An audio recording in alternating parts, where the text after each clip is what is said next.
Hey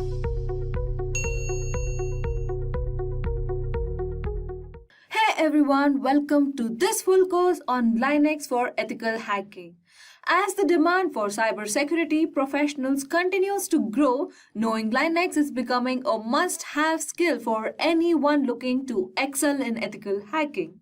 Linux is the foundation for many hacking tools and environments, and ethical hackers use it to secure systems, prevent attacks, and protect sensitive information. In this course, we will take you through everything you need to know, starting with basics of ethical hacking. You will learn how Linux is used for ethical hacking and get hands-on with Kali Linux, one of the most popular operating systems for security professionals. We'll also introduce you to EthicalHacker GPT, a tool designed to help in various ethical hacking tasks. Plus, we'll cover the top 50 cybersecurity interview questions to help you get ready for your next career move. By the end of this course, you will have all the skills and knowledge you need to start your journey in ethical hacking and cybersecurity. So, let's talk about hacking and what exactly hacking is. Hacking refers to exploiting weaknesses in a computer network to obtain unauthorized access to information. A hacker is a person who tries to hack into computer systems. Now here there are some keywords that we need to understand. First and foremost, exploit. When you are exploiting weaknesses are technically called vulnerabilities, which are basically design flaws, misconfiguration errors, usage of default usernames and passwords which have not been modified. So any misconfiguration or anything that has been left behind by a security administrator that can be misused, which means exploited by a hacker to gain unauthorized access. So the next term is unauthorized access, something that you're not allowed to do. And when you say a hacker is a person who tries to hack, it's basically a person with malicious intent trying to gain access to a system or a resource that they are not authorized to access in the first place. How do they do it? They find a vulnerability that is a weakness or a flaw, and then they misuse it to gain access to that particular network. So here in the diagram, you can see that the sender on the left hand side is trying to send some data to the receiver on the right hand side. The hacker would try to gain unauthorized access to the transmission that is being sent and would try to capture the data packets and read the secrets within. Let's look at a business case scenario into hacking. Now there is an organization, everybody is going around their own business when they realize that their systems may have been compromised. Now they're trying to look at the customer data to ensure that that has not been compromised and trying to assure the customers. However, they do realize that some customer data has been lost and even the company reports have been modified as well. Now this is the scenario where there have been some security controls in place and those controls have been identified. They realized that there is an attack that has happened, and based on that attack they have realized that the data has now been compromised and the records have been modified by the hacker, which means that the data is no longer trustworthy and thus cannot be used by the business for any legal transactions. So then the hacker gives a call to the organization or gets connected to the organization demanding a ransom for the data to be replaced, to be taken back into the original state where it was trusted, and thus the organization can utilize it for business transactions. The organization has probably no backup, so they decide that they want to pay the lump sum to the hacker to restore that data so that they can continue on with the business. Thus money exchanges and the hacker is able to restore that data and the business continues as usual. However, the activity here of a hacker trying to leverage the misconfiguration of the weaknesses in the organization's security, thus being able to hack them and make these ransomware demands. So the company then wants to figure out, even if having a security system in place, how was the hacker able to hack their systems? Thus, one of the employees comes up with a brilliant idea of identifying vulnerabilities in the network to proactively search for any flaws that have been left behind, so that they can plug those flaws and nobody can misuse them. Thus, they figure out that they want to hire an ethical hacker who would help them identify the security posture of the organization, identify the weaknesses, vulnerabilities, and flaws, and help them remedy those flaws so that in future scenarios, these scenarios will not happen. So, before we go into an ethical hacker, let's understand what are the types of hackers. So, what are the types of hackers? Hacker is a technically skilled person who is very adept with computers. They have good programming skills, they understand how operating system works, they understand how networks work, they understand how to identify flaws and vulnerabilities within all of these aspects, and then they understand and know how to misuse these flaws to get a outcome which would be detrimental to the health of the organization. So there are 6 types of hackers that have been identified: black hat hackers, white hat hackers, grey hat, script kiddies, nation-sponsored hackers, and hacktivists. So black hat hackers are basically the malicious hackers who have malicious intent and have criminalistic tendencies. They want to harm the organization by hacking into their infrastructure, by destroying their infrastructure, by destroying their data, so that they can gain from it from a monetary perspective. These guys are also known as crackers. The main aspect of these people are that they have malicious intent, they try to do unauthorized activities, and they try it for personal gain. Another important aspect to remember is that a black hat hacker will always try to hide their identity.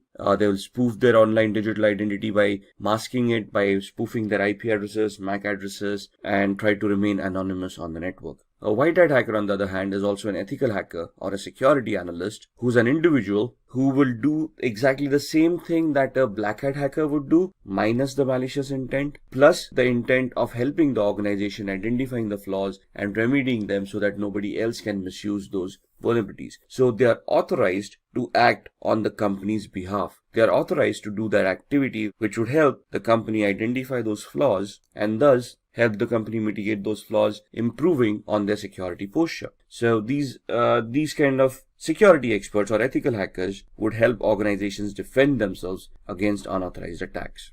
Grey hat hackers is a blend of both white hat and black hat hackers. So here they can work defensively and offensively both. They can accept contracts from organizations to increase their security posture. At the same time, they can also get themselves involved in malicious activities towards other organizations to personally gain or benefit from them by doing unauthorized activity. Script kiddies are people who are technically not much aware about what hacking is. They rely on existing tools that have been created by other hackers. They have no technical knowledge of what they're doing. It's just a hit or miss for them. So they just get their hands on a tool. They try to execute those tools. If the hack works, it works. Otherwise, it doesn't. So these people are basically who are noobs or newbies who are trying to learn hacking, or just people who with malicious intent who just want to have some fun or trying to impress people around. Then we have the nation or the state-sponsored hackers. As the name suggests, these hackers are sponsored by their government. Now, this may not be a legitimate job, but most of the governments do have hackers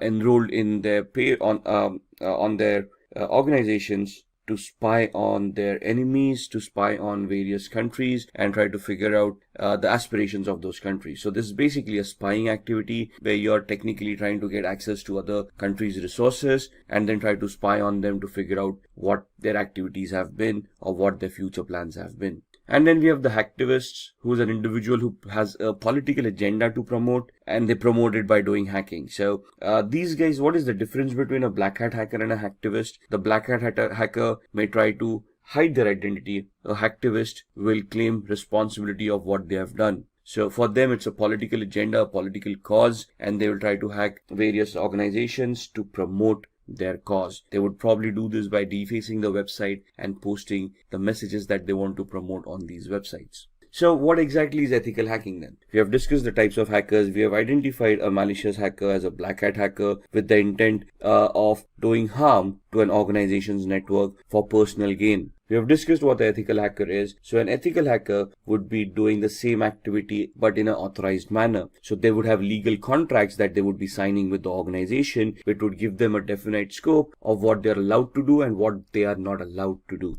And the ethical hackers would function within those scopes, would try to execute those test scenarios where they would be able to identify those flaws or those system vulnerabilities, and then they would be submitting a report to the management of what they have found. They would also help the management to mitigate or to resolve those weaknesses so that nobody else can misuse them later on. They might use the same techniques and the same tools that black hat hackers do. However, the main difference here is that these guys are authorized to do that particular activity. They're doing it in a controlled manner with the intent of helping the organization and not with the intent of personal gains. So who's an ethical hacker? Again, an ethical hacker is a highly intelligent, highly educated person who knows how computers function. how programming languages work, how operating systems work. They can troubleshoot. They're technically very adept at computing. They understand the architecture. They understand how various components in a computer work. They can troubleshoot those components, and they can basically be very good with programming as well. Now, when I say programming, we don't want an ethical hacker to be a good developer of applications. We want them to understand programming in such a way that they can create scripts, they can write their own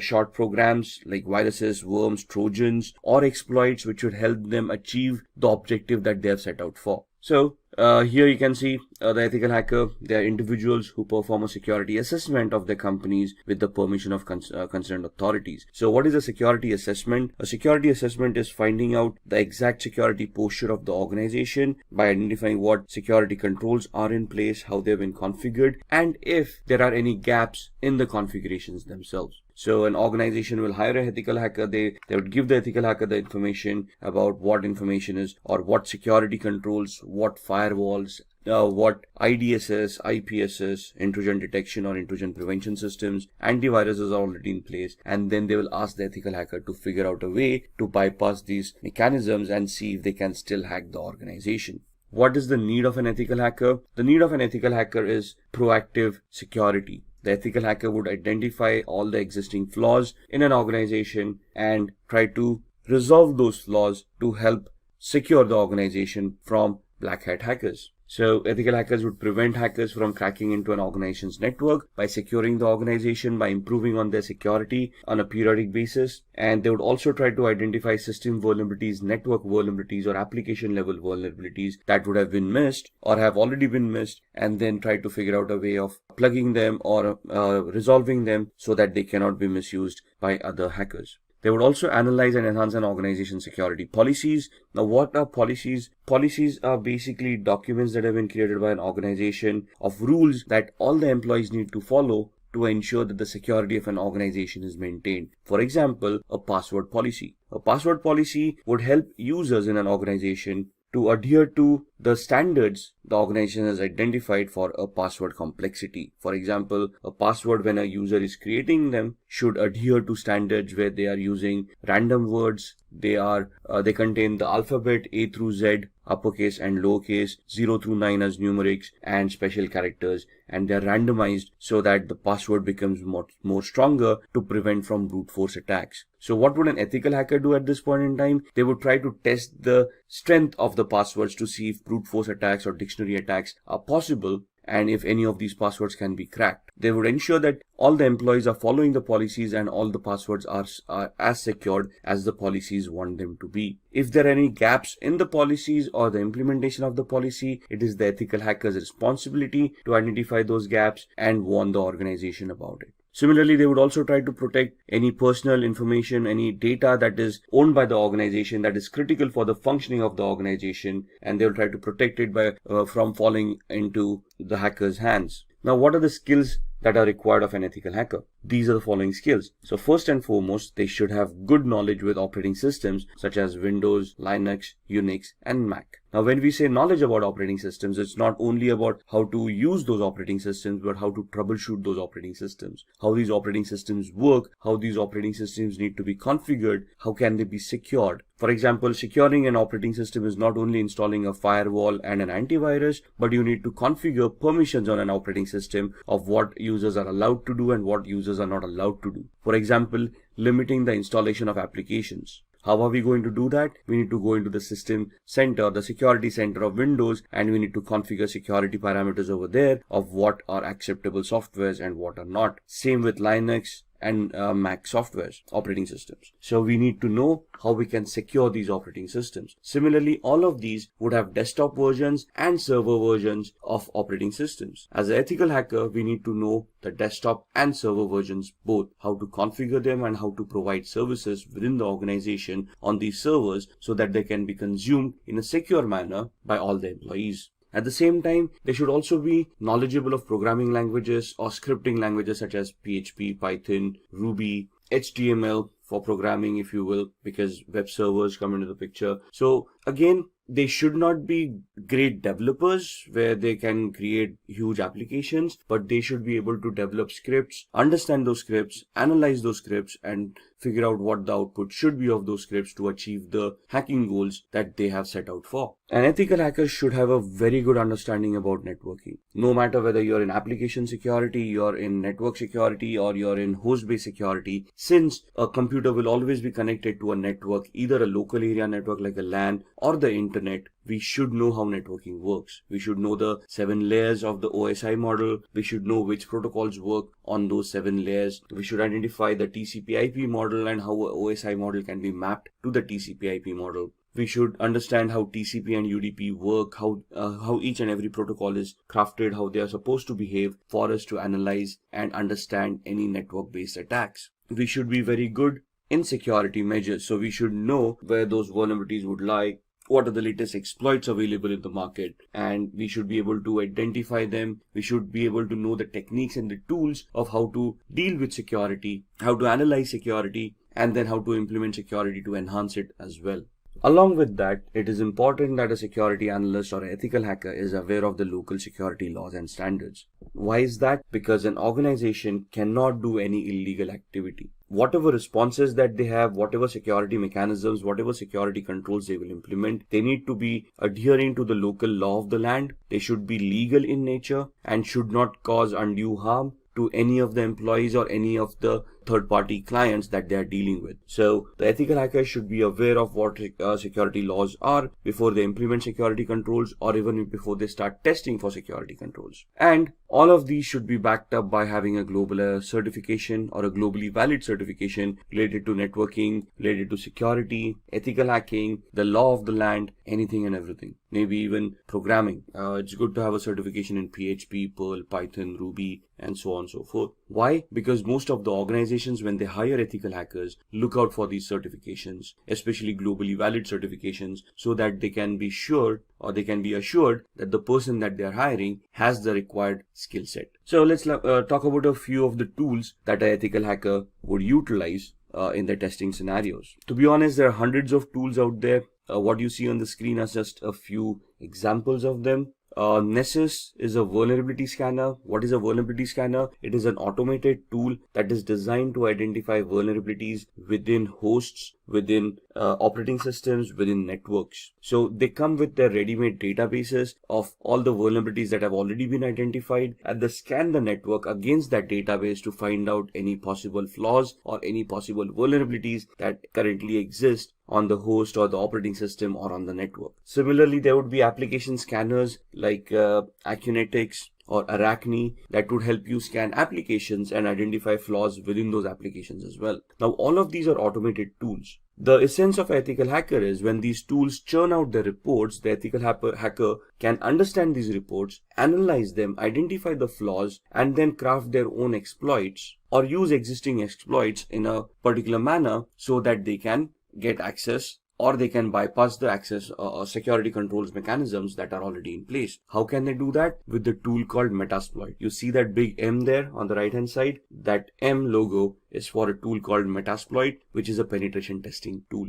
What is a penetration testing tool? It is that tool that will allow an ethical hacker to craft their exploits or choose their exploits for the vulnerabilities that have been identified by Nessus. Since we are interacting with computers, we will always be interacting using tools, right? So the first tool, Nessus, identifies the flaws and the possible list of vulnerabilities. We do a penetration test using Metasploit to validate those flaws and to verify that those flaws actually exist, and try to figure out the complexity of those flaws. And that's where Metasploit helps us do that. Wireshark would be used in the background while we are doing both the activities using Nessus or Metasploit to keep a track of what packets are being sent and received on the network, which will help us analyze those packets. So whenever I run a Nessus scanner, I would run a Wireshark in the background. It will capture the data packets, and I can go through those data packets and analyze that data packets to identify what Nessus is actually trying to do. Similarly, when I try to attack a machine using exploit on Metasploit, I will keep on Wireshark running in the background to capture the data packets that have been sent and the responses that I have received from the victim, so that I can also go through those packets and analyze the responses and analyze the attack, whether it was successful, to what extent was it successful, and basically will also give me a validation, a proof of the activity that has happened. Nmap is another automated tool that allows me to scan for open ports and protocols. So why would I use Nmap? Because ports and protocols become an entry point for a hacker to gain access to devices. For example, when we connect to a web server, we connect through a web browser, but we automatically connect to port 80 using HTTP and port 443 is using HTTPS. So if I'm connecting to a web server using HTTPS, it is safe to assume that port 443 on the web server is open to accept those connections. Similarly, there would be other services that may be left open on the web server because nobody thought about configuring it, or they misconfigured the web server and they left unwanted services running. So Nmap will allow me to scan those ports and services and allow me to understand what services are being offered on that server, so then I can start analyzing that server, identify those flaws within those services, and then try to attack them. If the application that I'm analyzing is connected to a database and I want to do a SQL injection attack, or if Nessus tells me that there is a SQL injection attack that may be possible on that particular application, I can use an automated tool called SQL map or SQL map that would allow me to automatically craft all the queries that are required for a SQL injection attack and help me do that attack at the same time. So here I do not have to manually create my own queries. The SQL map tool would automatically create them for me. What I would do is I would use Nessus to identify that particular flaw. If Nessus reports that flaw, I would then go use the tool SQL map, configure it to attack that particular web server, and when I fire off the tool, it will then automatically start directing queries, SQL injection queries, to the database to see if those databases are vulnerable, and if yes, what data can be retrieved from those databases. So all of these tools in a nutshell would help me hack networks, applications, operating systems, and host devices. And this is what an ethical hacker does. They use these kind of tool sets, they identify what attacks they need to do, they identify the right tool for that particular attack, and they write their exploits, they create those attacks, and then they start attacking, analyze the response, and then give a report to the management, providing them feedback about how the attack was created or crafted, what was the response to that attack, and whether the attack was successful or not. If successful, they would also give recommendations of what to do to prevent these attacks from happening in the future. So when we are doing these attacks, or when we want to launch these attacks, what is the process that we would follow? So there are 6 steps that we would do as an ethical hacker. If you're just a hacker, you probably wouldn't do the 6th step, which is a reporting step. So the first step that would be done is the reconnaissance phase, which is the information gathering phase, which is very important from an ethical hacker's perspective or a hacker's perspective. Because if I want to attack someone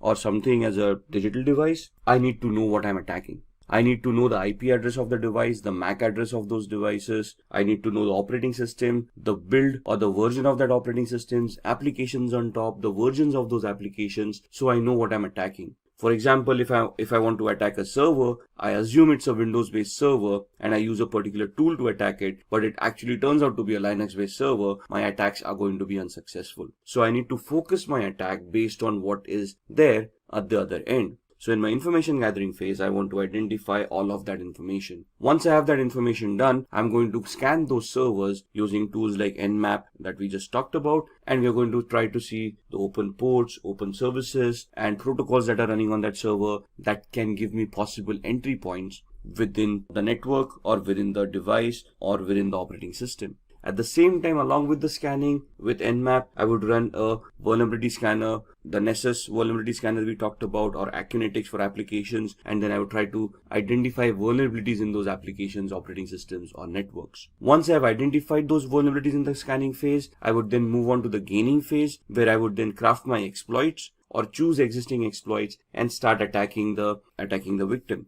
At this point in time, if my attack is successful, I will probably have gained access by either cracking passwords or escalating privileges or exploiting a vulnerability that I may have found during the scanning phase. Once I have gained my access, I want to maintain my access. Why? Because the vulnerability may not be there for long. Maybe somebody updated the operating system and hence the flaw was no longer existing, or somebody changed the password that I may have cracked, thus I no longer have access. So what do I do to maintain my access? I install Trojans or backdoor entries to those systems using which I can secretly, in a covert manner, get access to those devices at my own will, at my own time, as long as those devices are available over the network. So that's where I maintain my access. I have hacked them. Now I want to maintain my access, so I install a software which would give me a backdoor entry to that device no matter what. Once I've done this, I want to clear my tracks. So whatever activity that I've been doing, for example, installing a Trojan. A Trojan is also a software that would create directories and files once installed on the victim's machine. So I want to hide that. If I have accessed data stores, if I have modified data, I want to hide that activity, because if the victim comes to know that something has happened,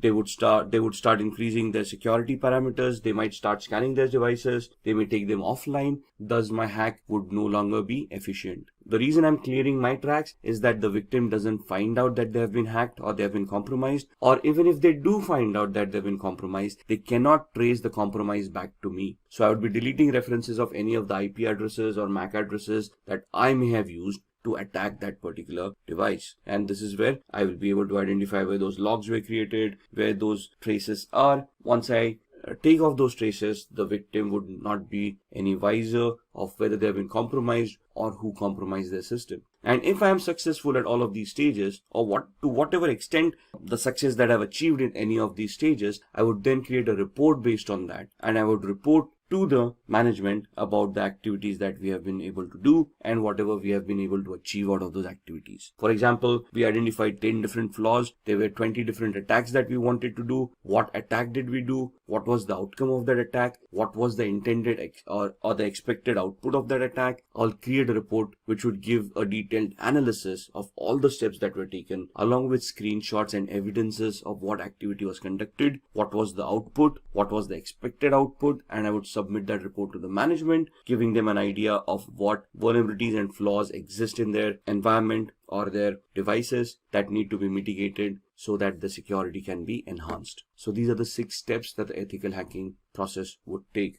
Just going through this, the reconnaissance is where you're going to use hacking tools like Nmap, HPing to obtain information about targets. There are hundreds of tools out there depending on what information you want. Then in scanning, again, Nmap, Nexpose, these kind of tools to be utilized to identify open ports, protocols, and services. In gaining access, you're going to exploit a vulnerability by using the Metasploit tool that we talked about in the previous slides. In the maintaining access, you're going to install backdoors. You can use Metasploit at the same time. You can craft your own scripts to create a Trojan and install it on the victim's machine.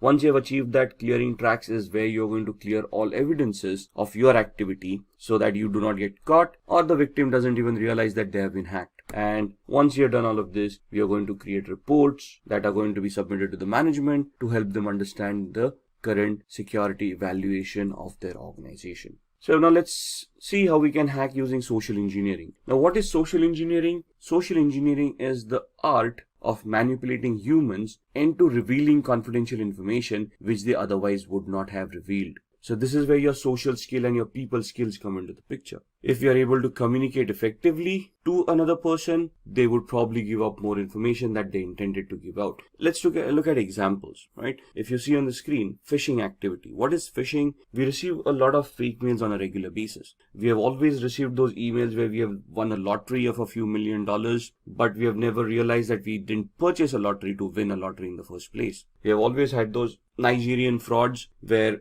a prince died in some South African country and you out of 7 billion people on the planet have been identified where they want to transfer a few $100 million through your account and they want to give you 50% of that money in return as thank you. So some very basic attacks where you go onto websites and there's a banner flashing at you saying congratulations, you're the 1 millionth visitor to this website, click here to claim your prize. All of these are social engineering attacks, phishing attacks, fake websites, fake communications being sent out to users to prey on their gullibility. Most of humans always have that dream of striking it rich, winning a huge lottery once and for all, and living their life lavishly ever after. But sadly, in the real world, that doesn't happen that often. And if you're receiving those mails, it is very important that you first research the validity of those communications before you even want to act upon them. So why are humans susceptible to social engineering? Because humans have emotion. Machines do not. Try pleading with a machine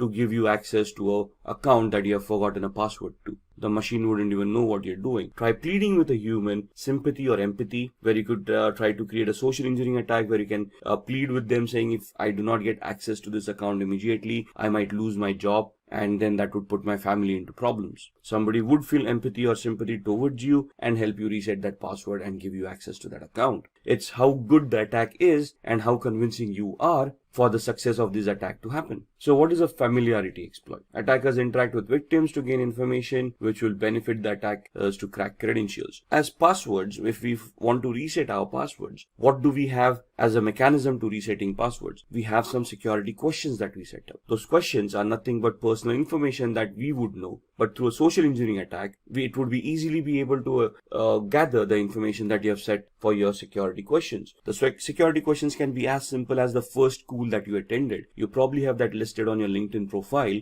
where a person can just go in there and see your academic qualifications and identify the school that you were in, right? Similarly, it might also be a question, what was your mother's maiden name? That's a very good attack, and that's if a person can interact with you, let's say they are trying to take a survey and they approach you for a feedback on a particular product that you have been utilizing, and they ask you these questions, you wouldn't think twice before giving those answers. As long as the request sounds legitimate to us, we are able to justify that request, we do answer those queries. So it's upon us to verify the authenticity of the request coming in before we answer it. Phishing, as discussed, would be fraudulent emails which appear to be coming from a trusted source. So email spoofing comes into mind, fake websites, and so on and so forth. Exploiting human curiosity. Curiosity killed the cat, right? So there's so many physical attacks where hackers just keep pen drives lying around in a parking lot. Now this is a generic attack. Whoever falls victim will fall victim. So if I just throw around a few USBs in the parking lot, obviously with Trojans implemented on them, some people who are curious or who are looking for a couple of freebies might take up those pen drives, plug them in their computers to see what data is on the pen drives. At the same time, once they plug in those pen drives on their computers, the virus or the Trojan would get infected and cause harm to their machine.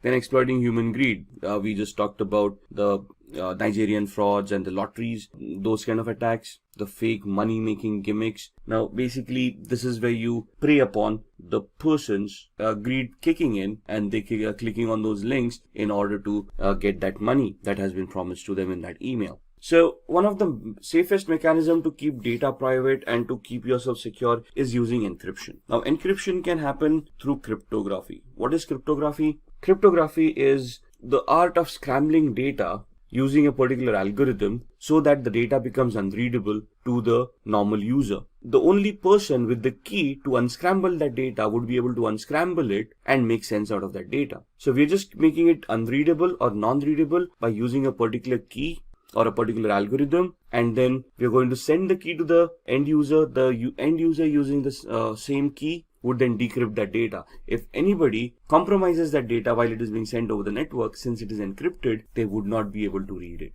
So the encryption algorithm would be something like this. Now, if you see the computer word once made into unreadable format would look like EQORXVGT. For an end user, it wouldn't make any sense, but the person who has a key to unscramble that would be able to convert it back to computer and then understand the meaning of that word. So this is just a substitution cipher that is being shown on the screen. So what is the alphabet? The key is alphabet plus 3. So C plus 3 alphabets, that becomes E. O becomes Q. M becomes O. So the key that is utilized to scramble the data is the character that you are at. The third character from there would be the corresponding key. So the encrypted message is also known as a cipher.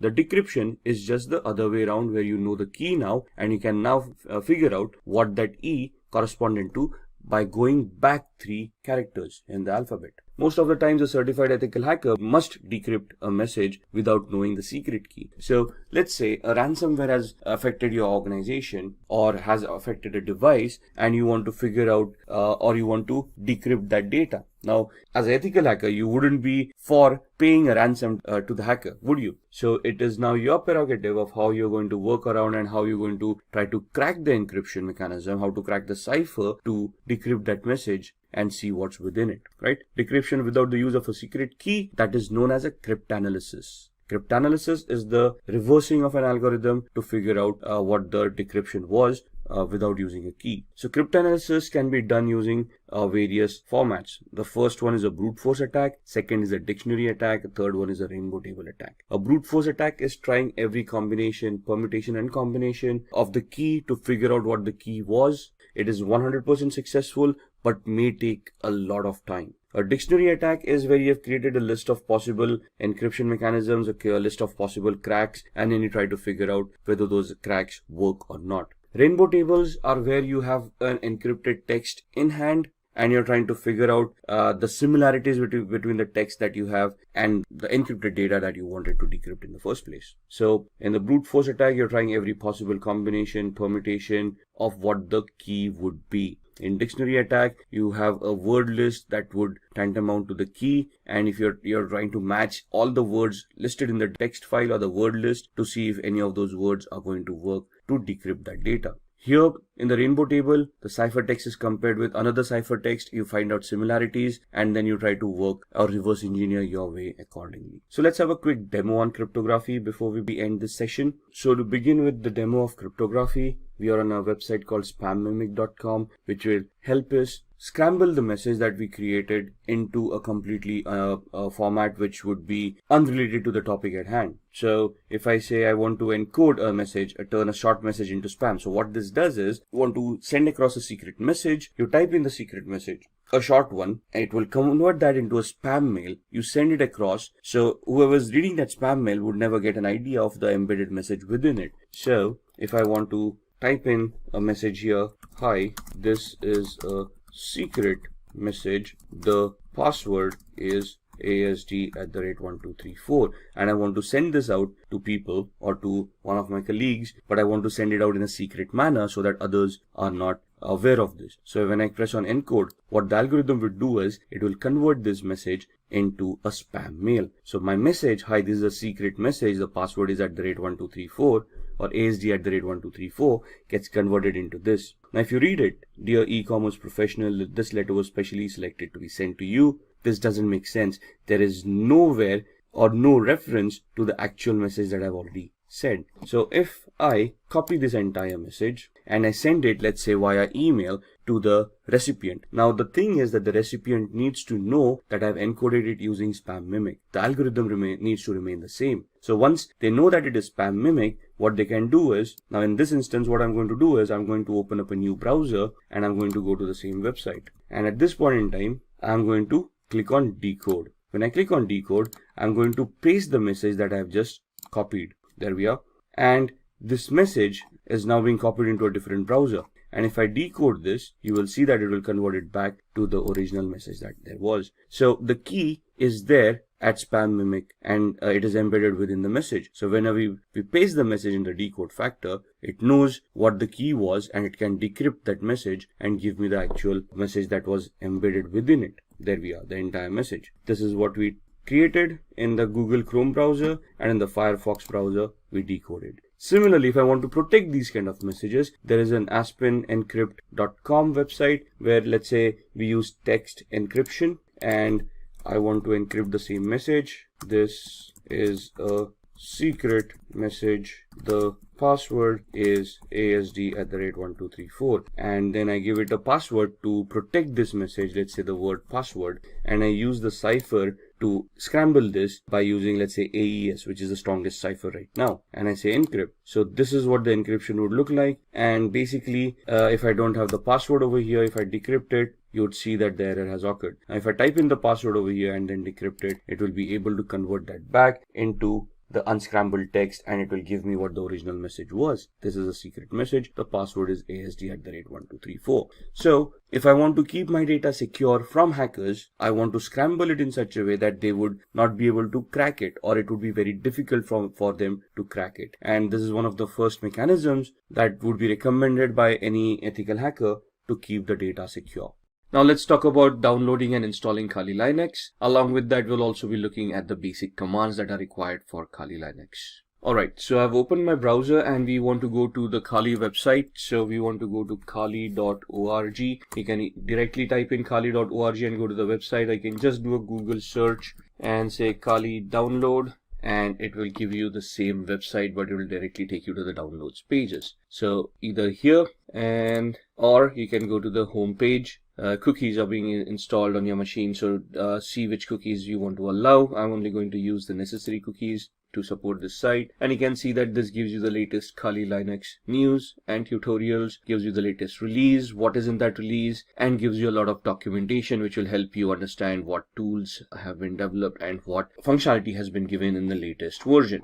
If you want to download, you can directly go here and you can download Kali Linux. Now, Kali Linux is a 2.6 gigabyte download, so it's going to take time, the latest version being 2019.4. And we click over here. I'm using a download manager to manage all these huge downloads, and you can see it's pointed to the operating systems folder, and it is going to be a 2.57 GB download. So we click on download, and in the background, you can see this is going to be downloaded, and we're going to minimize this. And it will take a few minutes for that to download, but this is an ISO image, so we need to install it on a virtual machine. So what we need is we need to use a hypervisor which will allow us to create virtual machines. So we can either use VMware Workstation, which you can download from here. However, this is paid version, so you can see it is around $250 or something for this software, but it is a very good software to have. So if we click on download now, it is going to start the download. It's a 30-day trial period if you want to use it. After 30 days, you'll need to enter the key, which you'll get after purchasing the software. If you do not want to utilize this, the free version that you have,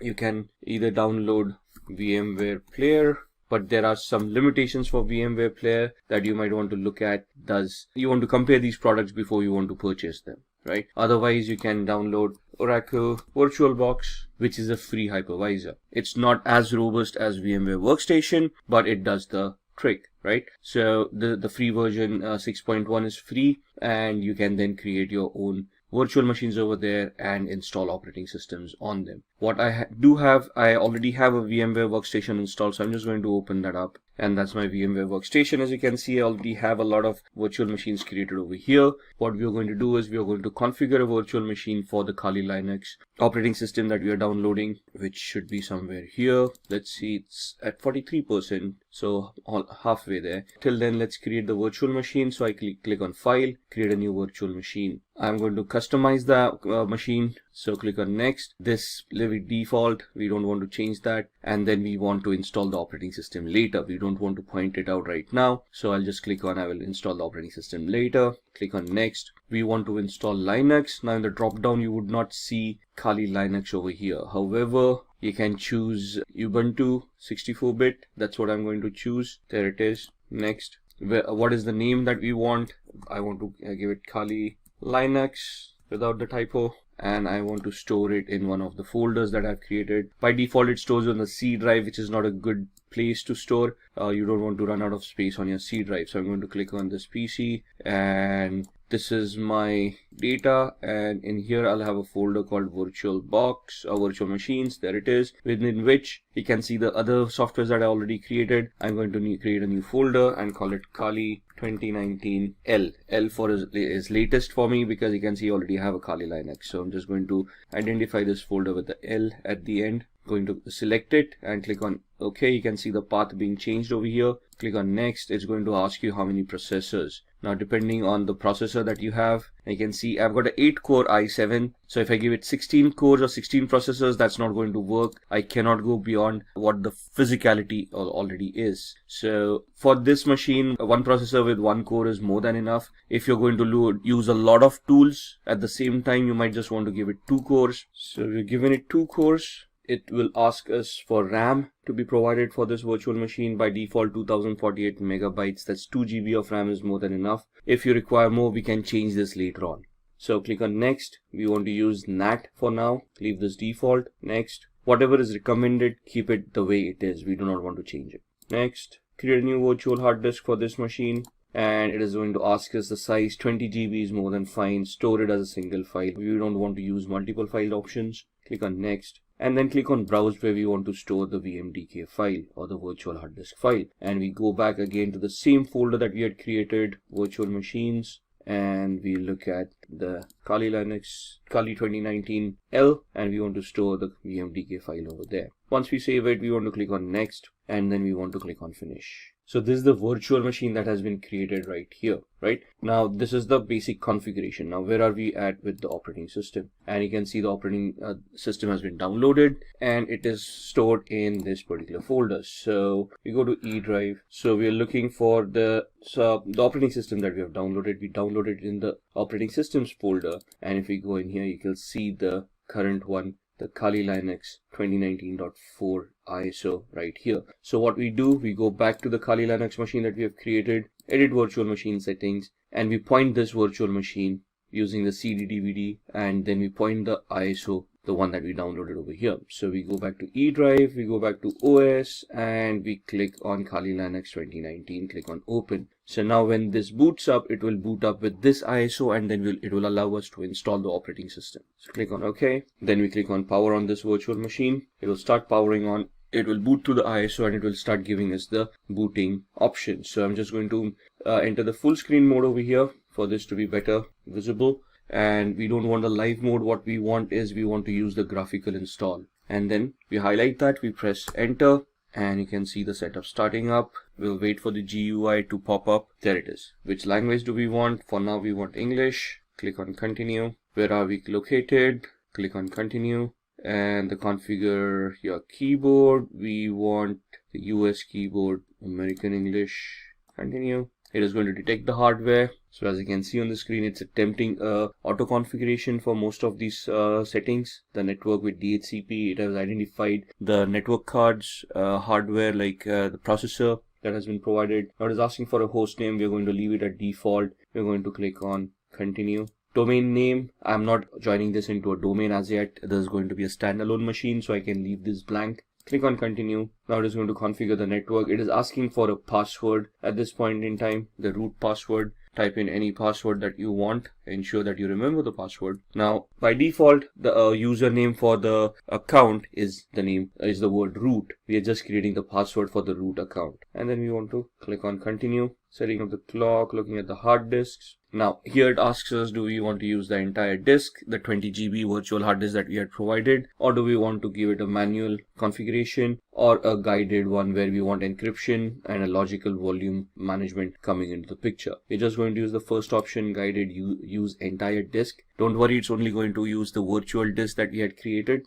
Click on continue. It will give us that it's a 21.5 GB VMware virtual disk that we had. And click on continue. All files in one partition, that's what we want, recommended for new users, whatever it is. We don't want to change these folders. Continue. And this is what we have configured. Once we click on continue, it is going to say, are you sure you want to make these changes? Click on yes. Click on continue, and it will start installing Kali Linux on your device. Now this is going to take a few minutes for the installation to work. Alright, so that's the installation that's completed. Now it's asking us to configure a package manager. A network mirror can be used to supplement the software that is included on the installation media. This may also make newer versions of software available. Do you want to use a network mirror? We can click no for now and then click on continue. Now this is going to install the grub bootloader. This might take a few minutes as well. Install the grub loader to the master boot record. Yes. Click on continue. Click the hard disk that you have just utilized. This is the one. Click on continue. It will install the grub bootloader, running through the last phases of the installation. And now it says the installation is complete. We want to click on continue, finishing the installation, and then it will do a reboot. Alright, and you can see this is starting up. So we are going to you just wait out the boot, and now it started the booting sequence. Just going to maximize the screen. And you can see it's asking me for the password. This is the one that we created. Now that's not the password, that's the username, that's the root, and the password that we had created at that point in time. And then click on login. And this is your screen. Now what we need to do here is we need to install VMware tools, which will help us manage the screen and help the virtual machine to be a little bit better integrated on the system. So that's not mounted yet, so we're just waiting for it to mount.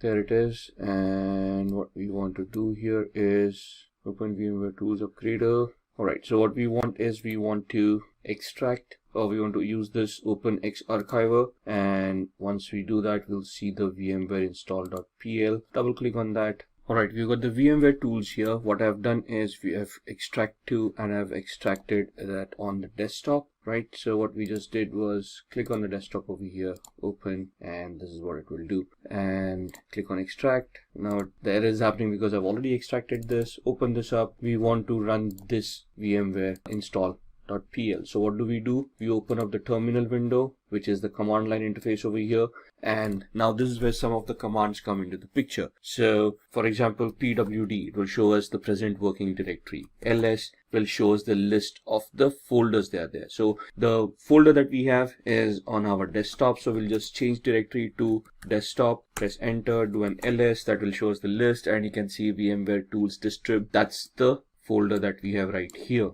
right? So we want to go into that folder, cd VMware. At this point you can just click on tab and it will populate everything over there. Press enter, do an ls, and we want the VMware-install.pl to be executed. Alright, so we tried executing that command. We had an error over there. So what we need to do is we need to execute this command. So /VMware -install.pl, and it will start creating. Now it will ask you for your input installing VMware tools. In which directory do you want to install the binary files? By default it is going to use /usr/bin. If I just press enter, it is going to use the default. As you can see, the input over here. What directory do you want the init directories? I'm just going to press keep on pressing enter for the defaults to come in. This part does not exist. It is going to create it. Default yes, defaults everywhere, and then it tries to start initializing it to maximize the screen, and this is where it is installing. And you can see by just installing that, it automatically adjusted the screen, and now we got a full screen of Kali Linux right here, right? And that is what VMware tools does for us once we have installed the operating system. And now you can see the entire screen. On here you will see the tool sets that are given here. Now why are we using Kali Linux in the first place? Because this comes in with a bundle of thousands of softwares that are ready to be utilized for ethical hacking, right? And they have been categorized over here for information gathering, vulnerability analysis, web application analysis, and so on and so forth. So you can see from forensics onwards, reporting tools, and as you scroll down you can see your development tools, graphics coming in, internet, and the system configuration coming into the picture. These are your settings for your operating system. So these are basically your tools. We are right now on the favorites. If I click on information gathering, you will see that other tools for information gathering start appearing over here. For vulnerability analysis, we have got Sparta, Nmap, fuzzing tools, web application analysis, we have got comics, Kipfish, SQL map, database assessments, password attacks, and so on and so forth. So if you just go in the favorites, this was the terminal emulator that we utilized. This is the command line that we saw. We used the cd command. We use the pwd command. We did the ls command as well to give us the list of the directory that we are in. Similarly, there would be commands like cat. So let's go to cd downloads. Let's see what's there. You can see this case sensitive. So if I type in a capital D and then do a tab ls, there's nothing over here on download. So cd ... will take us back one directory. Now you can see we are back from downloads to root.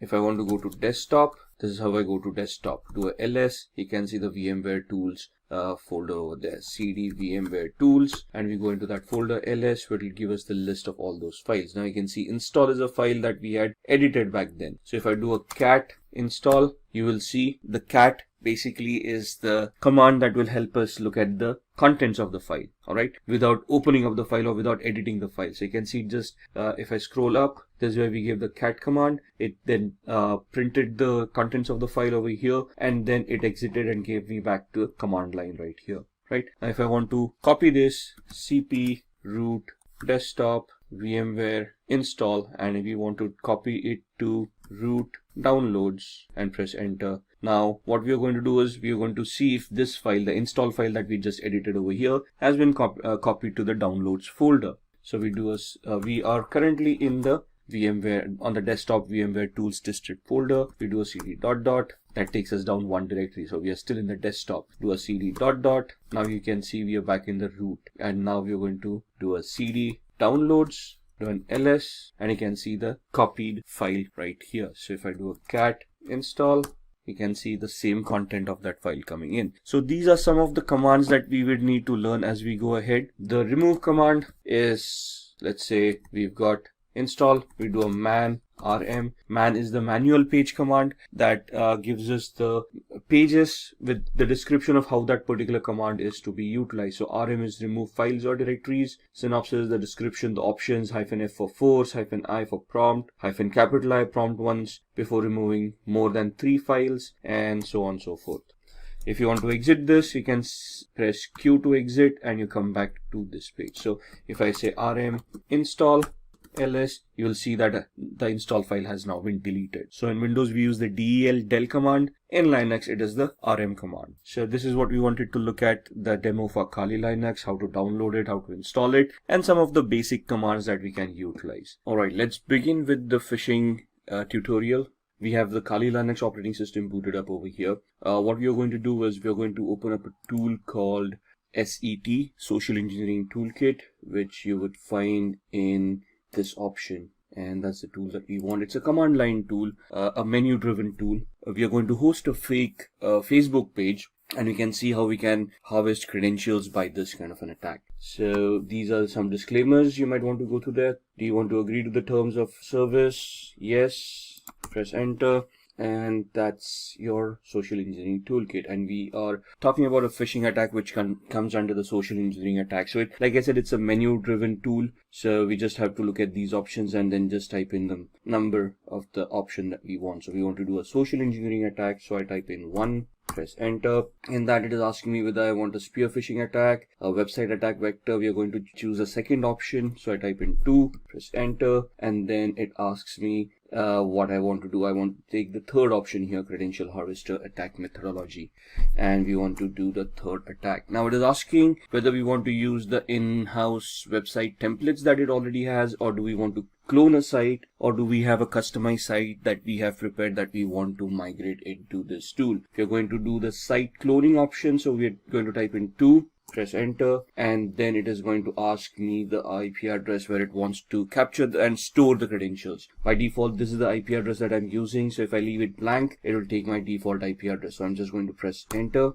and now it is asking me the URL to clone. So I type in https://facebook.com. What it is going to do, it is going to connect online, and it is now it has cloned the website, Facebook login.php. The best way to use this attack is that if the username and password form are in the same field or the same page. Regardless, this captures all posts on a website. So you may need to copy ** into HTML depending on where your directory structure is. Press return if you understand what we are saying here. So press enter. The social engineering toolkit credential harvest attack is running on port 80. Information will be displayed to you as it arrives. So the site was 71.134, right? The default IP address, and this is where the website is being hosted. Let's check that out. So let me open up a browser on my host machine, and let me point it to the Kali Linux machine that we have just created, 192.168.71.134,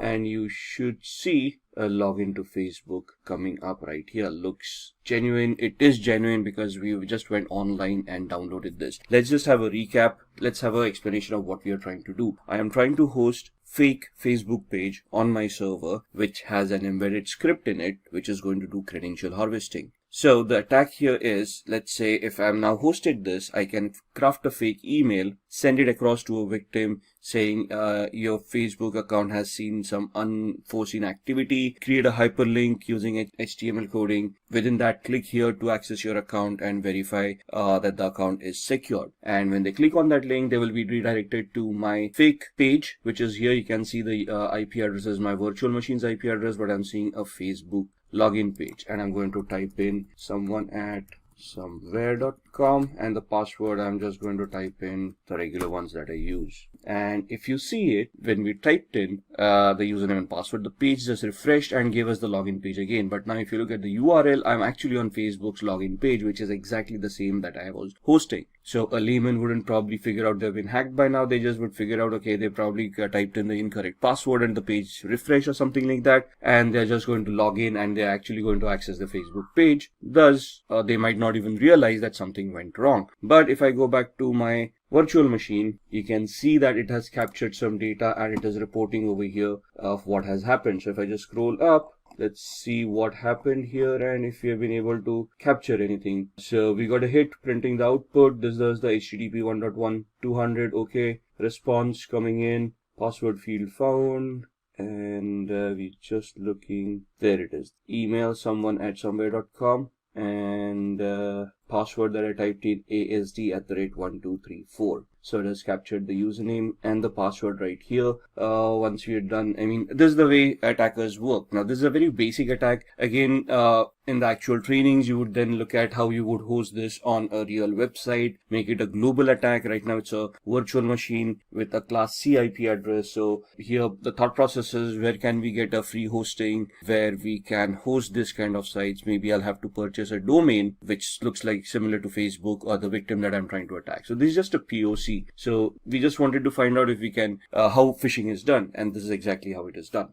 right? So pressing Control C would exit this tool and takes you back to the actual menu. Press 99 to exit, and there it is. Close the window, and that's the phishing practical. After phishing, let's talk about SQL injection. SQL injection stands for structured query language injection, which is a database attack, though it resides within the application. So it's the application vulnerability that we are trying to look at to try to bypass authentication. As the name suggests, a SQL injection vulnerability allows an attacker to inject malicious input into a SQL statement. What is a SQL statement? A query that is used by an application and is fired off to the database. Database executes that query, gets that information that is required, and sends it back to the user if the user is authenticated.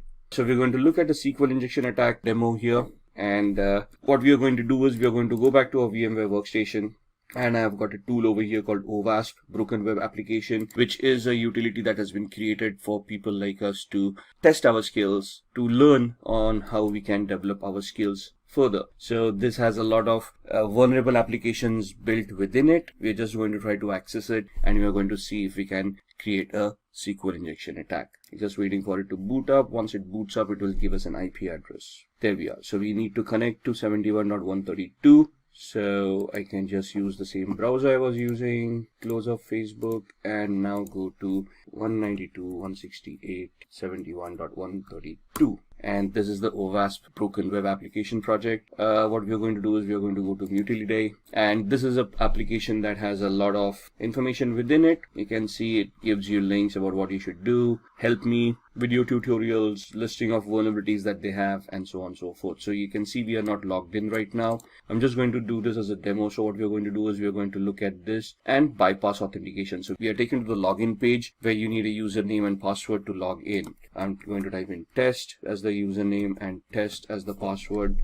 Click on login, and you can see that account does not exist, so the authentication mechanism works. Now what we want to do is we want to create a query. Now what does a query look like? When I type in a username and a password, if I just type in a single quote here, it is going to create an error, and this is what a SQL query looks like. Select username from accounts where username is a single quote, and then the exception error happened, so it's not showing the rest of the query to us. Now what I'm going to do is I'm just going to craft a query here, single quote, and give it a condition or 1 equals 1 space hyphen space. What happens, hyphen space is comments out anything after that. So the password field is being commented out at this point in time, and I'm just giving it a condition where the condition is true. 1 does equal 1. And if this condition is true, it is going to allow me to log in. So you can see right now we are not logged in. This bypasses the authentication mechanism, and you can see user authenticated, and we are now logged in as admin. So in the training, what we need to understand as a whole is how SQL works, what are the queries that are structured with, how you can, what are the testing operators. Now,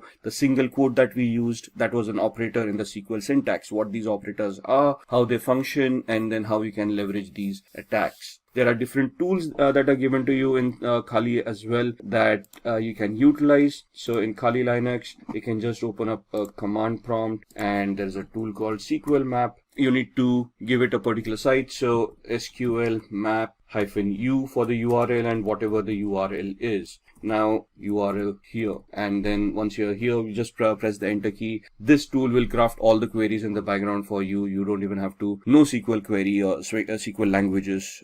This is a very easy tool to utilize. Sadly, I cannot demo this on a live website because that would be illegal, but you can see how you can operate this yourself. That's what SQL injections are all about. Moving on, we now talk about VPNs, virtual private networks. And a virtual private network is basically a secure network that allows me to anonymize myself over the internet. So what I'm doing is I'm connecting from here to a server that encrypts my channel, encrypts my connection, and thus allows me to keep my data secure. Now, the basic essence of a VPN or a virtual private network is to allow me this encryption mechanism where I can encrypt and safeguard my data. The added advantage that nowadays a VPN gives is that they can allow us to spoof our IP address or obfuscate our IP address so we can actually become anonymous on the internet. It can allow us to use multiple IP addresses and thus secure ourselves on the internet. For example, I use VPN called CyberGhost. And what this allows me to do is it allows me so many servers over here.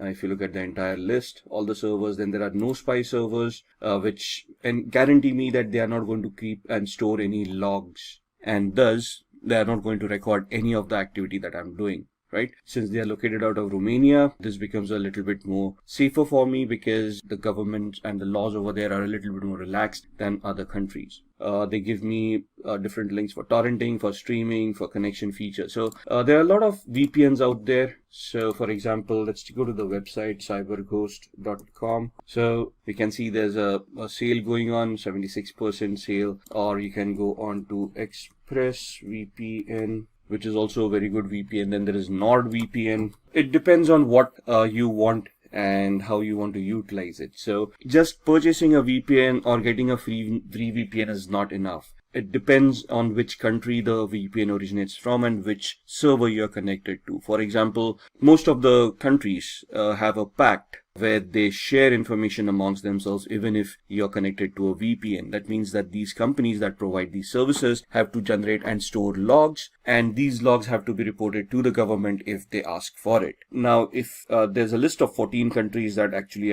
focuses on this practice, so you have to find out VPN that and a server that is not a part of those 14 countries and ensure that those logs are not going to be reported to the government. And these are 3 VPNs basically are something that which are good, and I personally use CyberGhost. I've used the others. I just keep on rotating them just to get an idea of which one is better. So these are VPNs that can allow you to anonymize yourself on the internet. Moving on, these are the ones that we talked about. There are others: Safer VPN, Hide My Ass, ExpressVPN, and so on and so forth. From our terminologies, let's now talk about VPS. VPS is basically virtual private server where you can rent a service or server as a service, a virtual machine as a service. So basically on a cloud using infrastructure as a service, you can rent a server and utilize it for whatever activity you want. So let's go to these sites: register.com, GoDaddy Network Solutions, or we can talk about other cloud solutions as well. So here you can get register your domain names.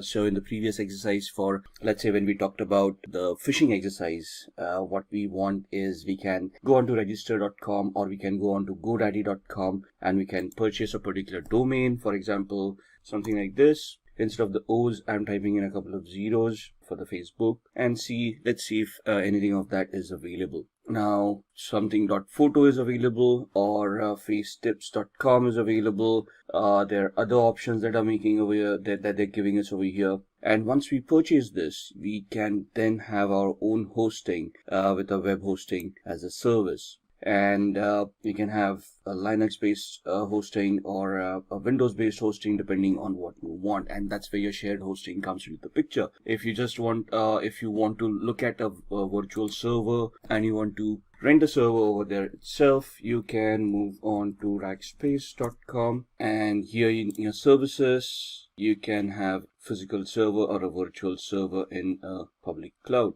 Your other cloud providers, for example, would be Amazon, AWS, and on AWS, you can basically look at EC2, Elastic Compute Cloud, which is basically virtual servers in the cloud. And over here, you can rent out a server with whatever capacity you require. You'll obviously have to pay the rent for what those servers are going to cost. But once you have those servers, you can then launch any services on top of it. Looking at other services that we have, we talked about Tor. Tor is a onion routing software that allows users to browse the web anonymously. So we can just go online and we can try to spoof our identity, and I'm going to show you how. So I've got a VMware workstation right here, the one. So we're just going to pull that up and we're going to power on a Windows 7 machine where we're going to look at the onion routing. So our Windows machine has booted up. We're just going to log in, and this is my Windows 7 machine. Now I've got a Chrome browser right here, and we're going to go to a website called seemyip.com, which is going to give the IP address that I'm currently using. So right now I'm not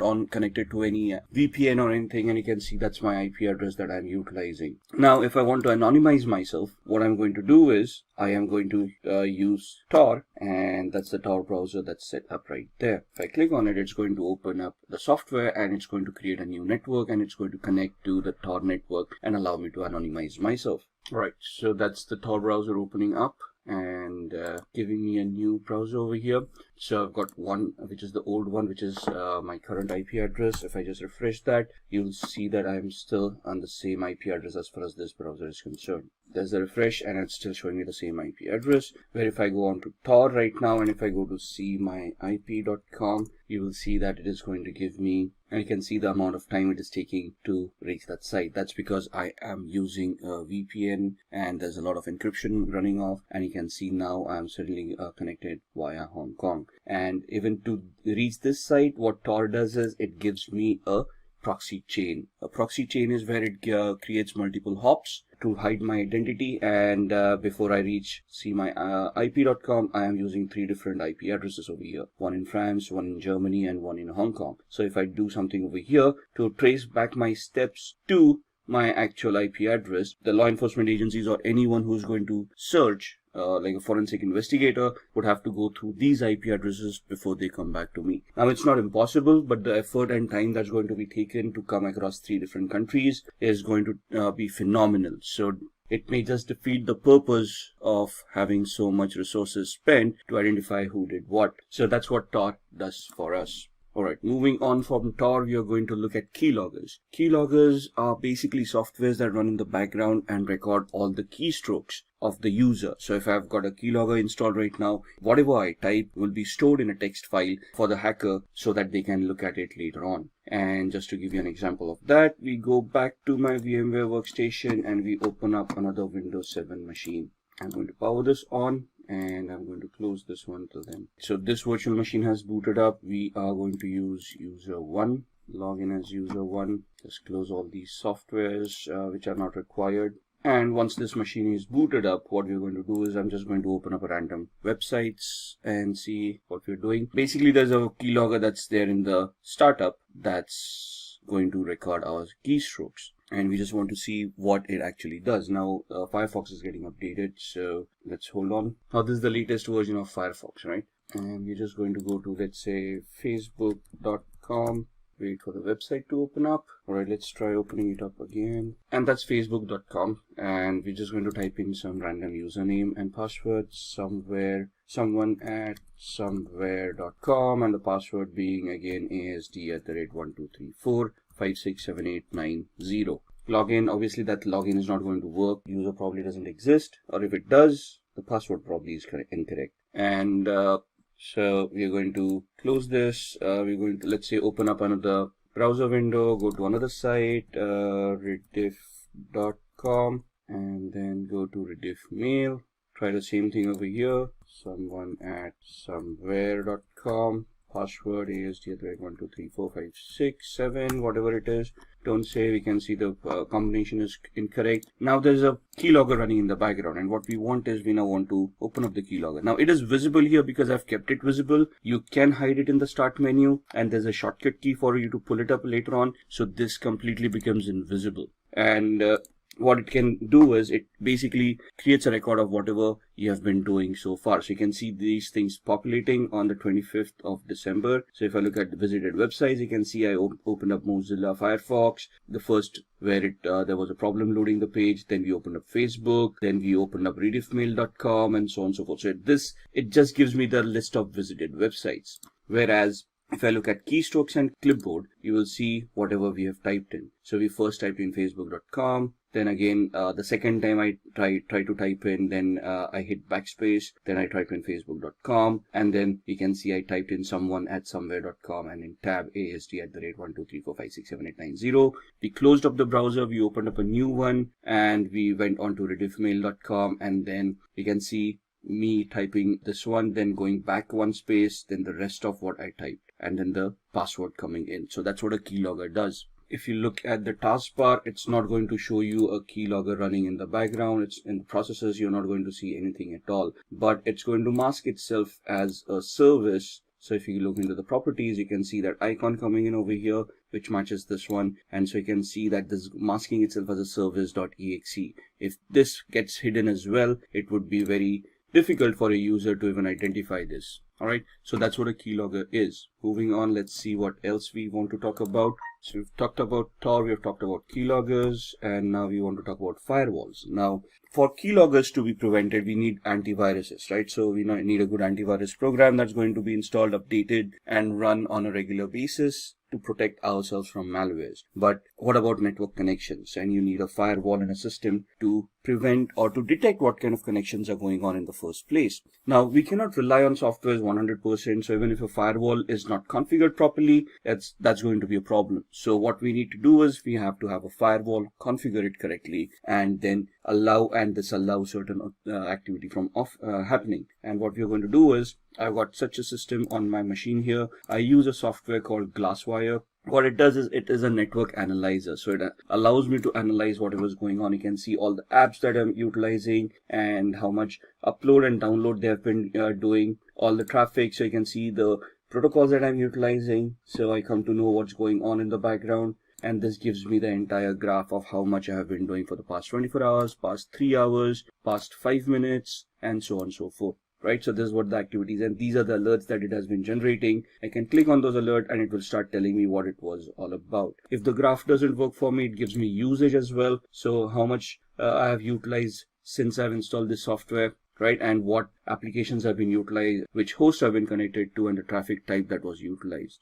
And then the things on my network. So these are the devices that I have currently on my network that have been identified. And then comes the firewall. So on the firewall is clicked on. You see all those services that have been identified, and you can just click on a particular service to lock that service. So this becomes a discovery tool, identifies whatever networking is going on, gives me all that information, and then I can look at and I can just click on any of these services that I find it as malicious and block them. I can create different profiles for different applications as and when I want them. And these are the alerts. So you can see that this was the first time a network connection was looked at from VMware. And what this allows me to do is whenever I execute a file, it can upload it to virustotal.com and scan it as a third-party antivirus to ensure that there is nothing malicious on it. So I already have an antivirus over here, but if this ever gets compromised, I still can rely on a third-party service where in real time when I execute my applications, they would be verified and I would be assured that nothing is wrong with my system. And this software that I'm utilizing, Glasswire Basic, is free, and then there are paid versions as well. It's just glasswire.com is where you're going to find this. Moving on, rootkit. Rootkits are also malicious softwares that you allow an unauthorized user to have access to a computer to restrict areas of its software. Now, a rootkit in a sense is a malicious software that infects a machine and prevents some functionality from it, like hiding data or preventing users from running antiviruses. And it's basically a malicious software that is used to hide information from the victim so that they would not realize that they have actually been compromised. It's going to be a difficult showing of a rootkit, so I cannot show that demo to you. So we're just going to move on, and we are going to talk about ethical hacking techniques now. Now, when we say ethical hacking techniques, we want to look at what kind of audits are available when we want to do ethical hacking. So there's a black box audit, a white box audit, and a gray box audit. So if I'm invited in an organization to conduct a test, to conduct a audit, to conduct a vulnerability assessment or a penetration test to identify vulnerabilities and then try to plug them out, they are going to give me 3 different variations. In a black box audit, they're not going to tell me about the infrastructure, they're not going to give me any information, and they want me to start from the basics of gathering information, identifying the systems, and based on the information that I gather, whether I'm able to develop any hacks and compromise their infrastructure. So it will be a simulation of a hacker who's sitting outside the organization and trying to find a way in. Whereas a white box audit is where full infrastructure knowledge is given, anything and everything that is required for an audit is given. And this is a simulation of an insider attack, a person sitting inside the organization misusing their permissions and then trying to compromise, trying to get access to data that they do not have access to. So the simulation is from a malicious insider. A gray box is where some partial knowledge is available, and from that partial knowledge you're going to try to build up more information, and then you're going to try to get access to those resources. What are the tools that we utilize? So we've already had a couple of demos on keyloggers, SQL injection, SQL map, and so on and so forth. Metasploit is a very much used tool for penetration testing, and having knowledge on Metasploit is very much necessary as far as ethical hacking is concerned. Nmap, this is a tool used for network discovery. Nessus, a vulnerability scanner. Wireshark is a packet capturer that allows you to capture packets and analyze whatever is going on. SQL map is something that we have seen, a SQL injection attack tool which generates its own queries. And John the Ripper is a password cracking tool. Backtrack used to be an operating system that was utilized for penetration testing. However, Backtrack has now been replaced by something called Kali Linux, and that's the operating system that we have utilized in all our demos where we try to look at SQL map and those injection attacks that we did. So what are the areas of ethical hacking? We have just talked about all these areas as well. Network services, we looked at the Glasswire application that showed us how my machine is consuming networks, which protocols are being consumed, how the connections are being created. If somebody is able to install a Trojan on my machine, it is going to try to create a new connection on the network with the hacker to allow that hacker a backdoor access. Now, if I have that Glasswire or a similar firewall implemented, it is this firewall that is going to detect it and prevent that connection from happening. So if I install a software that is suddenly suspicious or that installs something else in the background that I may not be aware of, that tool is going to identify all the connections that are being made and it is going to highlight that connection. I need to go through all of those connections and identify whether they are legit or not. And if I find some suspicious or doubtful, I'm going to block that connection and then I'm going to investigate what's going on. And that's where ethical hacking comes into the picture. You want to find out if your firewall that you have implemented is going to work correctly or not. If the configuration of the firewall is done properly, or if the firewall is misconfigured, is it leaking out information, right? At the same time, you're looking at web applications. We looked at the OWASP broken web application where we did some SQL injection attacks, right? So that was a weakness or a vulnerability in that application, which would allow us to bypass authentication and get access to resources that we were not authorized for. And then client-side attacks would be where you install keylogger at the end of the client system, and then you try to capture whatever data the user is typing in, like usernames and passwords on the Facebook and the rediffmail.com website that we saw, and then try to misuse that information to get access to those resources. Then Wi-Fi networks, right? Wi-Fi is something that we use on a regular basis. We got our smart devices nowadays, smartphones, tablets, phablets that we connect to Wi-Fi and start using all our services, our banking applications on our smartphones. And thus we want to ensure that wireless connectivity is simple and is secured. So you want to use encryption mechanisms, you want to use tools on your smartphones, antiviruses, firewalls on your smartphones to ensure that whatever you are utilizing is going to remain secure. And then social engineering, we've looked at the phishing website on facebook.com. We've seen how easy it is to clone websites and host them on Apache server. So if you look at it as from an ethical hacker's perspective, the job of an ethical hacker is to simulate these kind of attacks that a hacker may conduct. And first of all, you're basically going to find out areas where these attacks can happen. Think of it from a hacker's perspective. Try to simulate those attacks and see if those attacks are going to be effective. Can those attacks be prevented? And can your current security controls that you have put in place identify, detect, and prevent these attacks from happening in the first place? And that is what ethical hacking is all about. let's look at the Metasploit attack. Metasploit is a framework of penetration testing that makes hacking very simple. You just need to know how to utilize the tool. You need to identify the vulnerability associated with a particular exploit and then run the exploit on Metasploit. We'll be demoing this during the practical. So there are active exploits and passive exploits. In active exploits, it exploits a specific computer, runs until execution and then exits, uses brute force and exits when an error occurs. In a passive exploit, these exploits wait for incoming requests and exploit them as soon as they connect. They can also be used in conjunction with emails and web browsers. So in passive exploits, we create a payload, like a reverse connection payload. We send it to the victim. Once the victim installs that software, the machine will then initiate a connection to us. Our machine will be in a listen mode, and then we will, once the software is executed at their end, we would then try to connect and exploit that particular vulnerability. This is the practical that we'll be doing on Metasploit. So let's move on with the demos, and then we'll see what we can discuss amongst them. Alright, let's have a look at some of the demos that we had talked about in the ethical hacking and penetration testing module. We are going to look at 3 different demos. The first one is going to be a SQL injection attack that we are going to perform on this tool that we have. The second one is a password cracking attack on Windows 7. And the third one is a MetaBreeder based or a Metasploit based shell shock attack on a Linux based web server. So let's get cracking. I've powered on this virtual machine, which is the OWASP Broken Web application. It is a tool that is provided for people who want to enhance their skills and they can practice how to do these attacks in a legal manner. So we are going to go to this site. I'm just going to open up my browser. The IP address is 71.132, and that's the OWASP Broken Web application that we want to utilize. We are going to head off to Mutility 2. And we are going to look at a SQL injection attack where we want to bypass authentication. Now this takes us to the login screen. So we can just try our luck here and see that the authentication mechanism works. The account does not exist. So the username and password that we have supplied is not the correct one. So we want to ensure that there's a SQL database, and we can try to attack it and see if we can bypass the authentication. Now, what we want to do is we want to create a SQL based malformed query that can give us a different output. So I'm just going to type in a single quote over here and type login, and you can see that this is now suddenly recognized as a operator, and there's an error that is given out compared to the login that we tried earlier. When we used a proper text-based login mechanism, it gave us the account does not exist, but here the single quote gave us an error,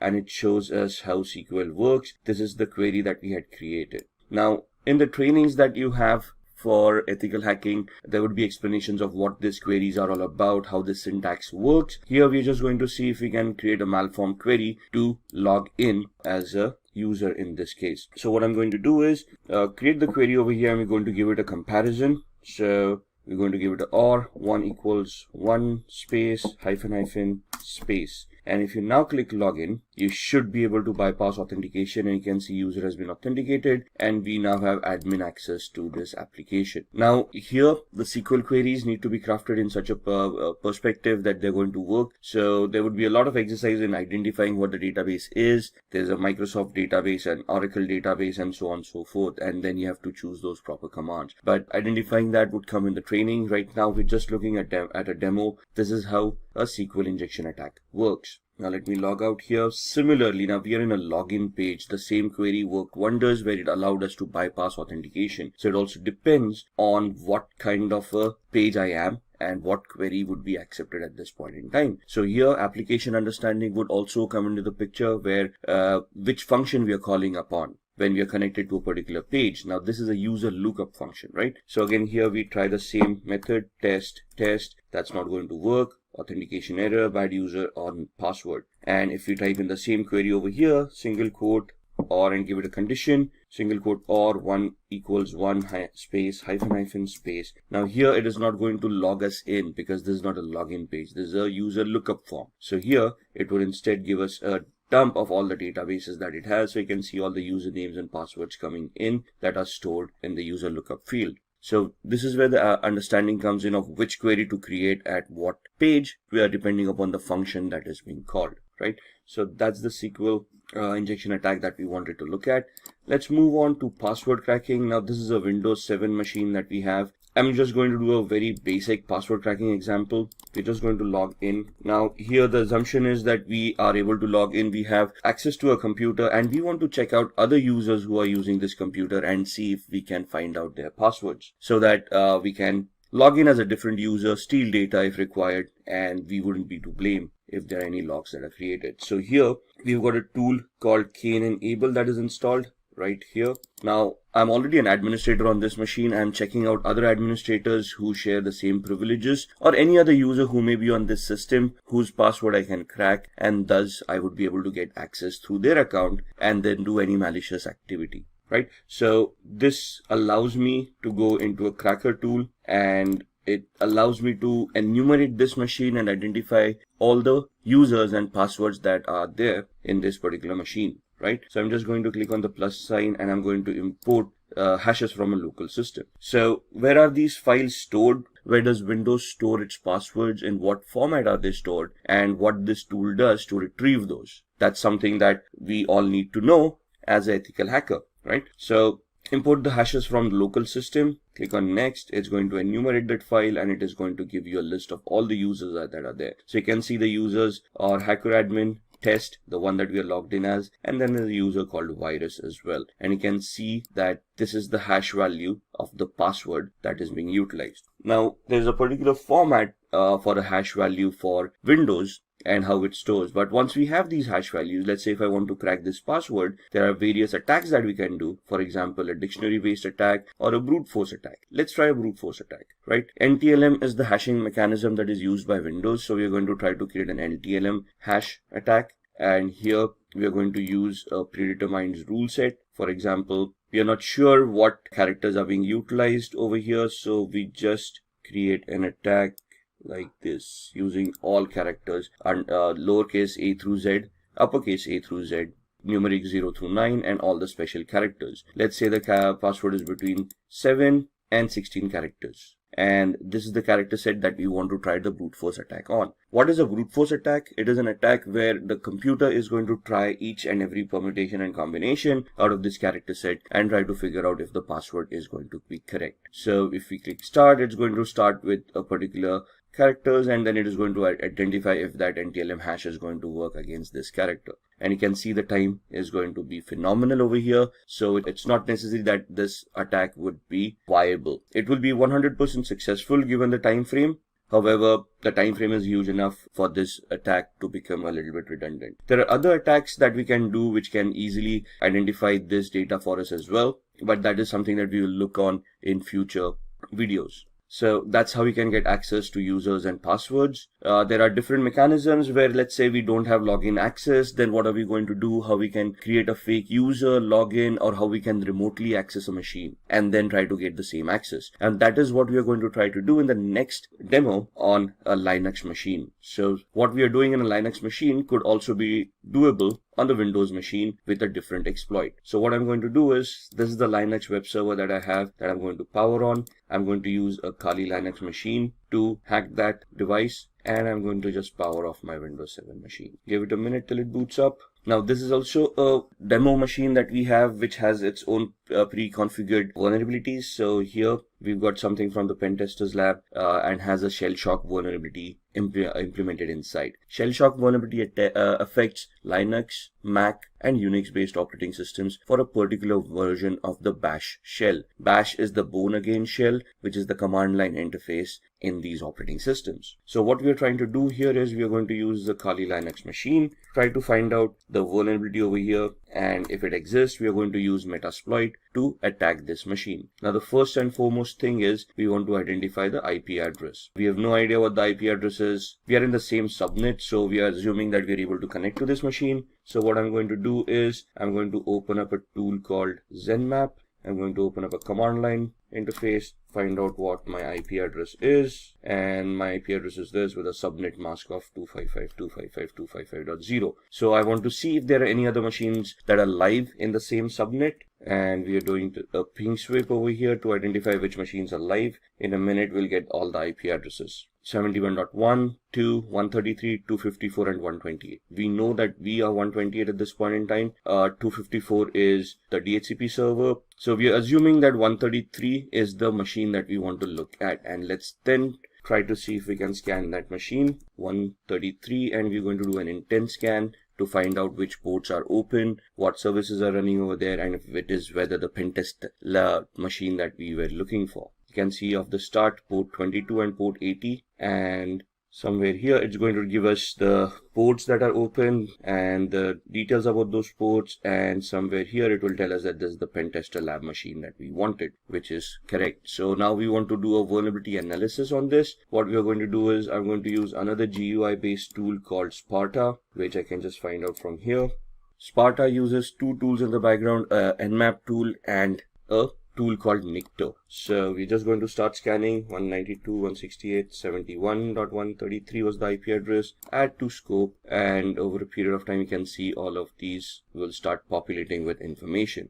There we are. That's the Nikto tool coming in, scanning on port 80, which means that it's a web server using HTTP. It tells us it's an Apache HTTPD 2.2.21, and gives us the 22 port number as well. If we head over to the tab of Nikto, or let's look at the screenshot first. This is what the website would be looking like, and Nikto gives us the options over here. It tells us that there is a vulnerability over here for shell shock, and this is the path where the vulnerability is going to exist. So what we are going to do, we go back to the command line, we open up a new one, minimize all these other windows, and we are going to open up Metasploit.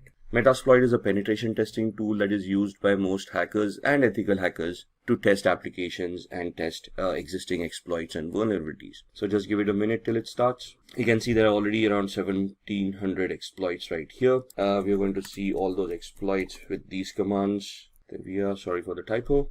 And it will just give us a list of all the exploits that are stored in Metasploit in this version. So all of these are Windows based. If we scroll up, we will be looking at other vulnerabilities as well, or exploits, the Unix based exploits, Linux, OS X, multi-exploits. And we are looking for an exploit for multi-based Apache or HTTP. Let's go up, let's look at, so this is the one that we're looking for, Apache mod CGI bash environmental executable. So what we're going to do is we're just going to copy it, go back to the bottom, say use exploit, and paste the one that we wanted. Press enter, say show options. So it will ask us to configure this. I'm just going to configure it based on the knowledge that we have. Set our host, which is the remote host, the victim's machine. So we put in the IP address. It asks us for the target URI. So that's the path that we saw. Set target URI to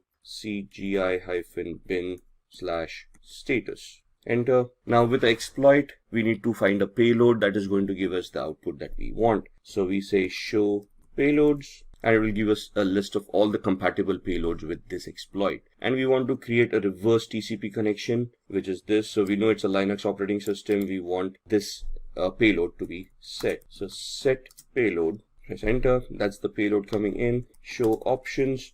Now that we have set the payload, this is the options for the exploit, and now we want to set our options for the payloads as well. So we are creating a reverse TCP connection, which means we are remotely executing code at the victim side and making the victim connect back to our machine, which means we need to set up a listener. So I need to put my IP address over here, set localhost or lhost 192.168.71.128, which was our IP address. Show options again, just to ensure everything is fine, which looks like it is, and we then type in the word exploit so that it will start this attack. I can see that it has created a meterpreter session at the victim side, and it has opened up a session. So if I do a pwd, now pwd is a Linux command for present working directory, and it will show us that we'll connect it to var cgi-bin. Do an ls, it will list all the files. That's the status file over there. Do a cd /, it will take us to the root of this machine. Now remember, we saw the passwords on a Windows machine. Similarly, we can head over to the cd etc folder, ls, and you can see these files, psswd and shadow. Now psswd is the file where Linux stores its usernames, and shadow is the file where passwords are shown. So do a cat command, psswd, and you can see these users coming up. So you can see the last user, pentest lab, and you can see there are no passwords. So let's do a cat shadow, and that's your hash value for the password that we have for the user pentest lab. So these are the different attacks that we need to understand and we need to create based on the vulnerabilities that exist on different machines. So if we just look at Windows and Linux and how we can exploit them depending on existing vulnerabilities. As an ethical hacker, this is what we need to learn in our trainings, and then we need to clear our exams based on this knowledge of how these things work so that we get certified and then we can position ourselves for the penetration testing jobs. Now let's begin with who is a certified ethical hacker.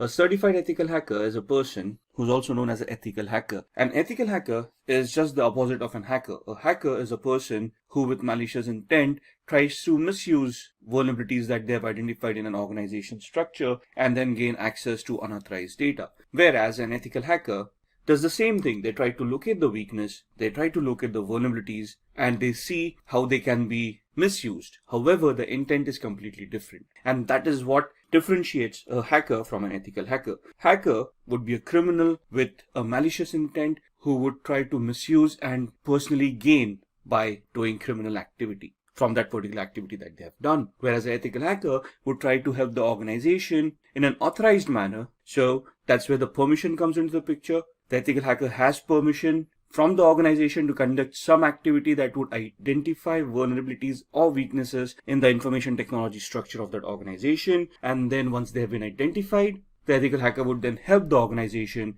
to plug those vulnerabilities rather than misuse those vulnerabilities. So any person who completes CEH version 10 certification is known as a certified ethical hacker. So there's a certification. Once you complete that, once you pass the exams, you can essentially call yourself as a certified ethical hacker, and you're going to get a certificate with the same terminology. So as you can see in the diagram, your responsibility would be as a certified ethical hacker would be with the proper permission of the organization. With the authorization coming in, with contracts coming in, you would legally help the organization to identify those weaknesses and vulnerabilities. And once you find them, you're going to report them to the organization, and you're going to help the organization with remediation plan, which would help them remediate, mitigate, and resolve the vulnerabilities that you have identified, thus making the organization's security structure a lot better, based on which black hat hackers or malicious hackers would be unable to attack the organization. So what is CEH version 10? Now this course was initially introduced in September 2015, and I think if you look at the versioning, this is the 10th version that is there in the market. So essentially CEH, or the Certified Ethical Hacking course, as the course itself, has been for a long time in the industry. It's a very well accepted course and it's a well-renowned course. The current version as it is was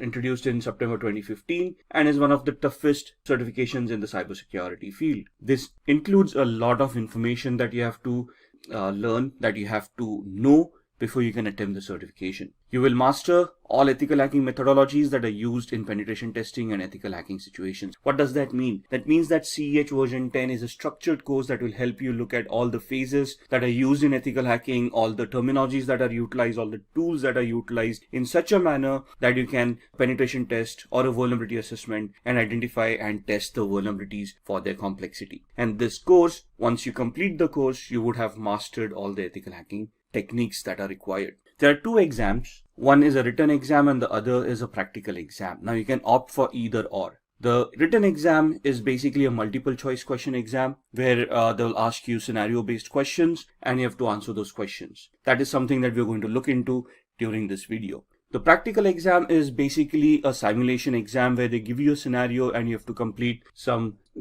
those tests and prove that you are a good ethical hacker.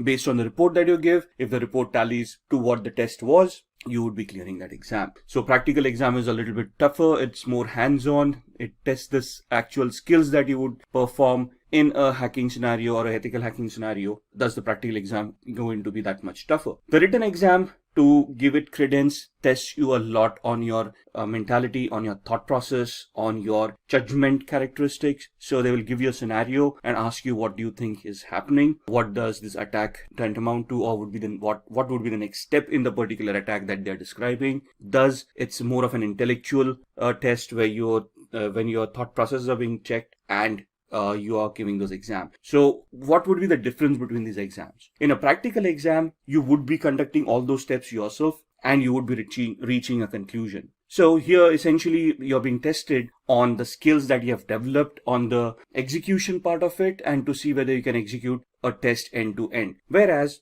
in a written exam, you would be put in the middle of a test where you have to assume something, where you have to understand what the steps would have been performed in the previous steps and what would be the expected result, and you're supposed to analyze that and then come to the correct answer. So if there is a question which exam is better, written or practical, the answer to that is, from an intellectual perspective, a written exam would be a lot tougher than a practical exam, and from an execution perspective, a practical exam would be tougher than a written exam. So it depends on us which exam we want to give. Both of them are widely accepted and well respected in the information security field. So it's just the option that we choose which exam we want to give.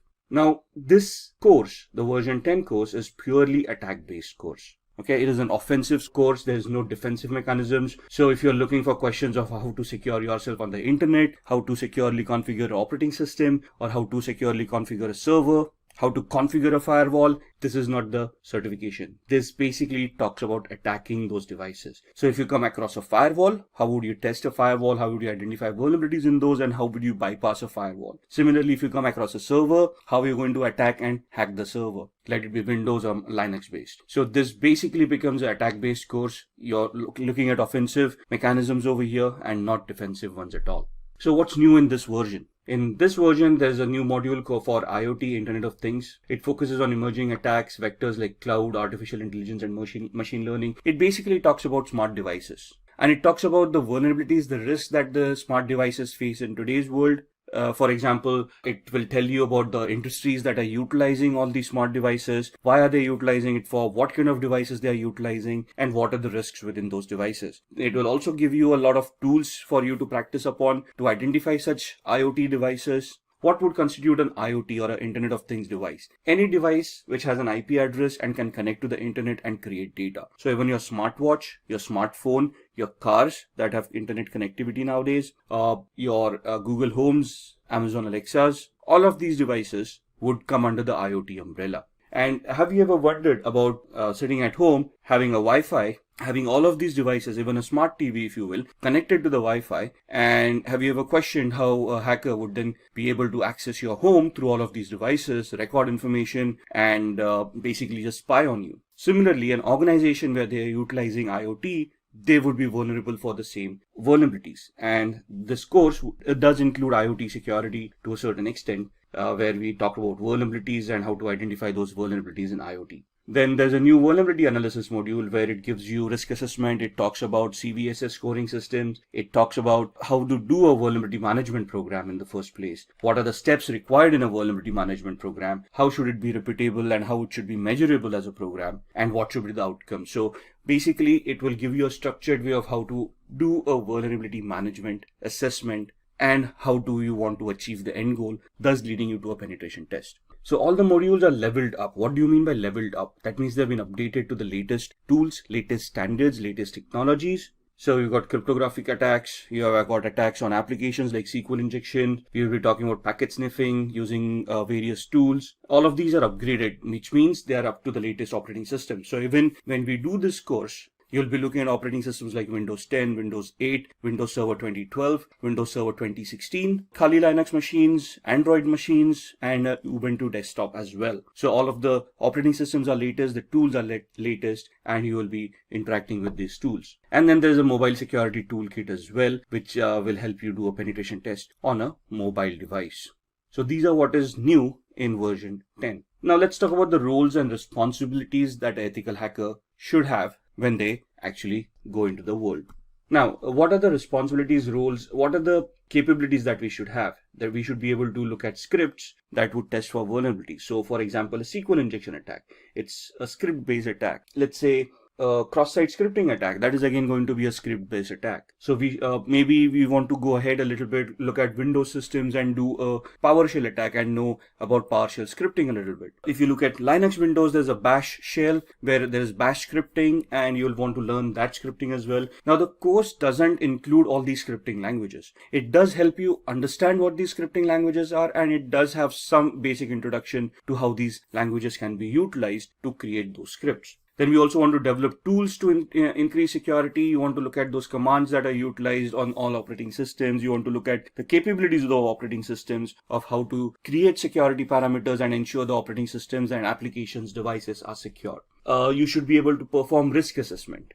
Now, when you say risk assessment is the likelihood of an attack being actually executed on an organization based on the threats and the vulnerabilities that we have identified. So risk assessment is something that you find out a vulnerability and then you try to figure out in a hypothetical manner of what is the likelihood of that vulnerability being exploited by a hacker if they find that vulnerability. And if they do execute that, what is the impact that is going to happen on the organization, and what is the penalties or the repercussions that the organization is going to face if that vulnerability is exploited. That's what a risk assessment is. Then we should also be able to develop security policies or set up security policies and implement them to ensure that the security mechanisms are standardized and are consistent.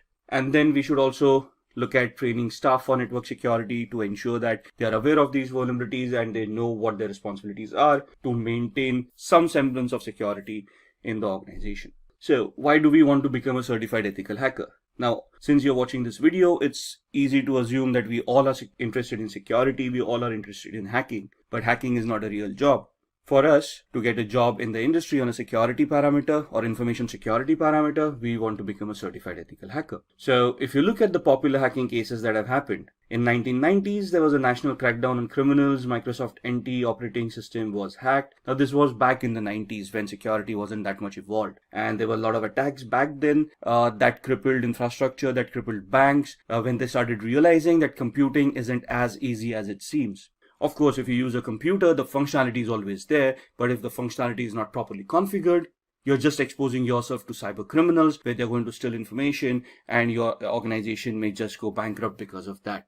In 2013, an example, Adobe reported 2.9 million accounts as stolen. In 2016, Kaspersky, which is an internet security firm, announced that there were 758 million malicious attacks that occurred worldwide. Imagine that, 758 million malicious attacks that were identified and reported. In 2018, Facebook reported a loss of 30 million accounts that were stolen. 2018 again, Quora reported 100 million customer accounts being stolen. And in 2018 again, Marriott, 500 million travelers' accounts stolen and manipulated. Now, when you say accounts were stolen, how does it affect the organizations? Now, first and foremost, if those accounts were stolen, that means usernames and passwords were cracked, and those accounts may have contained credit card information or may have contained some personal information that would identify the person and thus make them gullible for a social engineering attack or an identity theft attack. So it has a cascading effect. If I would have been affected, or you would have been affected with these attacks, the repercussions would have been catastrophic. Your credit card information being stolen, that means somebody else would have misused it, and you would have seen a huge bill come your way. Now, you can go back to the bank and dispute that, but that's again a dispute that you're trying to have with the bank for something that you didn't do, which requires a lot of energy and a lot of time. And at the end of it, somebody has to pay for that particular loss. Now, in this scenario, the bank would have had to bear the loss, but then that's a loss for the bank, and bank doesn't want to do that. And that's where they would try to hire certified ethical hackers who would try to test these vulnerabilities and plug them in so that the end consumer is also secured, the bank is also secure, right? In this case, Marriott, there were 500 million travelers' accounts that were stolen. A lot of credit card information was leaked out. Email accounts were hacked and compromised, and thus there was a lot of repercussion that happened. Now, the thing is that there are also laws that these organizations need to adhere to that tell the organizations how to keep their information secure and also have penalties in place if the organization gets hacked. And the penalties are pretty severe. So organizations do not want to get hacked or do not want to get compromised, not only from the customer's perspective where they would be losing customers, losing reputations, and then thus facing losses, but also from a legislative perspective where they would have to pay fines to the government for the frauds that have happened. So these are some of the popular hacking cases that have cost these organizations quite a lot of money, and thus they have a lot of security in mind. If you look at the news, in BBC News, there was something reported from a French police that there was a virus that infected more than 850,000 computers worldwide. Now, on the similar lines, if you remember ransomwares, and if you look at WannaCry that happened in 2018 or 2017, it also cost the world $4 billion in losses during that just one small month of its infection. Then Google basically disclosed that a large-scale hacking effort was targeted at Apple devices. And this has been, it has reported that there was a sustained effort to hack iPhones over a period of at least 2 years, which means that there's a specific target towards Apple consumers, and they are at a higher risk of getting hacked than others. Then the Texas government organizations hit by ransomware attack. So hackers have infected 23 organizations connected to local government in the US state of Texas with ransomware. That means that their databases have been encrypted. The government themselves do not have access to that database. The databases could have been compromised by the hackers. And that means that whatever services were being provided to the users based on that database may no longer be available to the end users because of the ransomware. Now, moving on with these, why do we want to become a certified ethical hacker? Increased attacks lead to more job openings. Now, if you look at ransomware, the WannaCry attack that happened in 2017, there was a knee-jerk reaction given by the rest of the world for IT security. Suddenly budgets started opening up. Suddenly people wanted more ethical hackers on their payrolls to test for vulnerabilities. In UK and Europe, we have GDPR, which is again another law that imposes severe penalties on organizations that get hacked and for not having proper security and a vulnerability assessment and penetration testing program in place. So that leads to a lot of job requirements as well, where organizations look at people with this special skill set to help them mitigate the vulnerabilities, to safeguard them and their customers from hackers and also from penalties from law enforcement and governments. So thus the demand keeps on increasing for ethical hackers, which automatically means that the salaries are going to increase as well. So more the demand, lesser the supply, higher the salaries. That's plain economics. Then challenge hacker with malicious intent. So from an ethical hacker's perspective, it is our duty to safeguard an organization, which means that we'll be pitched against hackers, and we have to ensure that those hackers would be challenged to the maximum limit before they even try to get access to any of the resources that we are trying to protect. It offers a boost in your career. So more efforts that you put in, more vulnerabilities that you find, the better the career prospects that you have, and the better job aspects that you're going to get. And this also lets you keep yourself updated on the latest technology. As the technology progresses, as we evolve on technology, security will also evolve, and the ethical hacker would need to keep themselves updated on these technologies. So this is what is a plus point to become a certified ethical hacker. So why do we want to get the certification, and what would it mean by being a CEH certified individual? Take this into consideration. You are applying for jobs, and you have been applying for cybersecurity related jobs, of course, and you go in for an interview. In the interview, you are asked quite a few questions, and they will be testing you on cybersecurity concepts. So they will be asking you a lot of technical questions about cybersecurity, about information security, and any other related topic. So let's say in a few minutes into the interview, there are some concepts that you have not brushed your skills upon, and they ask you about certifications. And one of the main certifications that is sought after is the CEH certification. And if you're not certified, that's where things can become a little bit problematic, where organizations today very proactively start looking for people or candidates who are already certified, rather than take them on board and get them certified. So in this scenario, having a certification would obviously help not only to be shortlisted for the job, but the certification involves a lot of training, which would help you understand the concepts and prepare you for the interview a lot better as well, right? So getting yourself certified is quite necessary in today's world. Let's look at what the certification is all about. The certification involves a very hands-on training that trains an individual into thinking about cybersecurity from a hacker's perspective. And developing this mindset is very important, because to catch a thief, we have to think like a thief. Teaches the candidate to spot vulnerabilities in a system, so it trains you on how to identify flaws, how to verify that they exist, and then how to treat them as well. Like I said, this is a very sought after certification, and companies look for people who are already certified as CEH, or a certified ethical hacker. So what is this certification all about? This is a globally accepted certification, and it tests the knowledge that a candidate will have about threats and their preventive mechanisms. So the certification, the exam itself will test you on the parameters. The training would provide you with all the information that you require to clear the exam and to gain knowledge from a real world perspective. So it will train a candidate to think like a hacker.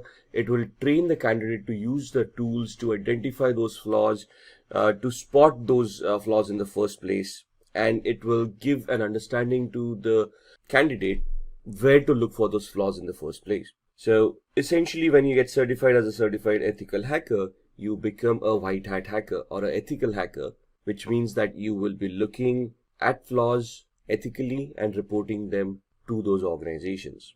The certifying authority is the EC Council. It is a very well known and a widely accepted certification authority across the globe.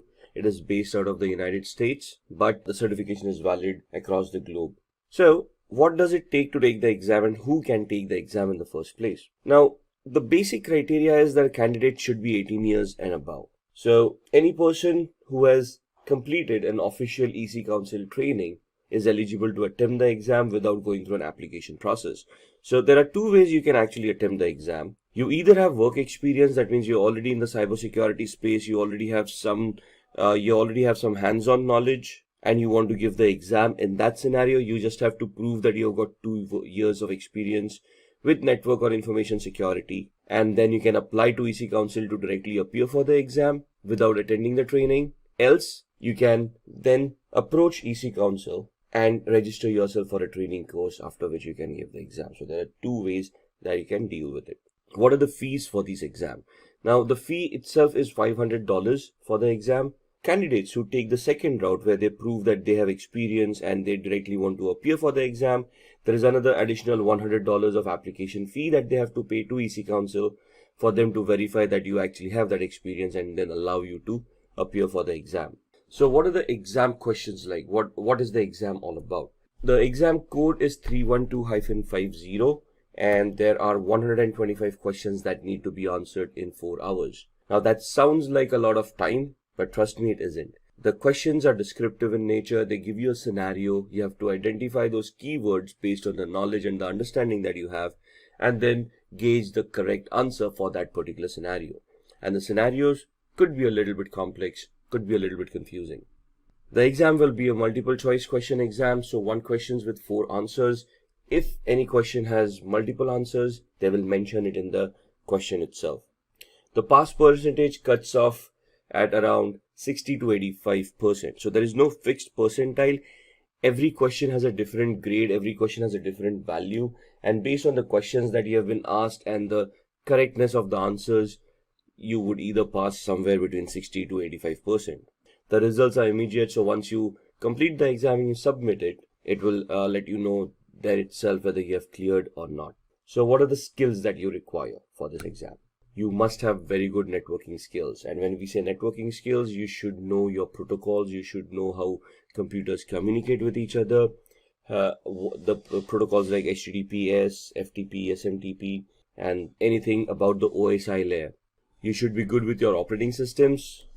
The candidate should also have a very good knowledge about operating systems. And when we say operating systems, we want the candidate to know about troubleshooting methods and how the operating system work in the first manner. So you should have some basic skills about operating systems and the configuration of these operating systems. You should also know the different types of cyber attacks, such as social engineering, phishing, and how to prevent these attacks. So this is the exam skills. The training prepares you with all these skills. The candidate must be able to hack into an organization system with permission and erase all digital evidences. So the training itself will get you accustomed with all the hacking phases, how a hack is constructed, how a hack is made more effective, and how the hack evolves, and later on how you can delete all the evidences of the hack that has happened. So for the exam, you should have, or you should be very good with your networking skills, understanding protocols and how they work, configuring operating systems and troubleshooting them. You should be able to classify different cyber attacks and know how to launch them as well. And you should be able to hack into devices and erase all digital evidences that may have happened. Password cracking and cryptography is also a very much required skill to clear the exam.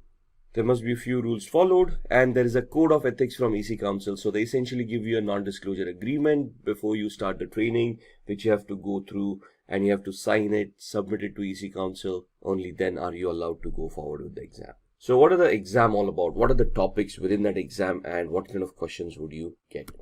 So there are 7 domains in this training based on which they will ask you questions. When you say background, background is nothing but your knowledge on networking skills, your knowledge on a little bit of operating systems, how communications happen, how protocols work, and so on and so forth. Analysis would be where you analyze certain attacks and you're able to analyze, let's say, packets, and based on those packets, you can identify whether it's a legitimate packet or is it a malicious packet with any malicious data within it. Then with security tools, you are able to talk about security as in the concepts of security like confidentiality, integrity, and availability triad, the IEEE identification, authentication, authorization, and accountability aspects, and various other concepts that are there in security. So you'll be questioned on those topics as well. Tools and programs. Ethical hacking carries a lot of tools, and you should be conversant with those tools. During the training, there will be hundreds of tools that you would be going through, and you would be facing questions on these tools. So there would be some basic questions like commands that would be given to you to identify what that command would execute, or there would be a specific scenario given to you, and then they would ask you which is the most suitable tool that you would utilize to crack that particular scenario. And then there's the methodology, of course, of how or which steps would you take in this particular attack to be successful. Then we talk about policies and the ethics. So as you can see, all of these domains have different weightage in the exam. 21.79% for your backgrounds. So you can see the background information is very much important. Operating systems, networking, a little bit of applications, a little bit of architecture of how things are deployed. Now, CEH is normally an advanced certification, right? So there are a few presumptions that you already know a little bit about Active Directory, how operating systems work, how identity management works. So there's a little bit of presumption that you have these background knowledge, but in the training you can be prepped up for that knowledge as well. So it does contain a little bit of insights about how these things work. Analysis is where you're looking at some scenarios, and based on the evidence is given to you, you can analyze what's going on. So that's at 20.73%. Security, which is the main topic, is at 23.73%. Tools and programs related to security would be at 28.91%. The methodologies would carry a weightage of 8.77, policies 1.90, and ethics 2.17%. So you have 125 questions. You can figure out percentile wise how many questions you would get on each of these domains. So let's have a look at these domains a little bit more. The background is about network and communication technologies. Again, like I said, protocols, procedures, services, how computers work. So ports on a computer, how ports are utilized by services, and how communications happen over these services and these ports. How we can scan these ports to identify what's going on, and then try to find out vulnerabilities within them. Then we have got information security technologies and the information security threats as well. So when I want to launch an attack on a device, where would I find vulnerabilities? Is it just on the network? Do I look at the operating system? Do I look at different applications that are there on the operating system, and so on and so forth? So where are the threats? That's something that we need to identify, and that's what this domain deals with. So 27 questions from this domain. Then analysis and assessment, information security assessment and analysis, and the security assessment process. So let's say you're in a penetration test and you want to launch an attack. What is the assessment that you want to do before you launch that attack? What is the process you want to conduct? And how you're going to analyze the vulnerability in the first place to identify which penetration test or which attack you should do at that particular point in time. Then security would talk about information security controls. Controls would be all the security elements that you can implement to prevent hacking. So firewalls, IDS, IPS, antiviruses or endpoints, all of these would be included in this domain. Information security attack detection. So it's not only about how you can attack, you also want to know if you're being attacked in the first place. So analysis would basically identify how you're being attacked, and the detection is where you first detect that something is wrong, after which you can analyze it. right? And how you can prevent security attacks happening at your organization as well. So which firewall would fit at what OSI layer, what in the architectural aspect, where do you want to place an IDS or an IPS, where would you want to place a firewall, where would you want to place a UTM, to have a layered approach, a structured approach towards security, where a hacker would have to peel off layers of security to reach the data that they wanted to get access to in the first place. So there will be 30 questions from the security domain, 16 questions on the analysis and assessment domain. The fourth domain is the tools, systems, and programs. So this is where all the tools that you would have utilized resume. So this is where all the tools that you have utilized in the ethical hacking scenario, and there will be questions asked about those tools. So in the training, there are some tools that are prescribed in the course where you'll have to concentrate on those tools. You'll have to get your hands on those tools to understand how those tools work and then give appropriate answers in this domain. So there would be 36 questions for tools, systems, and programs. Then the fifth domain is procedures and methodology. Information security procedures and assessment methodologies would be asked over here. So how would you conduct a test? How would you conduct a vulnerability assessment? What is the method and the procedures that you would follow in conducting these tests? So there would be around 11 questions for this domain. The sixth one is regulations and policies.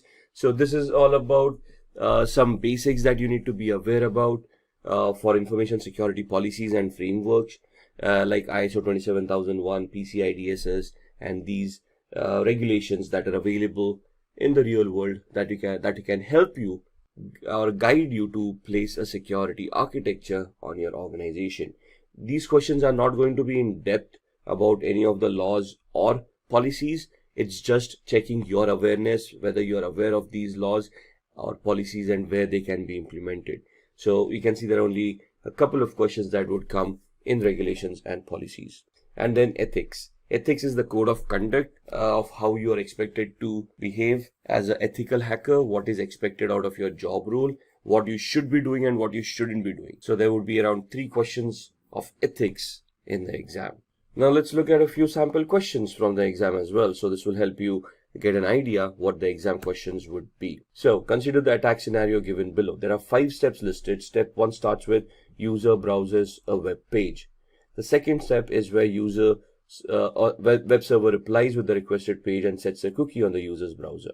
In the third step, attacker steals the cookie by either creating an attack on the network for sniffing, or at the application with cross-site scripting, or sending a fake mail or hosting a fake website by a social engineering attack, which is a phishing attack. In the fourth step, attacker gets access using whatever they have done and orders a product using modified cookies. And in the fifth step, the product is actually delivered to the attacker's address, whereas the bill is footed by the victim. So what is the attack that is happening here? Identify the web application attack. Is it a session fixation attack? Is it a unvalidated redirect attack? Is it a cookie poisoning attack, or is it a denial of service attack? So again, going through these steps, which of these would be the correct answer? In this scenario, it is C, which is a cookie poisoning attack, because if you look at the steps, the attacker basically hijacked the cookie or stole the cookie and then modified it to be utilized for some malicious reasons.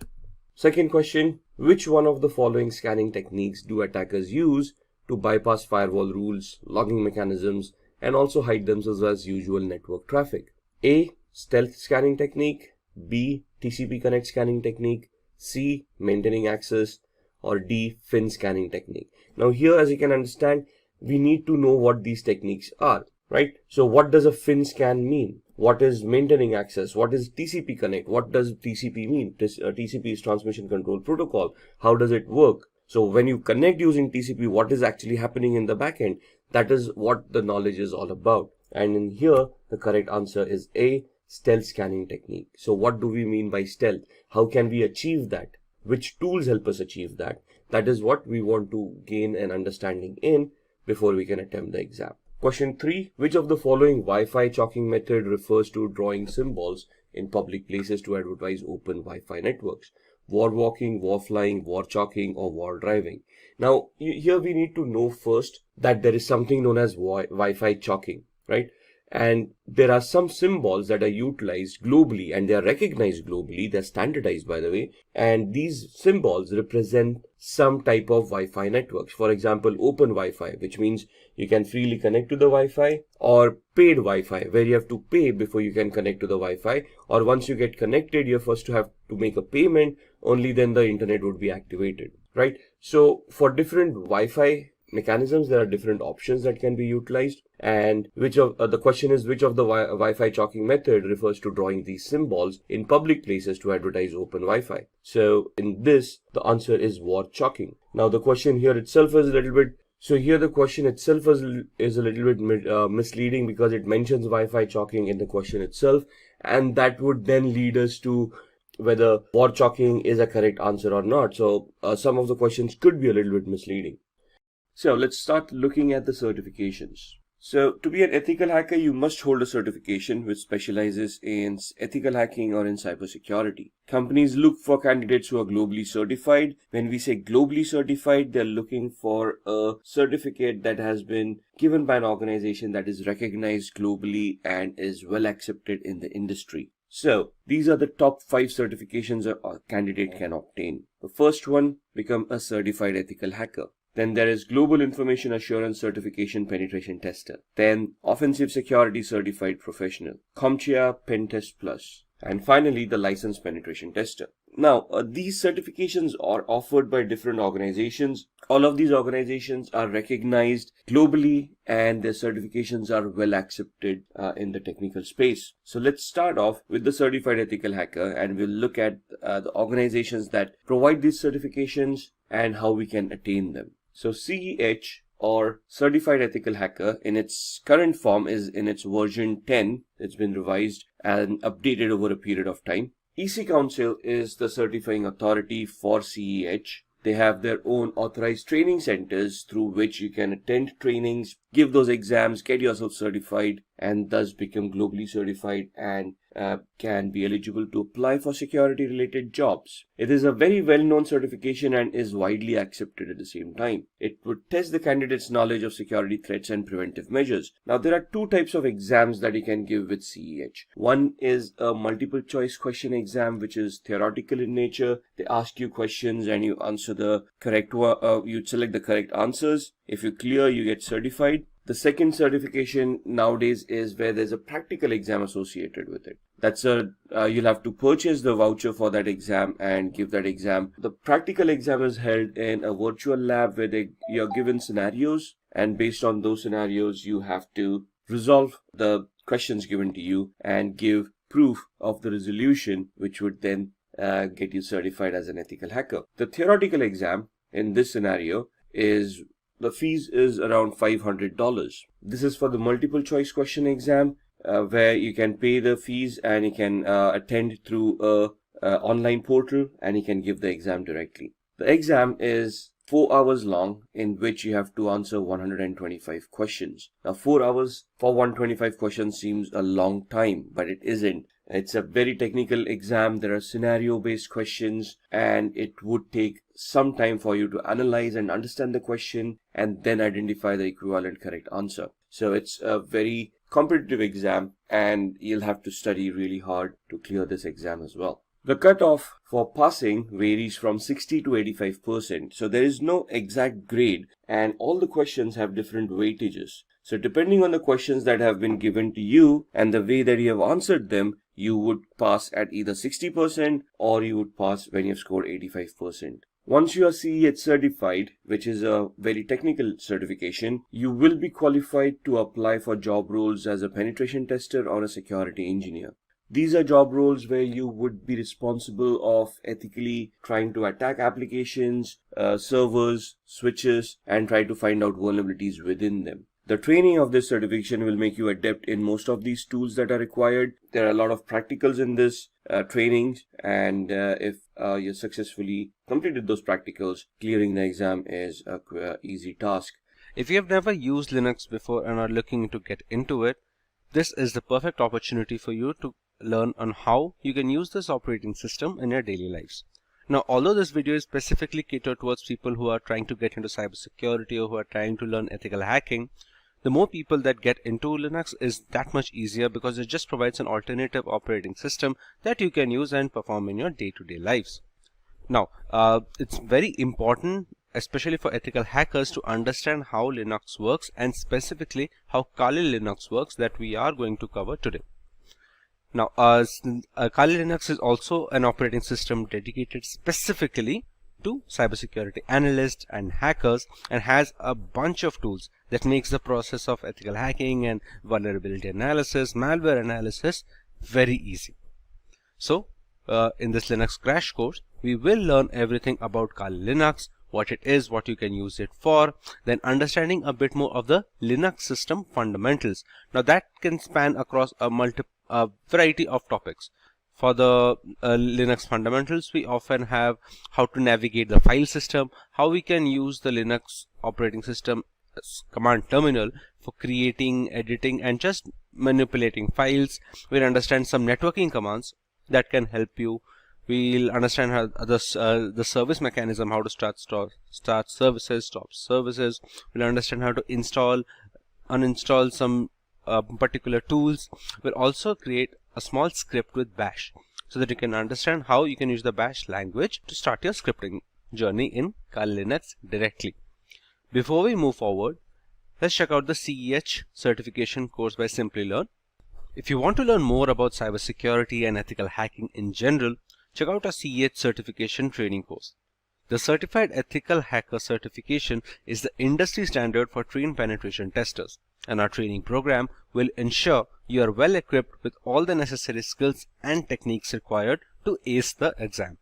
You will get an exam voucher for free with the course, allowing you to learn, master, and excel as a penetration tester with a single package. You can find the link for the course in the description box below. That being said, we can get started with our demonstration. Now, the first thing we need to understand is how we can install Linux properly. To install Linux, or Kali Linux to be specific in this case, we will need two things. One, we need the ISO file, which is basically the installation file of every single operating system, and we will need an environment to run it in. Now, many people use Linux or any other operating system as a dual boot in the system, so that when you start up your computer or a laptop, it will ask you where do you want to boot into. Do you want to boot into Windows or Kali Linux or Ubuntu, something like that. But for easier access, what many people prefer and many people will recommend is using a virtualization software. So what that will happen is you will keep using your normal Windows operating system, but you can use virtualization software like VirtualBox or VMware to run Linux operating systems in Windows directly. It will run in a sandboxed environment, which makes it easier to learn, and you don't have to dedicate another bootloader access, and it just gets a whole lot complicated. Dual booting is a lot more complicated, and it is recommended for beginners to just stick with virtualization software. Now, for virtualization software, you will get two options here, which will be VirtualBox by Oracle or VMware. Now, I highly recommend VMware because I feel it is much more stable and it has a bit more fluidity when running operating systems. Now, since you are running full-fledged operating systems in a single window, your system must have a good amount of RAM free so that it can be completely dedicated to the operating system being run in that sandboxed environment. So I would really recommend VMware over VirtualBox, which I feel has become slightly dated now. Meanwhile, VMware Workstation Player is going to be much better. This is obviously a case of preference, and you can try out VirtualBox if you want. Most of the things will be similar. But once you download VMware and install it, you should be getting a window like this. Now, this is the workstation. You can get the VMware Player version, which is the free version. You can get that as well. And again, most of the things will be similar. So now that we have VMware and we have our environment where we are going to install Linux and work on it, let's check Kali Linux. Now, Kali Linux, as you can see, it's the world's most advanced penetration testing distribution, and more importantly, it is based on Debian. Debian is one of the you can say the forefathers of operating systems, one of the operating systems which paved the way for many Linux distributions to be based on it. Apart from Kali, we also have another operating system which is called Parrot Security. This is also used by ethical hackers and cybersecurity analysts, because this has functions the same way as Kali Linux, as in it has all the tools and techniques that you may require in your ethical hacking journey. So you can use either of them, either Kali Linux or Parrot Security. And more importantly, for today's video, actually any Linux distribution will do, because this is more about learning the basics, and the basics will stay same irrespective if you go for Kali, Parrot, Ubuntu, or any other Linux distribution that you can think of. But just letting you know that there are two options here. Parrot has a bit more features, but Kali Linux is the industry standard today and has been for like a decade now at this point. So it is much recommended to go with Kali, and that's what we are going to work on today. So to download the ISO file, we'll just click the download button here. And you can see it offers a variety of options. You can directly download for virtual machines, which is, as you can see, it is the recommended, but it is going to deprive you of a few learning things. So what we can do is we will get the live boot system. What live boot will do, it will provide the ISO file, which we can later use to install on our VMware system. So I will go to the live boot.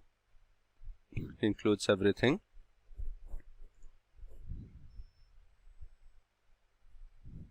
As you can see, I got a torrent file. I will place this torrent for download now. Actually, instead of the torrent, we can just download the point release live image. This version had every tool possible, but this January edition, you can see Kali 2023.1, the January live version point release live image. You can just download this one directly. Just click the download button here, which is written at 3.8 gigs, the ISO file size. Just click on download, and your download will start. Then remember, once again, you can do this process with Parrot Security directly as well. I think if we go to download button here, yes, we have to choose the security edition. Now they also have multiple versions. For, let's say, the home edition is for daily use, just casual browsing or just multimedia process, all those things. Hack the Box is completely separate service that functions easy to hack boxes. That will be a completely separate edition, similar to Cloud, Architect, and Raspberry Pi. But if you are going to use Parrot Security, get the security edition directly. Just download it from here, and you'll be good to go. But for now, we are just going to install Kali Linux, since that is what the majority of the industry uses, and we'll move forward with it organically.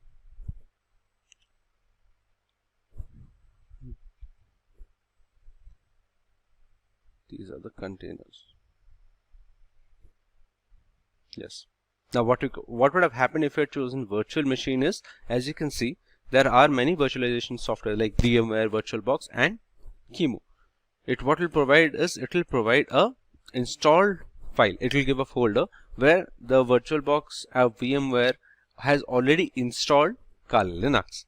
So you can just load up in your VMware system. As you can see, you have to choose open a virtual machine if you download the image directly, this one. So you can just open up that folder and your operating system will load on its own. But after getting the ISO, you can customize a lot of things. The thing about this virtual images are they're not customizable as such. With the ISO, I can customize how much hard disk space I want to devote to just the sandbox operating system, how much RAM usage, although those RAM usage and all can be customized. Everything will be tailor-made based on your specific needs.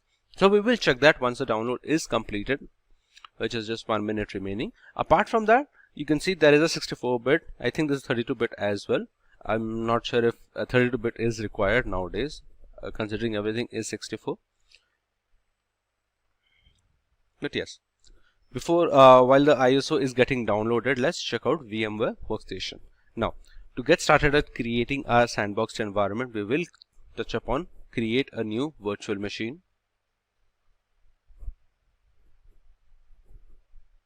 Yes. Here we can, let's say, check on custom, because we want to customize how much we want to give. Hardware, we can use workstation 16.x, which is the latest one.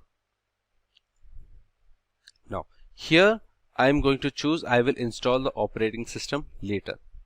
If I give the ISO file here directly, it will install the operating system on its own, which kind of defeats the purpose. If that was the case, we would have downloaded the live image anyway. I will click on I will install the operating system later. We will choose in the guest operating system, we will choose Linux, and make sure you choose Debian 10.x 64-bit. As we read in the website, it is based on Debian. It's Debian based Linux distribution.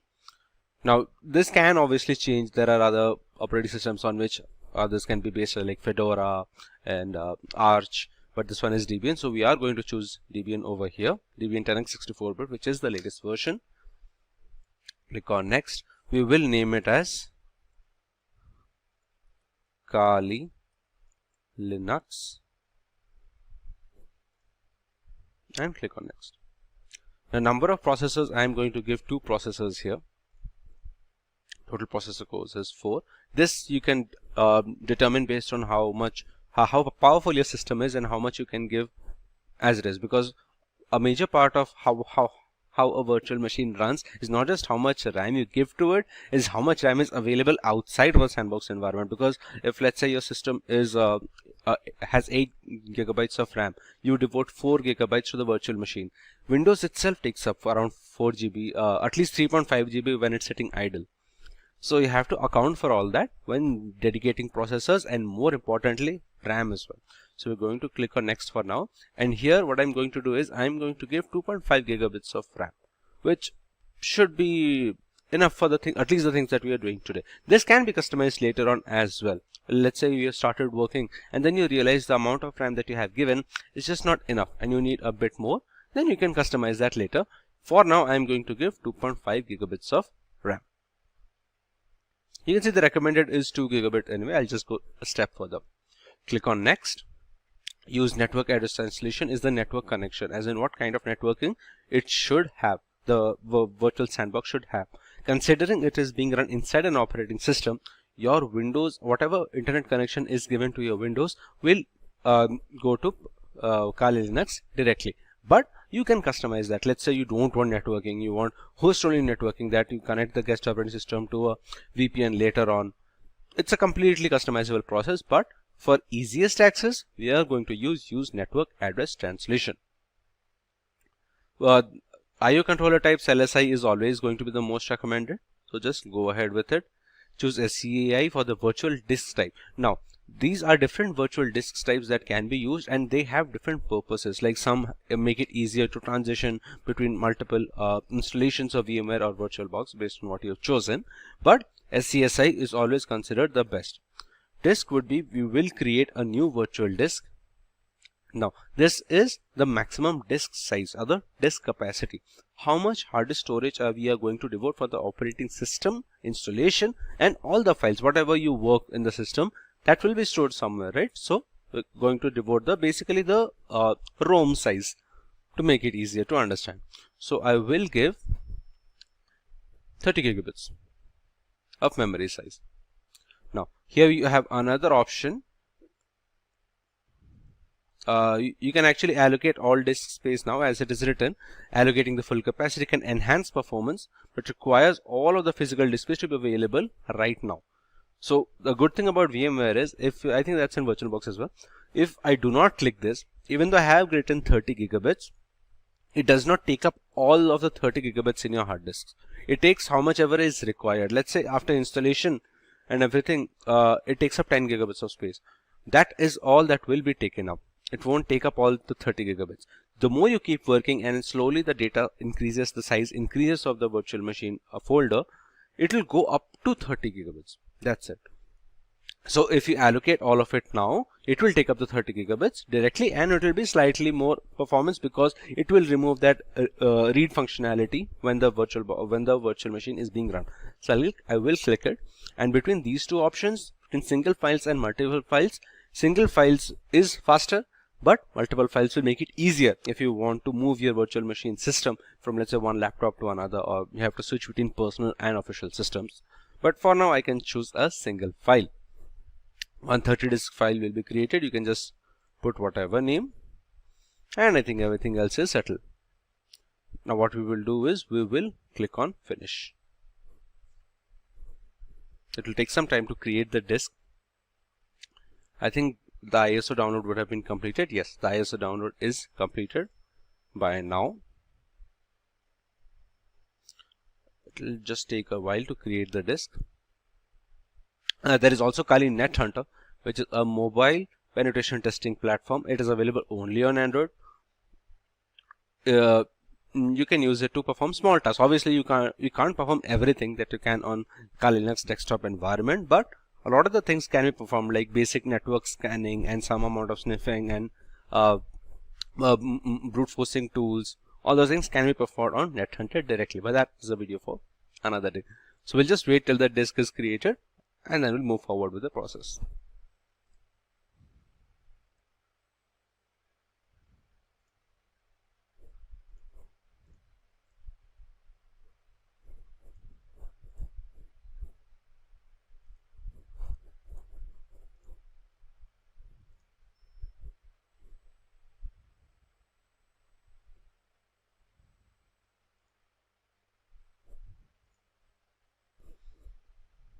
As you can see, the virtual machine is now created. So the next step would be to actually align the ISO file. So we're going to click on Edit Virtual Machine Settings here. We'll select the CD/DVD position, use ISO image file. We're going to browse, go to Downloads, use the Kali Linux ISO, and click on OK. So now we can power on.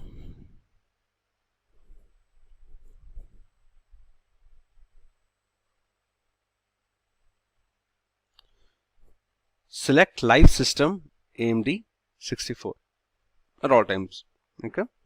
You can see a pop-up here below that says install DBNS as you would on physical computer, that we are going to do, which should be Kali Linux. In this case, it just shows Debian because it is based on Debian. That's it. When you're done and the operating system boots up, click I finish installing. So we will do that when the time is correct.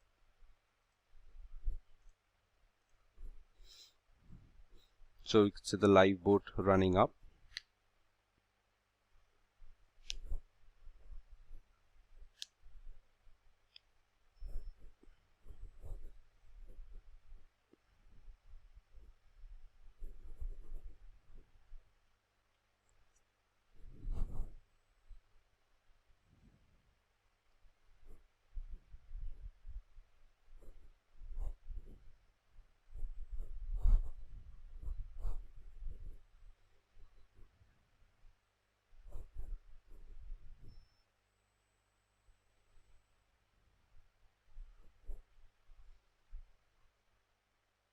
Okay, you can see Kali Linux is booting up now. You get the usage, CPU usage meter here, and this should be the memory.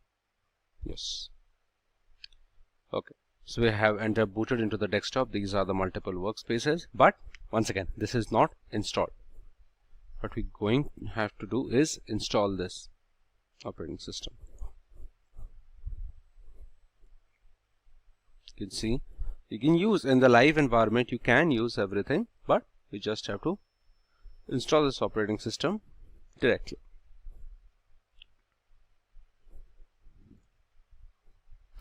The networking system is working.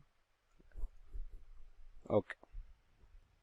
So once you familiarize yourself with the Kali Linux operating system, and more importantly, in the live environment, you are able to check if the amount of RAM that you have given and your processor in general is able to sustain everything or not. What we will do is we will just power off the virtual machine. We'll again power on, and this time we'll not choose the live system.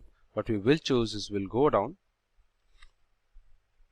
we'll choose the advanced installation options, we'll click graphical install and install. That's it. Now what this will do is will launch the graphical installer instead of the live system.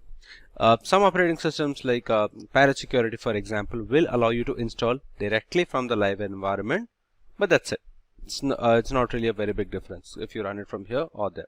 Now the installer is launched. I'm sorry. We'll click the English language. Yes. It will ask for your location so that it will set your time zone. I will choose India. Configure the keyboard. You can choose American English, considering that is the standard keyboard layouts that is available on the market. It will load the additional components like the networking modules, the input-output device detection drivers, all those things. Some of the partitioning devices as well, I think. It will take the network hardware next. Configuring.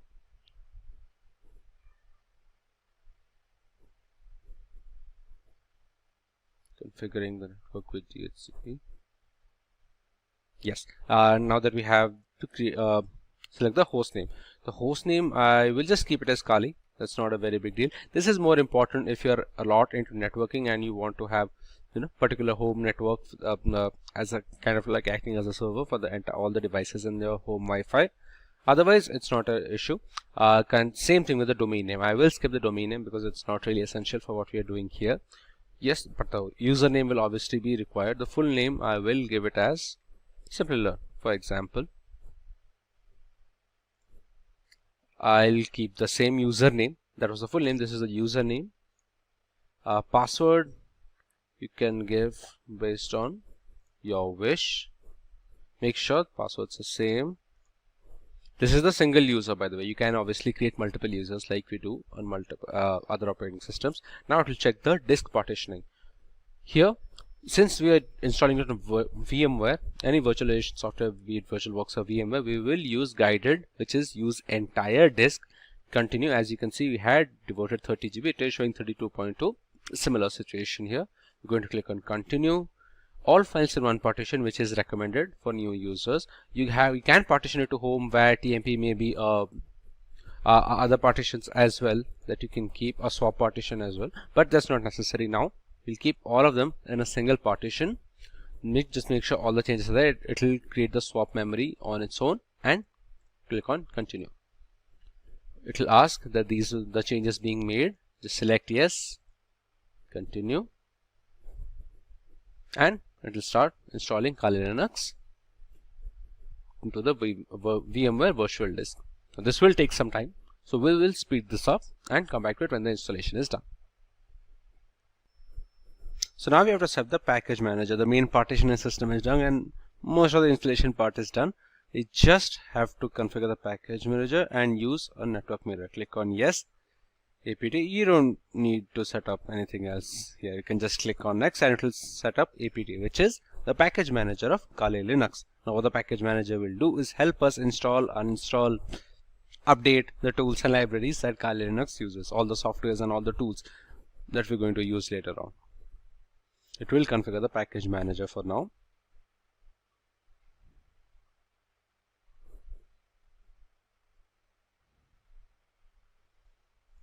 It's almost done.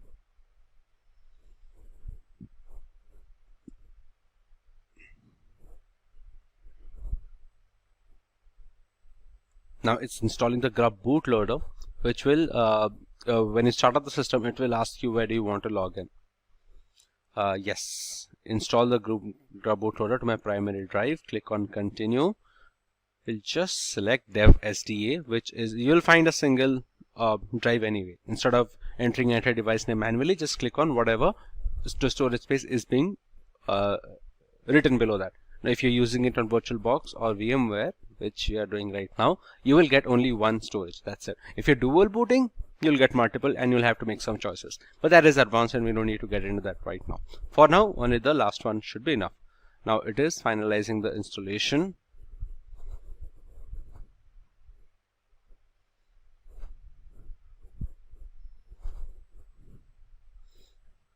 Just running a few post-installation clicks, that's all.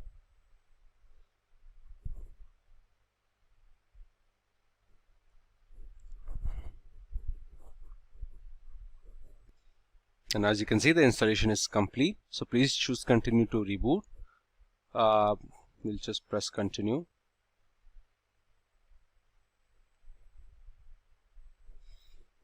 Now it loaded in a lot of the packages during the live version and during the installer so that it can continue with the installation. So it's going to remove that live package now from the RAM and complete the process.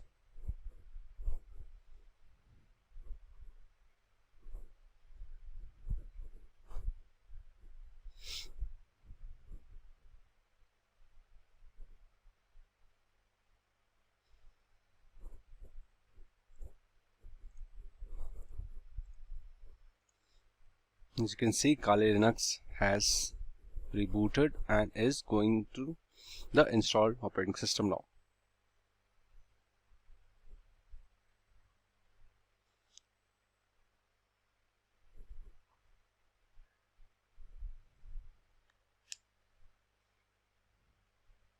You will learn, if you're a beginner into Linux, you will run into a lot of the commands being shown. Just don't freak out, it's all normal.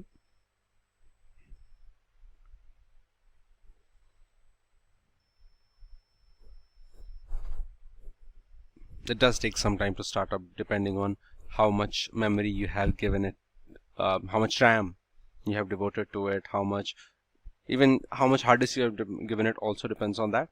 And obviously it also relies on how much memory your Windows operating system is using, so that how much extra RAM is available and how well Windows can push VMware Workstation. So you have the login screen. We are going to use whatever username and password we had set during installation to log in. Now this will be the root user. You'll understand more about that just now. Let's just allow it to boot completely.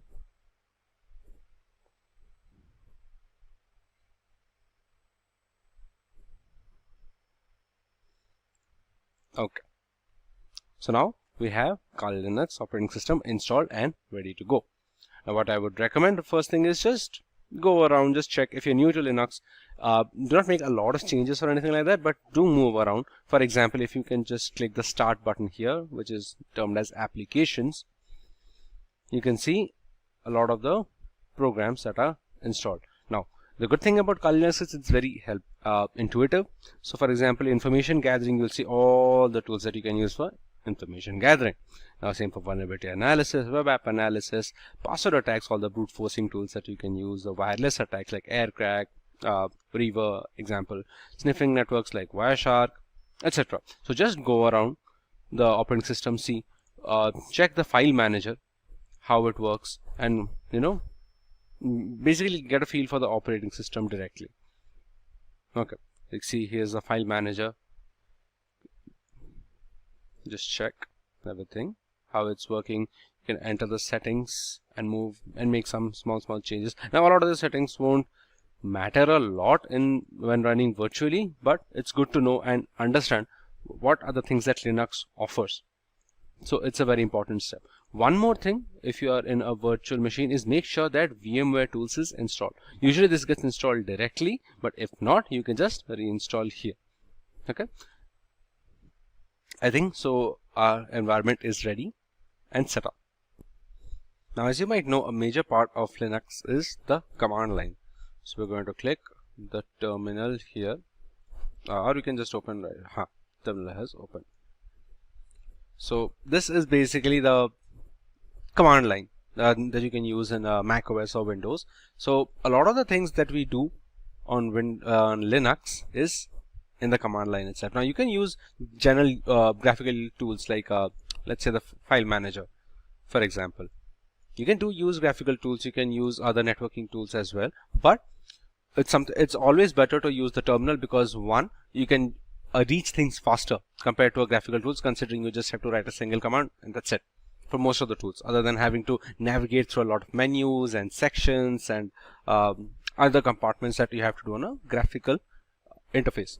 So we will have to focus more on this command line terminal. And the first thing that we have to learn in a command line terminal is the sudo user or the root user. We had discussed when creating the user, where I told that that will be the root user, considering we're only adding just one user for now. Okay, so let's break that apart actually. Sudo is the keyword that we are looking for. Okay, now the super user or the root user administrator of the system is going to be someone who has all of the access to access everything, all the sensitive files, all the sensitive settings, all those things. Now, if you can just see, let's say if I want to open a file, I'm going to put cat etc shadow. It's a permission denied. Cat is the way to open up text files, by the way. Now this file does exist, but I cannot open it because the permission is denied. I'm not the root user right now. I'm just Simplilearn@Kali. Now the terminal does not go into root mode by default because it's not safe from a security perspective. So we have to check on what are the things that can be done securely. That's why what we will do is we will write down now sudo, let's say sudo is the command for invoking the root user. We will write the same command, which is sudo cat etc shadow. It will ask you for your root password that we set before. We'll just put the same password, and as you can see, it showed the details of the shadow password, shadow file. So why? So that's the reason actually why it's not recommended to have the root user at all times. It's not recommended. Meanwhile, what you can do is, let's say you work a lot with the sudo password. For example, a lot of the things that we're going to do in this video will require the sudo keyword, which is the root access. Now, if you just open a new tab, for example, you'll get another terminal without any issues. Now, one thing I want to note out is if you are learning a lot of the tools that require the sudo command, like opening sensitive files like this one, etc shadow, or making small changes that require root access, like changing the network adapter, checking what kind of external devices are being connected from a system perspective, all those things you will require to run continuously. So instead of writing sudo again and again and again for every command, what you can use is this command sudo su. Now what this will do is it will change the terminal, change the user in this particular terminal tab to a root user. Now I will just press enter, and you can see you can check this $sign here. Once I press on sudo su, this will change to a hash, and you can see the user has changed now from the Simplilearn to the root user, which basically has all the permissions to do whatever it can with the system. It can change into hash. So now whatever you have to do, you don't have to write sudo command anymore. And just write cat etc shadow, and there you go. Now remember, this root user terminal is only valid for this particular tab, not even this window, this particular tab. If I go to this tab here, or I'll just close it and create a new tab, it's still $, and we're in the Simplilearn user anyway. You can't log in directly to the root user for security purposes. Like, let's say if, while it is ultra rare for Linux to have any kind of malware, it is always better to not give it all the permissions like you can have in some other operating system like Windows. So you have to dial into root directly. Okay, so you can use sudo command. You don't have to use sudo command if you have the sudo su. A lot of the things, sometimes you'll find commands that will not work, like the cat etc shadow, they will not work, or sometimes the commands will work but they won't work all the way. You'll find something is wrong. So always make it a point to try it with sudo once before moving forward. So now let's understand how we can navigate the file system in Linux. So what I'm going to do is I'm going to open the terminal again, just increase the size of the text a while. So as you can see, this tilde symbol, this means we're at the home location. To understand how we can determine which directory we are in currently, always remember, terminal will open in a particular directory. That's the entire point of the terminal or the command line, for example. To find out what you are in right now, you can just type in the command pwd, which stands for present working directory. Click enter, and you can see I'm at the home folder in the Simplilearn. Now this can obviously change. For example, if I want to move somewhere else, now I'll just open the file manager and show you once. This is the home Simplilearn folder. As you can see, it is written here. Thuna is the name of the file manager. This is the home folder. Now you have desktop, documents, downloads, music, all these folders, subfolders, you can say, inside the Simplilearn folder, home folder. So what I'm going to do is I'm going to move to, let's say, the documents folder. Okay, so the command for that would be cd, which is change directory. So I'm going to write, as you can see, it will automatically try to complete. The more you use Kali Linux, and actually most of the Linux operating systems, the shell or the terminal understands where you go and what you do. all those things. So that way I will going to change the directory to the let's say the documents folder. Now we're going to just write cd documents, and as you can see there is an extra word here, the documents, which means that now you are in the documents. We can use pwd command again to check, and you can see home Simplilearn documents. Now what if you're at a position where you don't know where you are and what are the files that are present there? For example, I just opened this in the graphical user interface and found out that okay, these are the subfolders that I can get into. To understand what are the folders available at your particular location, the command is just listing for command is ls, press enter. Okay, this is the documents. Apologies. We'll just, to go back one step, right now we are in home Simplilearn documents. To go back a single step, we'll just write cd double dot double full stop, then you can see once again we are back to home Simplilearn. Now once again, to understand what are the folders that are present, we have to use the command ls, and as you can see everything that is present. The desktop, document, downloads, music, pictures, all those folders can pop up. Now you can move here and there based on where you want to go.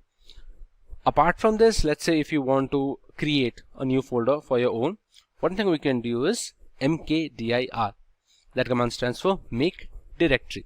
Now if I want to create a new folder by the name of mkdir slp, now remember, make sure you understand which position we are at, which is right now home Simplilearn based on the last pwd. I haven't used cd command anything after that. So now if I press ls, you can see another folder in the name of slp. Now you can do the same things. You can just go to slp. You can see the path has now changed to home Simplilearn slp. You can go back, and that's how you can work and create folders. To delete, let's say I don't want to have the slp folder anymore, I'll just use rmdir slp.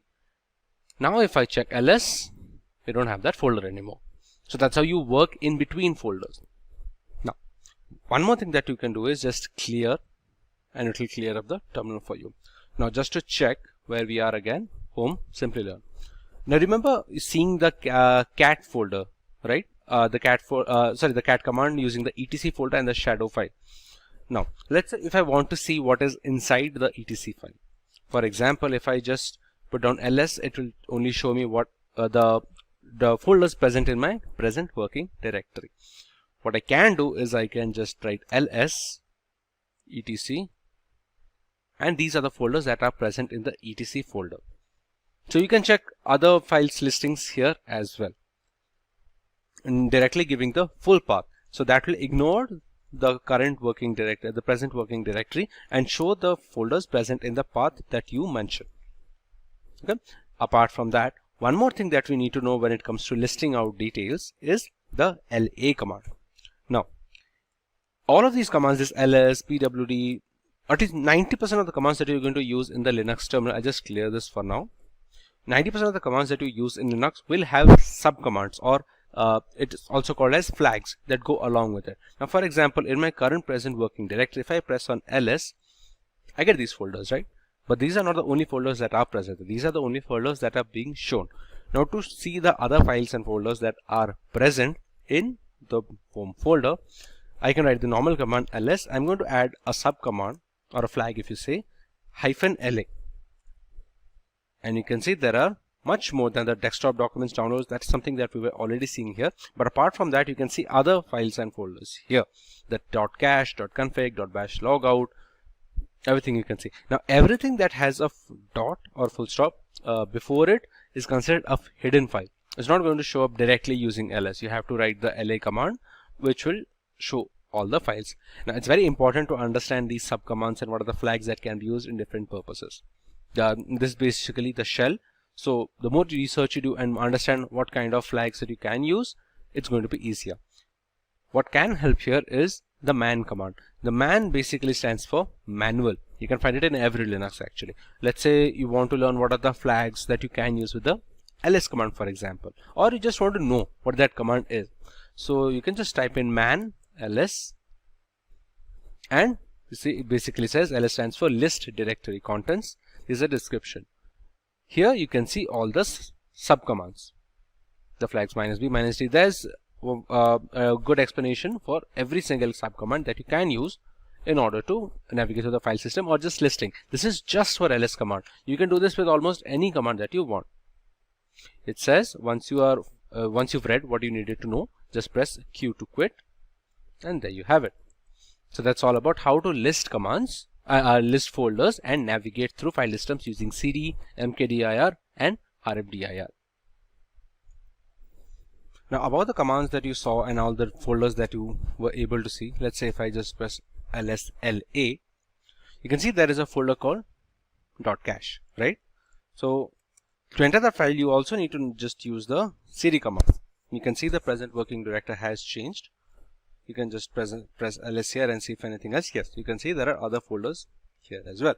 So the entire process remains the same, but just understand that if there are some files and folders that you're not able to see, which is going to happen a lot, considering a lot of the things that are hidden in Linux by default. You can access all of those things, but you need to know the right commands and the right way to access them. So if you are missing out on some files and folders, just make sure you're using the ls command and sometimes even the la command to get the details of everything that you are missing. Now this folder currently doesn't have as such any a lot of missing files and folders like the home folder had. So right now it's not very indicative, but you get the full idea of it. Another thing that you can use apart from the, let's say, the man command is the help command. Help -help. This is small. This is not as detailed as man, and this doesn't work for all commands, but you can do a lot of the commands. If you need a quick answer to something, you can definitely check this out, which is the -help. So while we are clear about folders, like how to manipulate folders, let's take a look about how we're going to work with files, for example. Now, let's say we use the echo command. Echo command is the equivalent of trying to put something on screen. So let's say if I just press echo with the codes, it will just print out hello.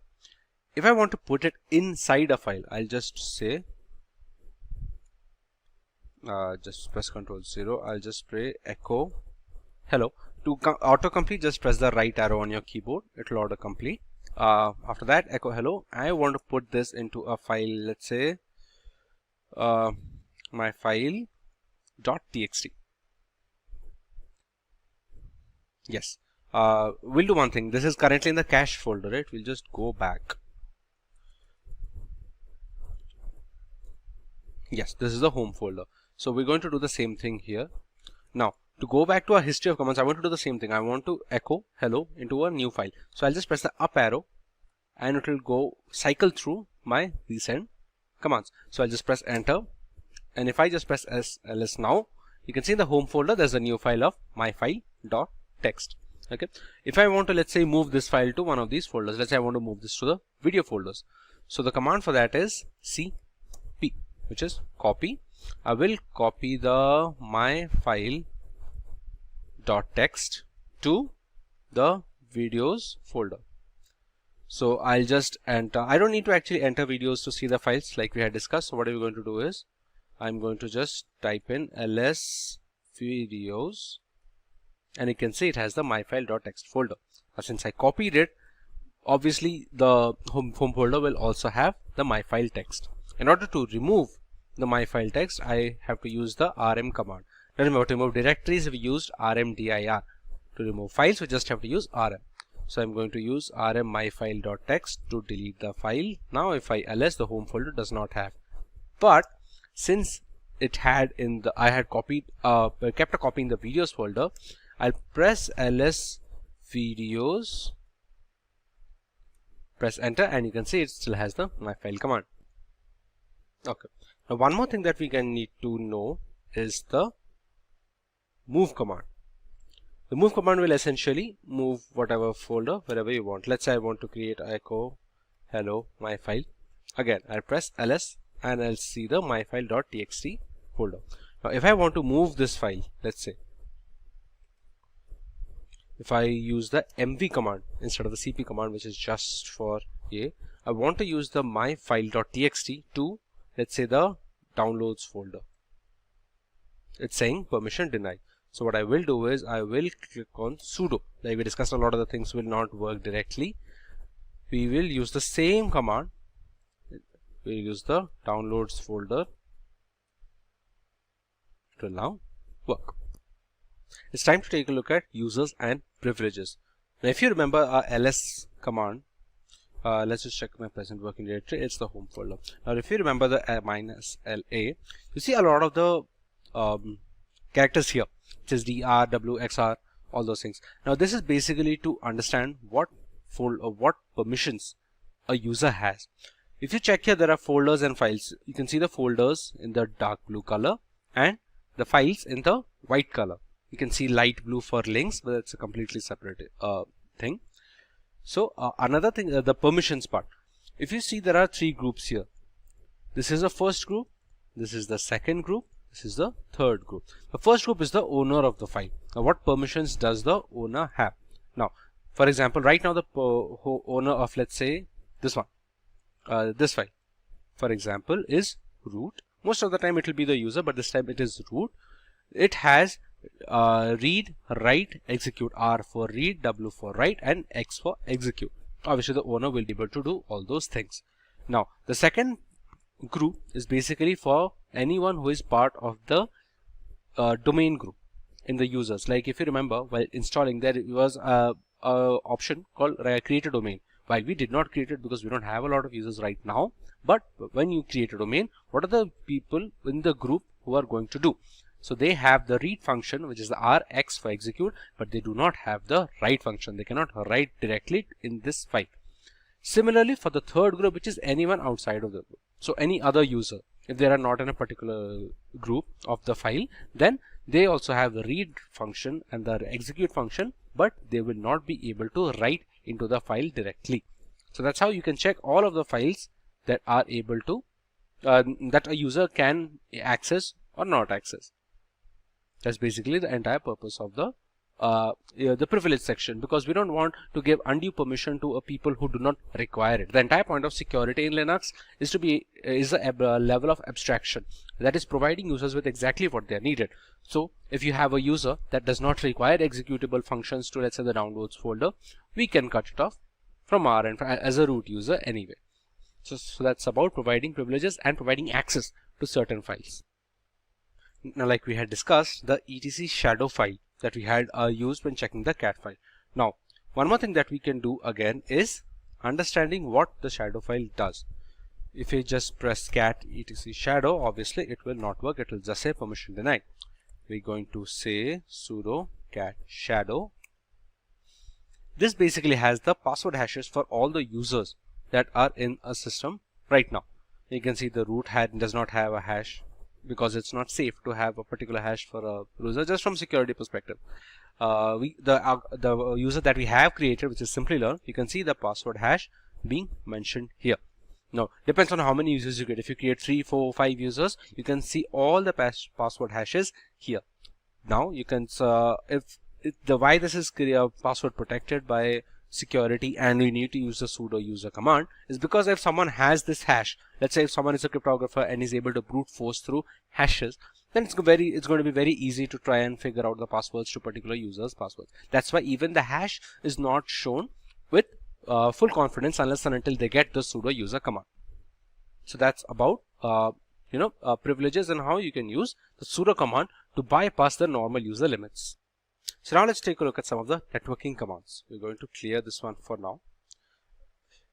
To check the adapters that we have in use right now, you can just write ifconfig or actually IPA, IPA. Similar information, IPA is a newer variant. It basically shows what are the adapters and the networking conditions right now. For example, you can see Ethernet. Now, even though I am using Wi-Fi on my local system, in network address translation, which is the NAT that we set the network package manager when setting up the virtual machine on this VMware, it will link up as Ethernet. So you can see Ethernet, you can check our local address, you can check the 24 subnet. This is our broadcast address and this is our MAC address for the system. This is the IPv6 address as well. Now, similarly, this can be checked on whichever system you are being connected to. The IPA at ifconfig is the same. It's just an older variant. Apart from this, there is another command actually, iwconfig. Now this is particularly for wireless. That was a wrong spelling. iwconfig. Now, right now it will not show any wireless extensions. If you are looking into wireless sniffing, network packet detection, or even wireless hacking, for example, We will publish a video on wireless hacking soon, so stay tuned for that. Apart from wireless hacking, if you are using any wireless extensions, let's say we have small adapters that people can use as portables or wireless cards for Wi-Fi. From some systems that do not have Wi-Fi enabled NICs in their motherboards, the people use modifiable custom portable adapters. So if you have one of those plugged in, you will see it in IWconfig. From ifconfig, you will only may be able to find out the IP address, and that's it. IWconfig will give you all the information and you can check later. Coming to different IP addresses, a command that you should be knowing is ARP. Now, if you're not familiar with ARP, that is going to be address resolution protocol. I think IPN will also show the same information. So what both of these do is it basically states which IP address relates to what MAC address. It will also show which one is reachable, which one is stable, all those extra stuff. Now, remember, whatever is being done in these kind of IP addresses and MAC addresses, all of them need to be put in a routing table if you want to connect with each other. Now, how you can check that? Just enter route and you can see the routing table for this particular system. You can see there is a destination for every IP address, there's an open gateway, there is a mask here, all of this stuff. Whatever data needs to travel in between hosts. Now the second host, let's say from this virtual machine, I want to travel, I want to communicate with a system that is in my similar Wi-Fi, in the same Wi-Fi network. Then there must be a routing table connection between them. This can, the example that I gave, the same Wi-Fi network thing, that will mostly be handled by a modem or the router basically. But what if it's not? What if there's just two systems and they're not having any other connection, and you just happen to have a LAN cable connected between them? You have to set these routing tables manually so that you are able to communicate. This is going to be expressly useful if you're setting up in domain group authorities and all those things. But apart from that, it's just a good thing to know how networking works. Now, all of these commands, these MAC addresses, these IP addresses, these are something that are of utmost importance. So learning networking when learning Linux is very essential. I highly suggest learn networking so that you can be able to grasp these things better. Now, based on how you can communicate with particular host addresses, there is a command if you want to check if you can reach a particular host or not. That is using the ping command. Now we'll take a common example for this because I don't have any other system in the vicinity network right now.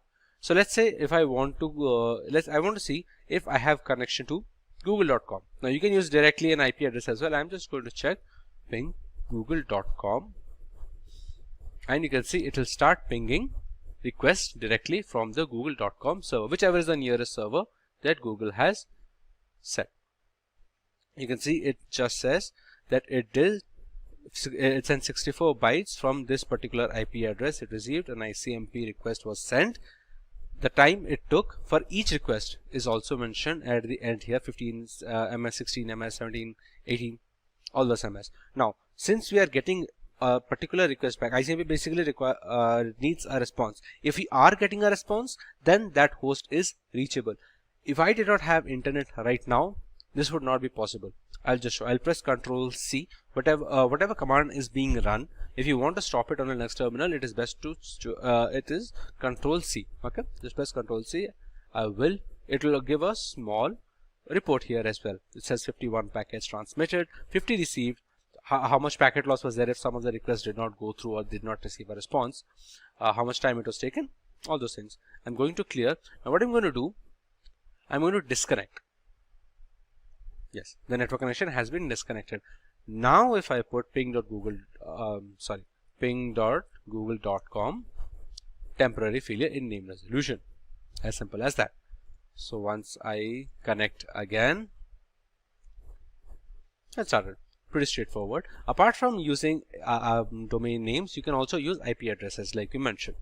Now another IP address that we can ping for sure, since we have internet connection, is Cloudflare's DNS resolution address. Now that would be ping 1.1.1.1. Now to have to understand DNS, it's basically acts as an address book for all the websites that you see, in whichever way it may be. For example, if let's say we're reaching google.com, when we ping google.com, we saw this IP address responding a request. We didn't saw google.com particularly responding to requests, right? These IP addresses will depend based on what DNS services Google has and how many servers they have in particular locations. That's why hitting IP address directly also work. That's why DNS is essential. So we're going to ping 1.1.1.1, and you can see we're getting response times for those as well. Now these will be generally faster compared to normal, websites. As you can see, the time is much less compared to pinging google.com. Okay. Obviously, if you can't target something, let's say 1.1.2.5, for example. I'm not sure if that is even a host. 100% backend loss. It just nothing worked.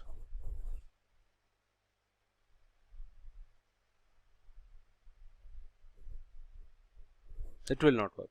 It won't send anything. Even if there is a host, let's say if I have an IP address of a system that is in my group, but it does not have permission to receive IPP requests, or it has just closed off all the ports that we cannot connect with it, then it will just not work. It will just say it's not existing. You see, we sent 26 packets, none of them were received, and it was 100% packet loss. That's why. I'll just check once what is the IP address of our system. That's 192.168.72.130. If I 192.168.72, instead of 130, I'll just put 154 or something. Something.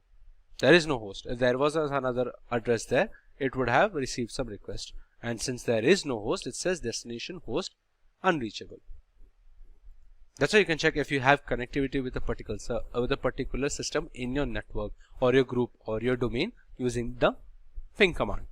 So that's the networking commands. That are all the networking commands that you need to know for now. The basics at the very least. The next thing you have to take a look at is services. Now services will differ widely based on the system that you are using. For example, on Windows, you see services for different stuff, like for any remote desktop software, you check and you see services. Similar cases with Linux. If I just open, let's say, htop. Okay, we have to install htop. Let's just use top. Here it basically functions, the top functions as a task manager. You can see so many systems, services here, the xorg, thunar, xxtop is running on the background, stuff like that. Now, if I want to start something particular, let's take the Apache web server. Now, Apache web servers have been in use for like years, decades at this point. So, in order to function, see how Apache servers use, the first thing I'm going to check is my IP address. This is my IP address. So, what I'll do is I will copy this. I'll open my web browser. Apache web servers are hosted on your own IP. So, I'll just paste it here and click enter. And you can see there's nothing popping up now. Now, a major reason for this can be the server is not running. So one thing what we'll do is we're going to start the Apache server by starting its service. So we're going to use system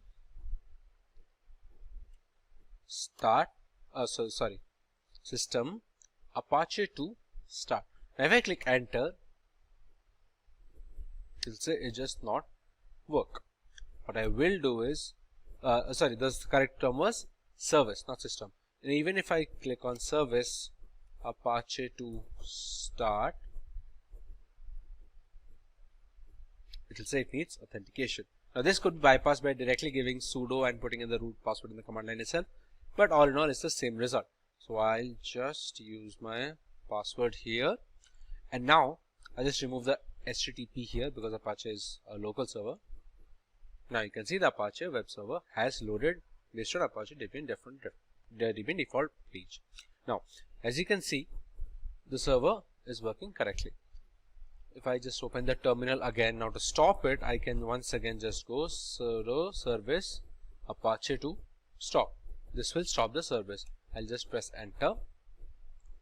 I'll refresh, and there we lose our access. A very good part of Apache servers used to be the ability to hold files, ability to host files, basically for people in the same domain or even the same network. Okay, now you can see where the files can be stored. Like for example, it says you should replace this file located at var html index.html. So if I just open up my file explorer We'll go to file system, where www html. This is where a lot of people can host their files. Okay. Now another better way is to hold a Python server. Now considering all of Linux almost every single Linux distribution now comes with Python pre-installed. So how we can do that is, let that keep running. We don't have an issue. I'll just check. No, actually let's stop that. It will be easier to understand how it's working. If we refresh now, as you can see, nothing is working. So what we're going to do is we're going to start a Python HTTP server. Python -m is the sub flag for it, and HTTP server we're going to start. Now, what is my present working directory? Simplilearn. Let me just clear these. Present working directory is the home folder. If you check what are the folders that are available, desktop, documents, downloads, these are the folders. Now, if I am running the HTTP server on this folder, even though it will only my IP is going to be used for accessing the server, it depends on which folder I am hosting it from. So if I host the Python HTTP server, Python HTTP server from this folder, I just press enter, and you can see it says serving HTTP on 000 is basically your local IP address, and I'm using the port 80. You can use whichever port, that's not really important which port you use. If I refresh now, you can see I see all the folders that are available, documents, downloads. These dot are something other things that we've already seen using the -la command. So all the files are now hosted properly as expected. Similarly, if we want to use, let's say, any other files that we want to share with someone in a network easily, and this can very well function like an FTP server. This is not exactly an FTP server, but this can be easily accessed with just the URL. If someone is in my system, if someone is in my home network, for example, they can just use my IP address, which will be 192.168.702.130. They can check the ping command and see if it is reachable, which it should be, unless and until some particular port is closed. They can just access the files using this one. Now to stop the Python HTTP server, once again just press Ctrl+C and it's gone. So that's how you work with services in Kali Linux, at least from a basic perspective. That's how it's going to work. Now one of the last things that we're going to check is the ability to install, update tools, and basically all the software that you can see here. You see all the applications that can be run, for example, the vulnerability analysis tools, Nmap, SQL Map, Reaver, Pixie WPS, all those things. Now, how do these get installed, updated, and basically dealt with? So, PT, actually apt get also, but those are interchangeable and you can use whichever one you like. I use apt get, but in order to check, let's say if you want to update a system, which is one of the bare minimum needs of every system, right? So the command for that is going to be, first thing I'm going to do is I'm going to use sudo su, which is the sudo super user. I will just use sudo su and go into the root stage, because almost all of the commands that I'm going to put next require sudo. So I might as well just be without having to type the password every single time. Now, once I'm sudo su, the correct command would be apt get update. Now what this will do is it will check the repositories. Every Linux distribution has a few repositories that it gets the softwares and updates from. It will check the package list. Now for now, the repository that is being hit is the kali.download kali rolling in release, right? So it will update the repositories based on the data available on that particular address. We use the apt get update command there. So next thing what we are going to do is apt get upgrade. Yes. So now after the repositories have been updated with the data available on the web server, it says that the following packages will be upgraded. You can see the Apache 2 server needs an update. Then you have CS certificates, script setup, Firefox ESR, which is a Firefox browser for extended support release Linux platforms, all those things, the Mesa Vulkan drivers, Python, Python Flask, all those things. Out of a total 303 upgraded, no new installations are needed, and 4 need not be upgraded. So after this operation, you'll see 364 MB of files needs to be downloaded and 24 MB additional disk space will be used. You can either continue using Y or N. So that's how you're going to update your system. Now if I just, even if I click N and be done with it, this is all about updating. I'm going to clear this out. But how do we install files? For example, if you remember, I typed out a command called htop. It says command htop not found but can be installed with apt install htop. That can once again be apt get as well. It's not a very big deal which one do you use. I'll just cancel this and I will write out the command myself. Let's use apt for this one instead of apt get. apt install htop. Now I am able to do this very easily because htop is already in the repository. I have that in the Kali enrolling release repository. That's why, as you can see, the installation has been started. This is the fetched 152 KB, which is the size of htop. It's a very small thing, and the installation is now complete. Now if I just sit on htop, you can see a newer version of the task manager or the system monitor, essentially to see what kind of where the memory is being used, the CPU percentage, all those things. So that's how you can install. If I press Ctrl C again, I'll go back to my command line interface. So that's how you can install. To remove, you can just use apt remove HTTP. It says 1 to remove, and 387 kilobyte disk will be freed. If I just press enter, you don't have htop anymore.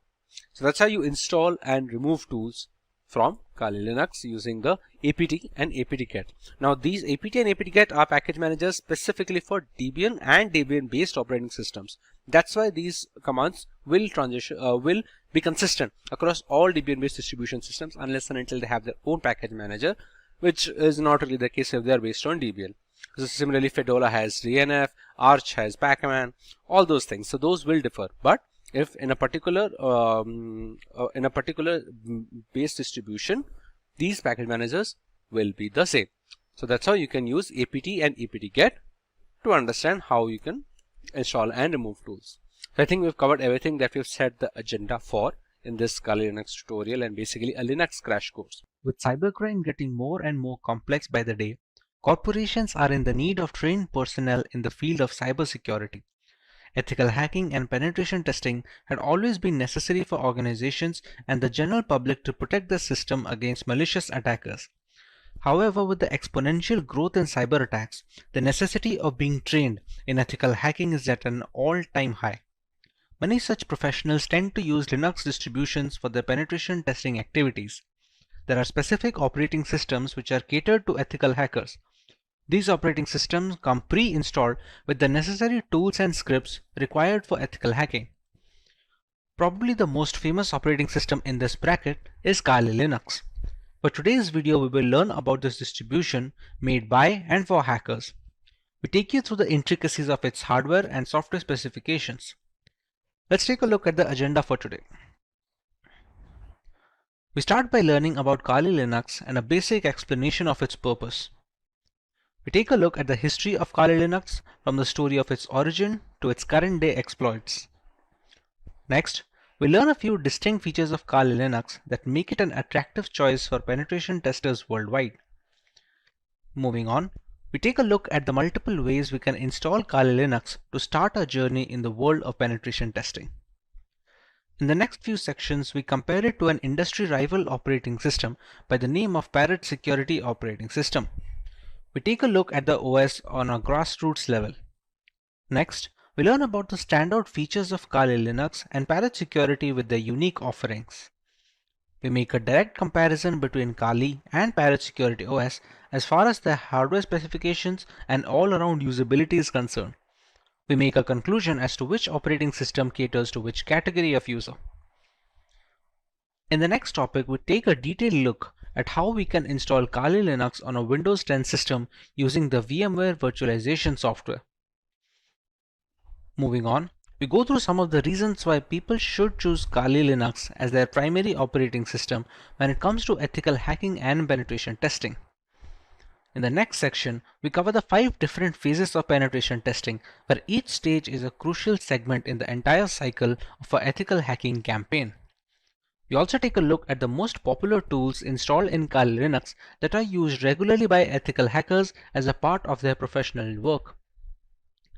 Coming to a few live demonstrations, we start by learning some Linux terminal basic commands, set up proxy chains to maintain our privacy on the internet, run a few Nmap scans to find information about our victims, use Wireshark to detect insecure browser traffic traveling through HTTP web pages, learn about Metasploit and its components, And finally use Metasploit to hack into a Windows 10 machine and grant ourselves root access or the admin access, which basically gives us the key to the entire machine. It's no secret that the majority of our internet usage is at the risk of being hacked, be it via unsafe messaging applications or misconfigured operating systems. To counteract this void of digital security, penetration testing has become the norm when it comes to vulnerability assessment. Kali Linux is an operating system that has become a well-known weapon in this fight against hackers. A Linux distribution that is made specifically for penetration testers, Kali Linux has layers of features that we will be covering in today's lesson. Let's take a look at the topics to be covered in this video. We start by learning about Kali Linux and a basic explanation of its purpose. We take a look at the history of Kali Linux from the story of its origin to its current day exploits. Next, we learn a few distinct features of Kali that make it an attractive choice for penetration testers worldwide. Finally, we take a look at the multiple ways we can install Kali Linux to start our journey in the world of penetration testing. Let's start by learning about Kali Linux in general. Kali Linux, which is formerly known as Backtrack Linux, is an open source Linux distribution aimed at advanced penetration testing and security auditing. It contains several hundred tools that are targeted towards various information security tasks such as penetration testing, security research, computer forensics, and reverse engineering. Kali Linux is a multiple platform solution, accessible and freely available to information security professionals and hobbyists. Among all the Linux distributions, Kali Linux takes its roots from the Debian operating system. Debian has been a highly dependable and stable distribution for many years, providing a similarly strong foundation to the Kali desktop. While the operating system is capable of practically modifying every single part of our installation, the networking components of Kali become disabled by default. This is done to prevent any external factors from affecting the installation procedure, which may pose a risk in critical environments. Apart from boosting security, it allows a deeper element of control to the most enthusiastic of users. We did not get Kali Linux since the first day. How did it come into existence? Let's take a look at some of its history. Kali Linux is based on years of knowledge and experience in building penetration testing and operating systems. During all these project lifelines, there have been only a few different developers, as the team has always been small. The first project was called WOPEX, which stands for White Hat Knopex. As can be inferred from the name, it was based on the Knopex operating system as its underlying OS. WOPEX had releases ranging from version 2.0 to 2.7. This made way for the next project, which was known as WAX, or the longhand being White Hat Slacks. The name change was because the base OS was changed from Knopex to Slacks. WAX started at version 3 as a nod, it carrying on from WOPEX. There was a similar OS being produced at the same time, Auditor Security Collection, often being shortened to just Auditor, which was once again using Knopex. Its efforts were combined with WAX to produce Backtrack. Backtrack was based on Slackware from version 1 to version 3, but switched to Ubuntu later on with version 4 to version 5. Using the experience gained from all of this, Kali Linux came after Backtrack in 2013. Kali started off using Debian stable as the engine under the hood before moving to Debian testing when Kali Linux became a rolling operating system. Now that we understand the history and the purpose of Kali Linux, let us learn a little more about its distinct features. The latest version of Kali comes with more than 600 penetration tools pre-installed. After reviewing every tool that was included in Backtrack, developers have eliminated a great number of tools that either simply did not work or which duplicated other tools that provided the same or similar functionality. The Kali Linux team is made up of a small group of individuals who are the only ones trusted to commit packages and interact with the repositories, all of which is done using multiple secure protocols. Restricting access of critical code bases to external assets greatly reduces the risk of source contamination, which can cause Kali Linux users worldwide a great deal of damage as a direct victim of cybercrime. Although penetration tools tend to be written in English, the developers have ensured that Kali includes true multilingual support, allowing more users to operate in their native language and locate the tools they need for the job. The more comfortable a user feels with the intricacies of the operating system, the easier it is to maintain a stronghold over the configuration and the device in general. Since ARM-based single-board systems like the Raspberry Pi are becoming more and more prevalent and inexpensive, the development team knew that Kali's ARM support would need to be as robust as they could manage with fully working installations. Kali Linux is available on a wide range of ARM devices and has ARM repositories integrated with the mainline distributions, so the tools for ARM are updated in conjunction with the rest of the distribution. All this information is necessary for users to determine if Kali Linux is the correct choice for them.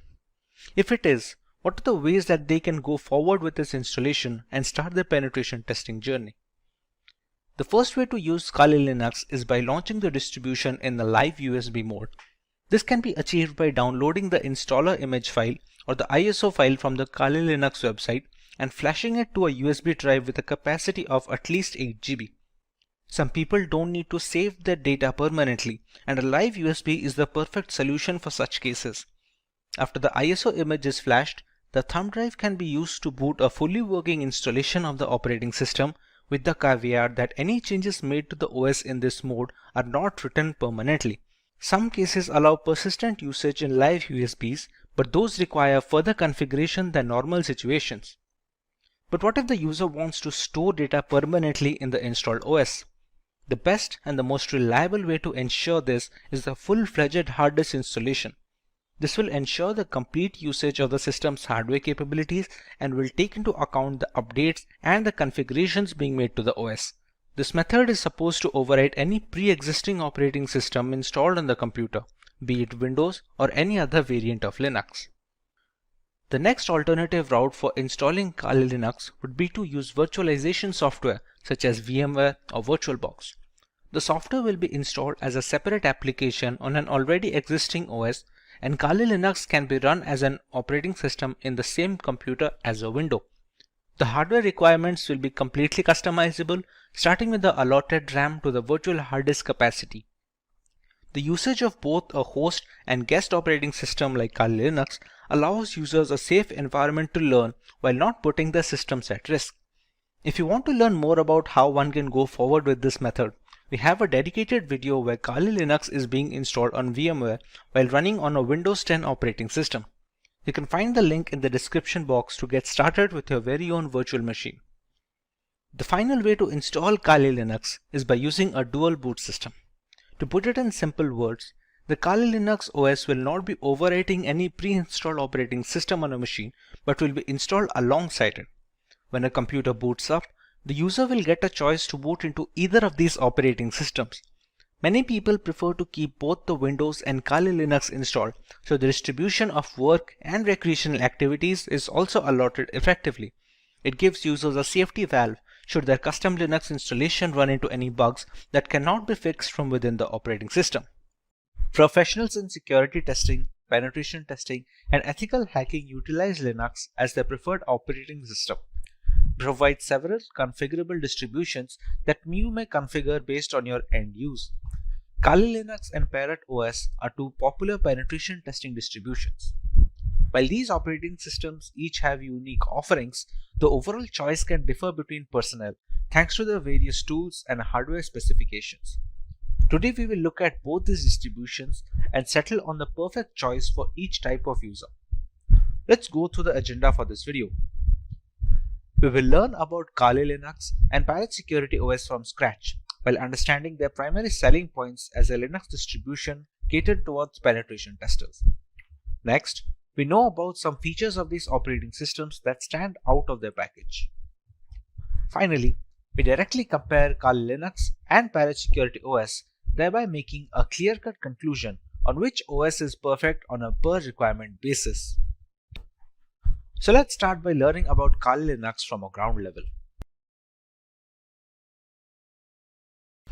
Kali Linux, which is formerly known as Backtrack Linux, is an open source Linux distribution aimed at advanced penetration testing and security auditing. It contains several hundred tools targeted towards various information security tasks such as penetration testing, security research, computer forensics, and reverse engineering. Kali Linux is a multi-platform solution, accessible and freely available to information security professionals and hobbyists. Among all the Linux distributions, Kali Linux takes its roots from the Debian operating system. Debian has been a highly dependable and a stable distribution for many years, providing a similarly strong foundation to the Kali Linux desktop.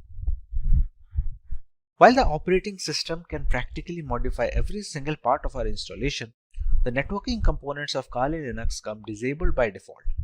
This is done to prevent any external factors from affecting the installation procedure, which may pose a risk in critical environments.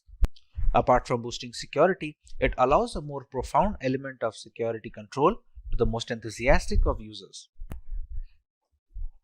Now, let's take a look at Parrot Security operating system. Parrot Security OS is a Debian-based Linux distribution with an emphasis on security, privacy, and development. It is built on the Debian's testing branch and uses a custom-hardened Linux kernel. Parrot Security contains several hundred tools targeted towards tasks such as penetration testing, computer forensics, reverse engineering, and security research. It is seen as a generally lightweight distribution that can work under rigorous hardware and software specifications.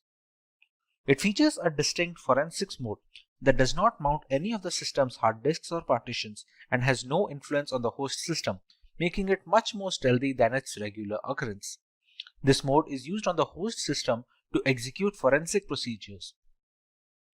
A rolling release is a paradigm in which software upgrades are rolled out constantly rather than in batches of versions in software development. This ensures that the software is constantly up to date. A rolling release distribution such as Parrot Security OS follows the same concept. It provides the most recent Linux kernel and software versions as soon as they become available. With the basic introduction to the operating systems out of the way, let us take a look at the unique features of both Kali Linux and Parrot Security OS.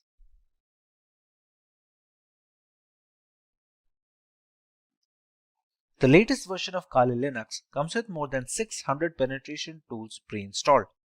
After reviewing every tool included in Backtrack, developers have eliminated a significant number of tools that either simply did not work or duplicated other tools that provided the same and similar functionality.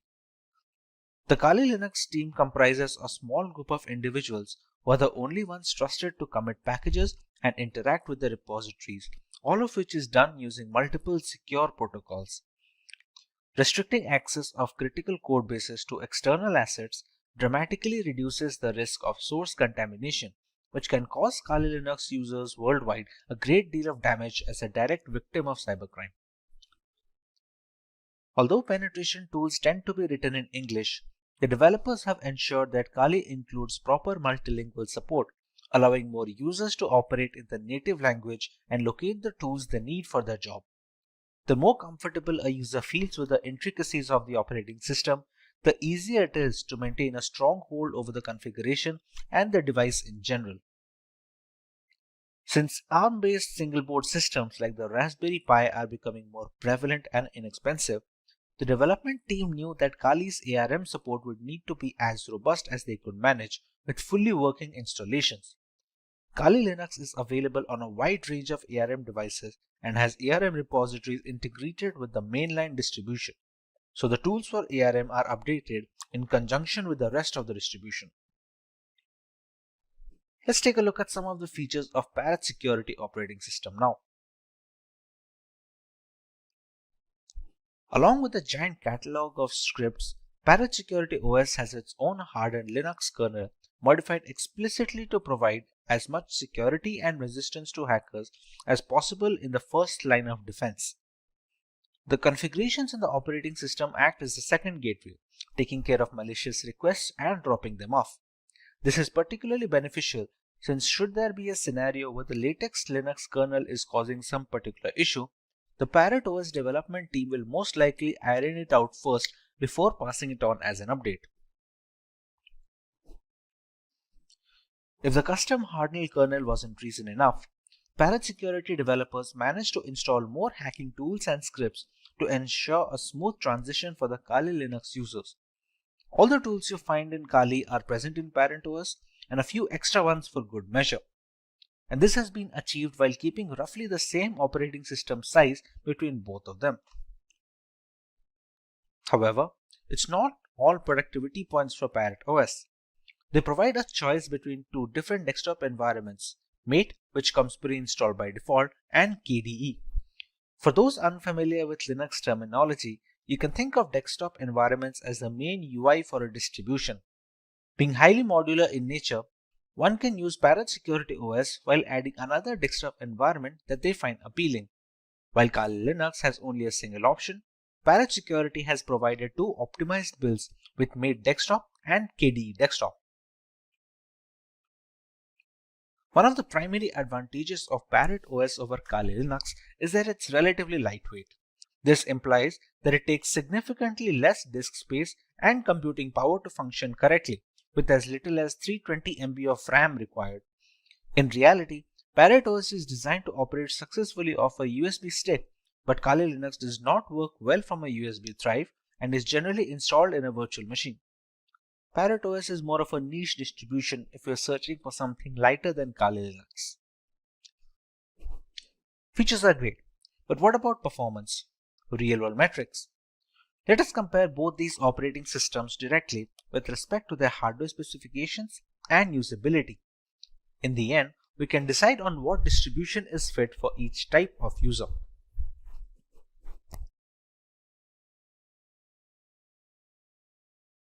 For our first point of comparison, let's take a look at the RAM required. For optimum performance of the operating system, which is highly essential when trying to crack hashes or something of similar nature, RAM usage is a very important facet. While Kali Linux demands at least 1 GB of RAM, Parrot Security can operate optimally with a minimum of 320 MB of RAM.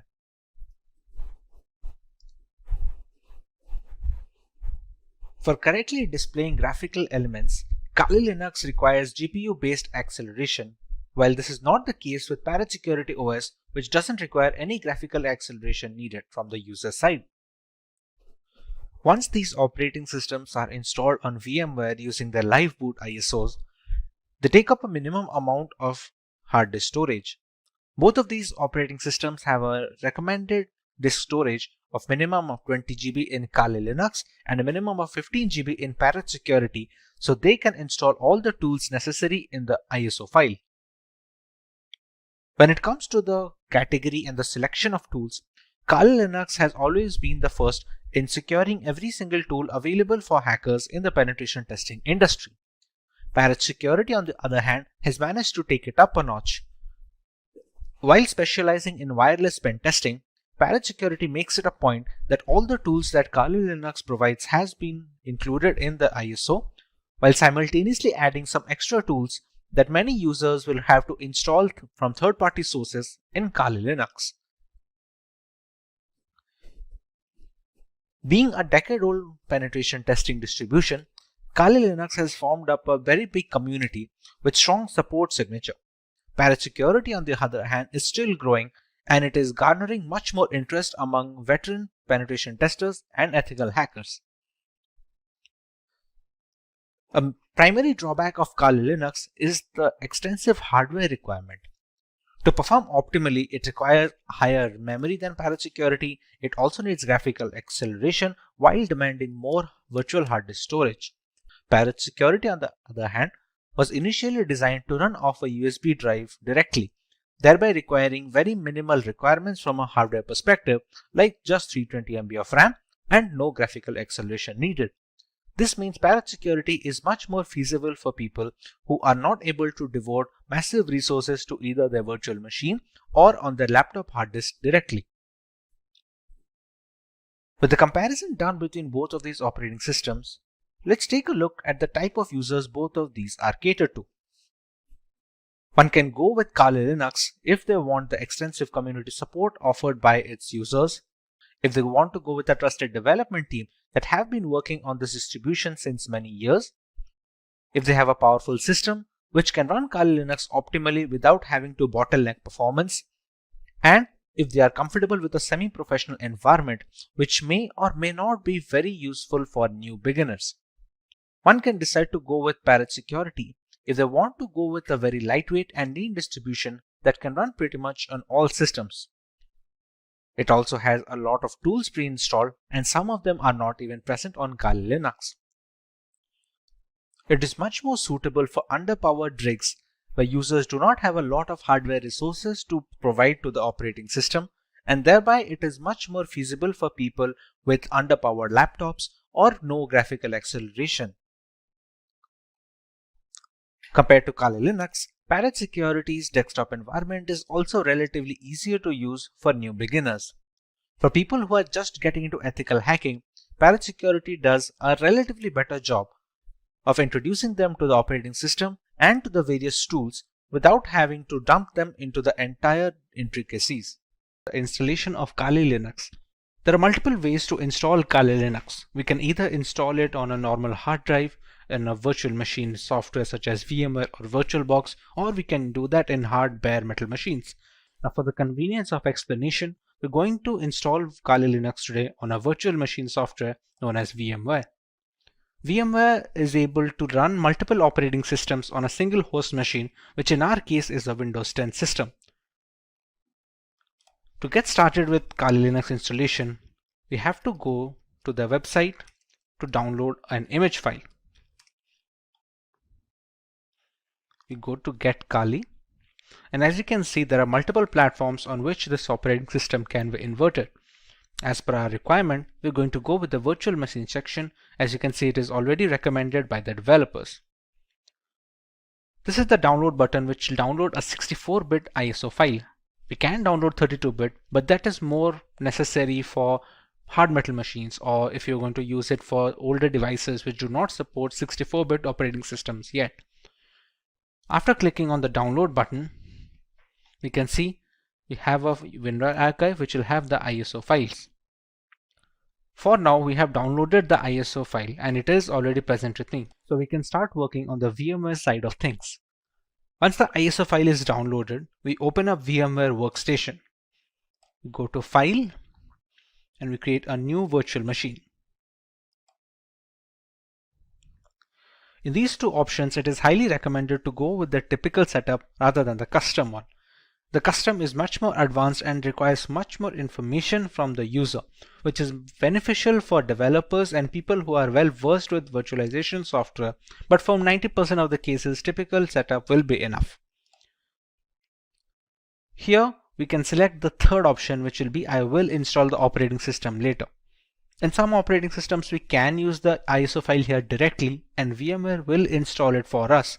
But for right now, in the case of Kali Linux, the third option is always the safest. Kali Linux is a Linux distribution, so we can select Linux over here, and the version, as you can see here, have multiple versions such as the multiple kernels. Every distribution has a parent distribution. For example, Kali Linux has Debian, and there are other distributions which are based or forked from some parent distribution. Kali Linux is based off Debian, so we can go with the highest version of Debian, which is the Debian 10.x 64-bit. Go on next. We can write any such name. We can write Kali Linux so that it will be easier to recognize the virtual machine among this list of virtual machine instances. The location can be any location you decide to put. By default, it should be the documents folder, but anywhere you put, it will hold up all the information of the operating system, all the files you download, all the configurations you store, everything will be stored in this particular location that you provide. When we go next, we are asked about the disk capacity. This disk capacity will be all the storage that will be provided to your virtual machine of Kali Linux. Think of your Windows device. If you have a 1 terabyte of hard drive, you have the entirety of the hard disk to store data on. How much data you give here, you can only store up to that amount of data. Not to mention, some amount of capacity will be taken up by the operating system itself to store its programs and applications. For now, we can give around, let's say, 15 GB of information. Or if its recommended size for Debian is 20, we can just go ahead at 20. It depends all on the user case. If you are going to use it extensively, you can even go as high as 50 or 60 GB if you have plans to download many more applications and perform multiple different tests. Another option we get over here is storing virtual disks as a single file or storing them into multiple files.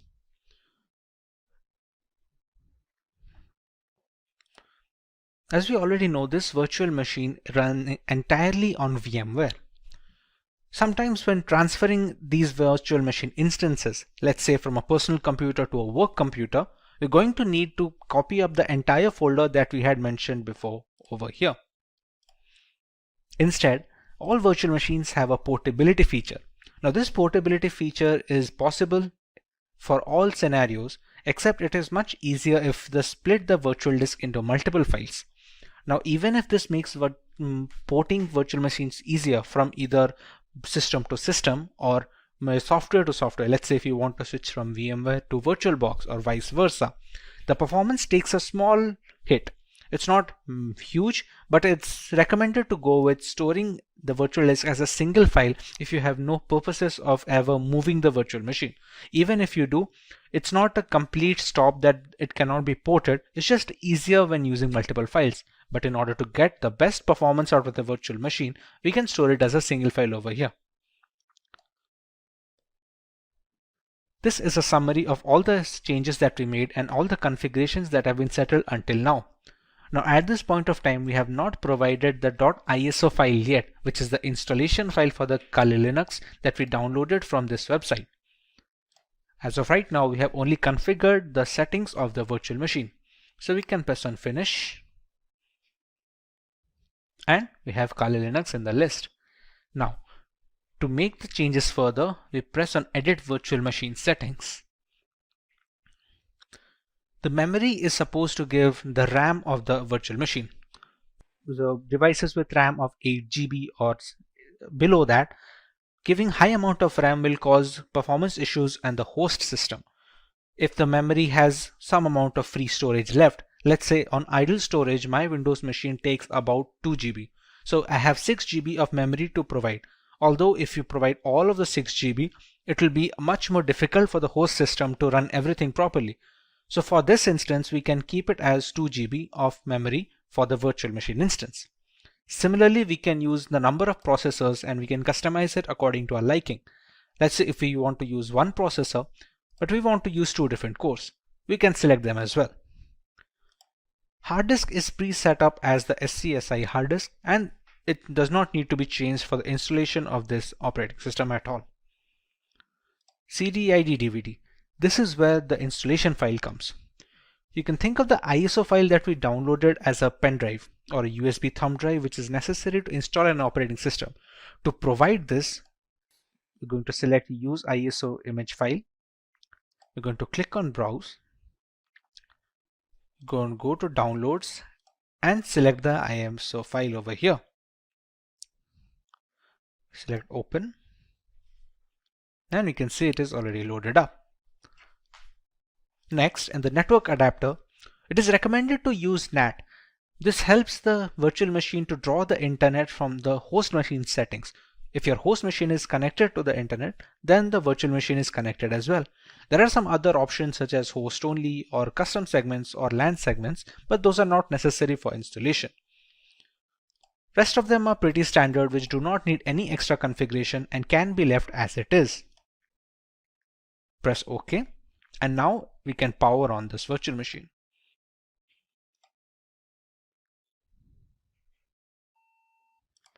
In this screen, we can choose how we want to proceed with the installation. We have a Start Installer option over here. So we're going to press Enter on that.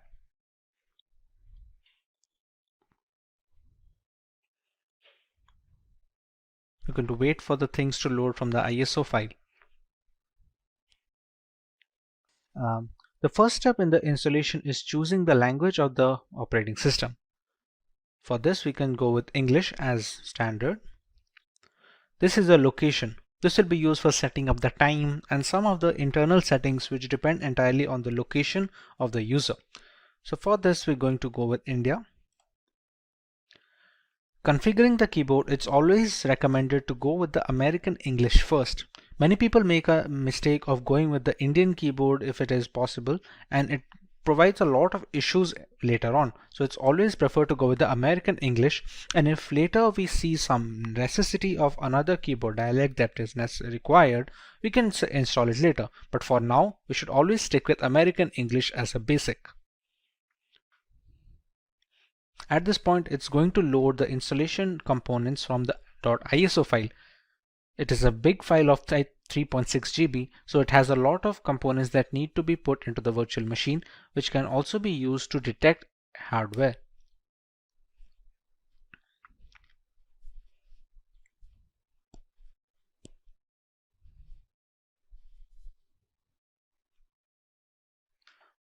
Once the hardware and the network configuration is done by the ISO file, we want to write a host name for the system.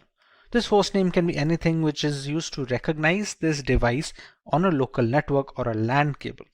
Let's say if we use the name Kali. Domain name, we can skip it for now. It's not necessary as such for the installation. This is the full name for the user. Let's say we can provide the name as Simplilearn as a full name. Next, we're going to set up a username. This username is going to be necessary to identify the user from its root accounts and the subsequent below accounts. For now, we can give it as something as simply123. Now we have to choose a password for the user. Now remember, since this is the first user that is being added onto this newly installed operating system, it needs to be a password for the administrator. We can use whichever password we like over here and use the same password below and press on continue. At this point, it's going to detect on the components on which the operating system can be installed. Like here, there are multiple options like the use entire disk and set up LVM, use entire disk and set up encrypted LVM. For newcomers, it is recommended to just use the first one, since LVM encryption is something that you can learn afterwards when you're much more hands-on with the Linux operating system. For now, we're going to use the use entire disk guided installation and press on continue. When we set up the virtual machine on VMware, we had set up a disk capacity that we gave a purpose 20 GB. That is the hard disk which is being discovered here. Even though it is a virtual disk, on VMware it acts as a normal hard disk on which an operating system can be installed. So we select this one and press on continue. Here there is a multiple partition system. All the operating systems that are installed have different components. One is used for the keeping of the applications, one for the files, other for the RAM management, and other things. For newcomers, it is always recommended to keep it in one partition. And we're going to select that and press on continue. This is just an overview of the partition it's going to make. As you can see, it has a primary partition of 20.4 GB and a logical partition of 1 GB used for swap memory. Now, these kind of naming can be confusing for people who are not well versed with Linux operating systems or in general virtualization. But for now, you can go ahead and press on continue, as this will be fine. We can press on finish partitioning and write changes to disk and continue. It's just a confirmation page. As you can see, it's wrote that SCSI3 is our virtual hard disk of 20 GB disk capacity. We write the changes to the disk. We press yes and click on continue. At this point, the installation has started. Now this installation will take a while depending on the amount of RAM provided, the processors provided, and how quickly the performance of the system is being hampered by the host machine. On quicker systems, this will be rather quick, while on the smaller ones, this will take a while. Since this is going to take some time to install, as it is being run on a virtual machine with only 2 GB of RAM, we're going to speed up this part of the video so we don't have to waste any more time just watching the progress bar.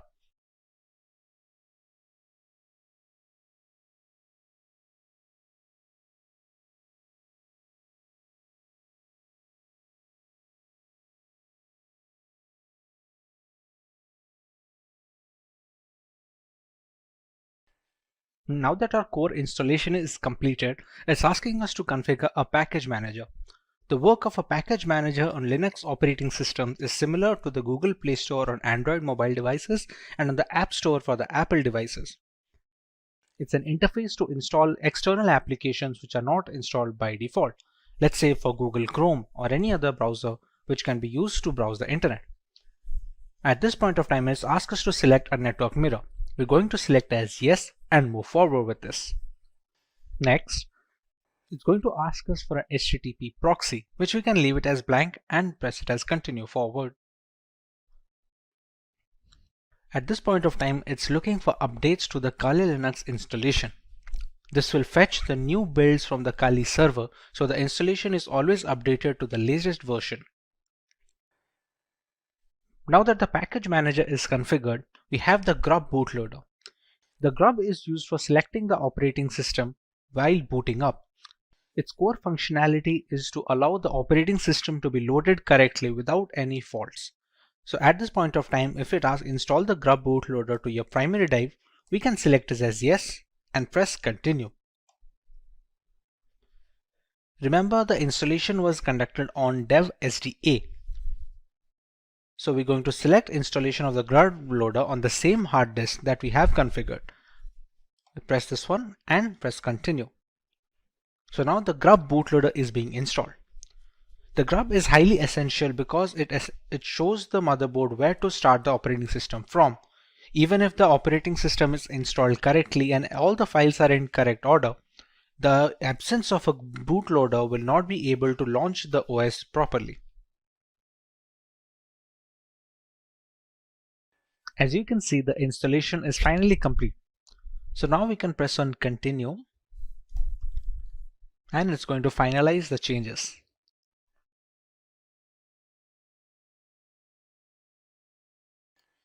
Now you can see Kali Linux being booted up straight away. It doesn't check for the ISO file anymore since the operating system is now installed onto the virtual hard disk storage that we had configured before.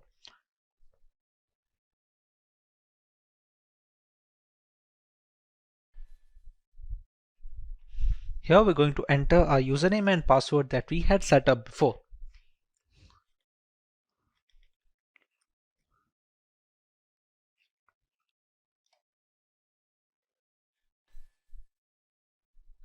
And we have the Kali Linux system booted up.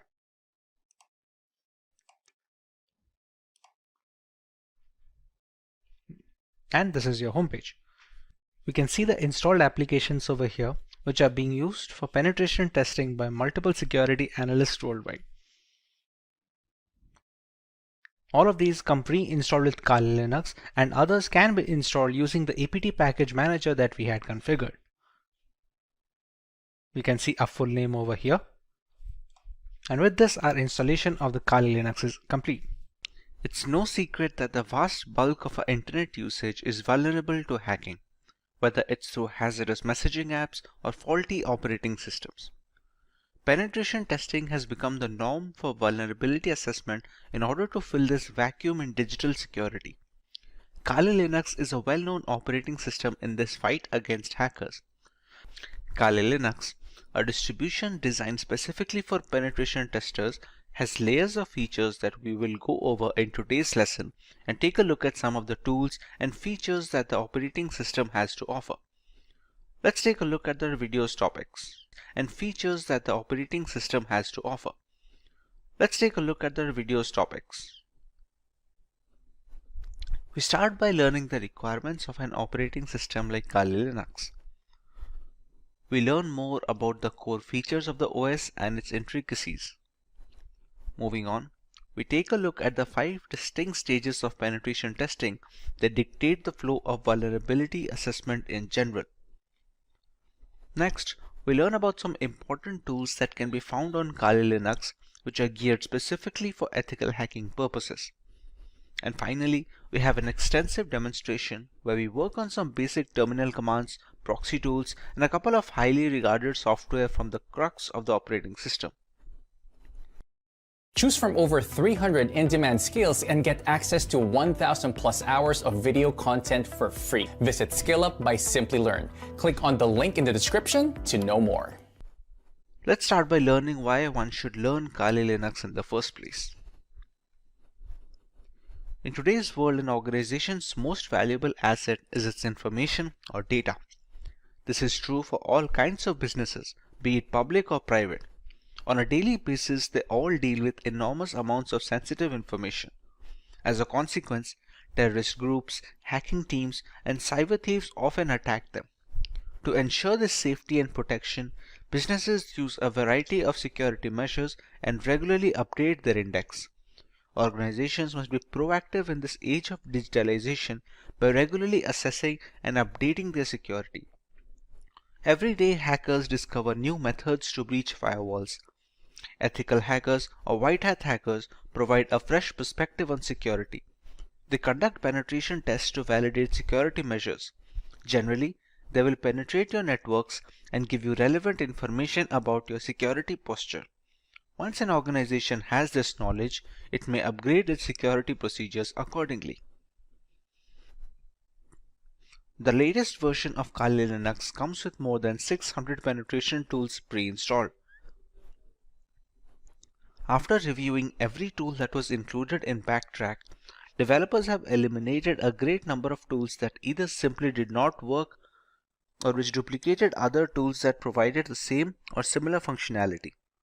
Occasionally, when conducting penetration testing or hacking, we must automate our activities since there may be hundreds of conditions and payloads to test, and manually examining everything is time-consuming. To improve our productivity, we utilize tools that come pre-packaged with Kali Linux. These tools not only save us time, but also accurately capture and process the data. The Kali Linux team is made up of a small group of individuals who are the only ones trusted to commit packages and interact with the repositories, all of which is done using multiple secure protocols. Restricting access of critical code bases to external assets greatly reduces the risk of source contamination. Although penetration tools tend to be written in English, the developers have ensured that Kali includes true multilingual support, allowing more users to operate in their native language and locate the tools they need to do for the job. Since ARM-based single board systems like the Raspberry Pi are becoming more and more prevalent and inexpensive, the development team knew that Kali's ARM support would need to be as robust as they could manage with fully working installations. Kali Linux is available on a wide range of ARM devices and has ARM repositories integrated with the mainline distribution, so tools for ARM are updated in conjunction with the rest of the distribution tools. Now that we understand the necessity for an operating system like Kali Linux, let us take a look at some of its core features and offerings to the ethical hacking world. Kali Linux, formerly known as Backtrack Linux, is an open source Linux distribution which is aimed at advanced penetration testing and security auditing. It contains several hundred tools targeted towards various information security tasks such as penetration testing, security research, computer forensics, and reverse engineering. Kali Linux is a multi-platform solution accessible and freely available to information security professionals and hobbyists. Among all the Linux distributions, Kali Linux takes its roots from the Debian operating system. Debian has been a highly dependable and stable distribution for many years, providing a similarly strong foundation to the Kali Linux desktop. While the operating system is capable of practically modifying every single part of our installation, the networking components of Kali Linux come disabled by default. This is done to prevent any external factors from affecting the installation procedure, which may pose a risk in critical environments. Apart from boosting security, it allows a deeper element of security and control to the most enthusiastic of users. Let us now take a look at the 5 stages or phases of penetration testing. This is the first stage of the penetration test, which is known as the reconnaissance phase. In this stage, the security researcher collects information about the target. It can be done actively, which means you are collecting information without contacting the target, or even both. It helps security firms gather information about the target system, network components, active machines, open ports and access points, operating system details, etc. This activity can be performed by using information available in the public domain and using different tools. The next phase is more tool-oriented rather than performed manually, and it is the scanning phase. The penetration tester runs one or more scanner tools to gather more information about the target. The penetration tester runs one or more scanner tools to gather information about the target. By using various scanners such as war dialers, port scanners, network mappers, and vulnerability scanners, the tester collects as many vulnerabilities which help to turn an attack in a more sophisticated way. The next stage is known as the gaining access phase. In this phase, the penetration tester tries to establish a connection with the target and exploit the vulnerabilities found in the previous stage. Exploitation may be buffer overflow attacks, denial of service or DOS attacks, session hijacking, and many more. Basically, penetration tester extracts information and sensitive data from servers by gaining access using different tools. In the maintaining access phase, the penetration tester tries to create a backdoor for himself. It helps him to identify hidden vulnerabilities in the system and can later act as a gateway to retrieve control of the system. In the final phase of covering tracks, the penetration tester tries to remove all logs and footprints which help the administrator identify his presence. This helps the tester to think like a hacker and perform corrective actions to mitigate those activities. Now that we understand the basics of penetration testing and how ethical hackers go about their way, let us take a look at some notable tools which can be used on Kali Linux.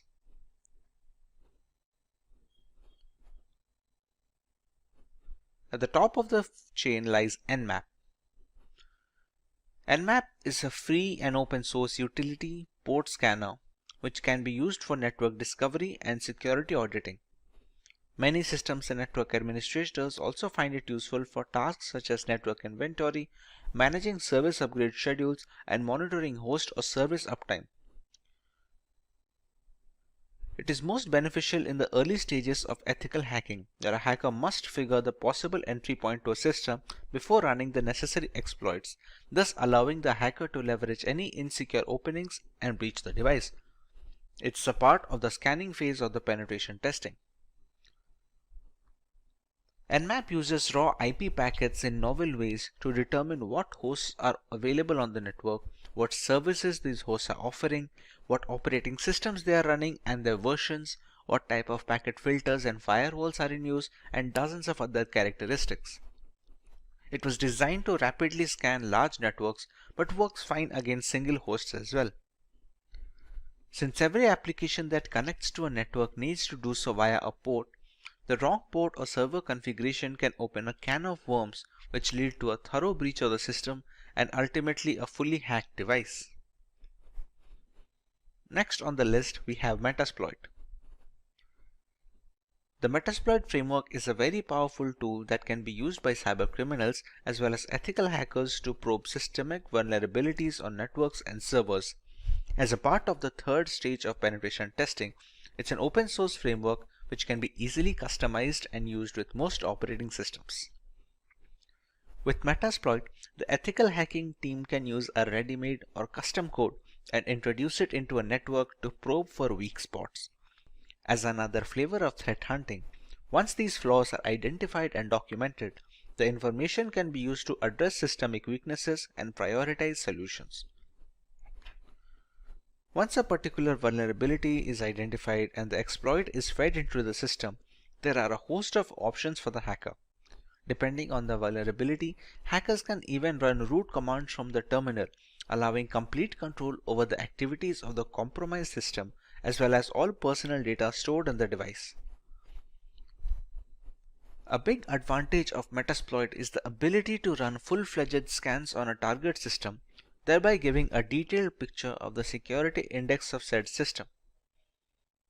This also provides the necessary exploits that can be used to bypass the firewalls and the antivirus software. Having a single solution to gather almost all the necessary points of attack is very useful for ethical hackers and penetration testers, as denoted by the high rank in this list. At number 3, we have Wireshark.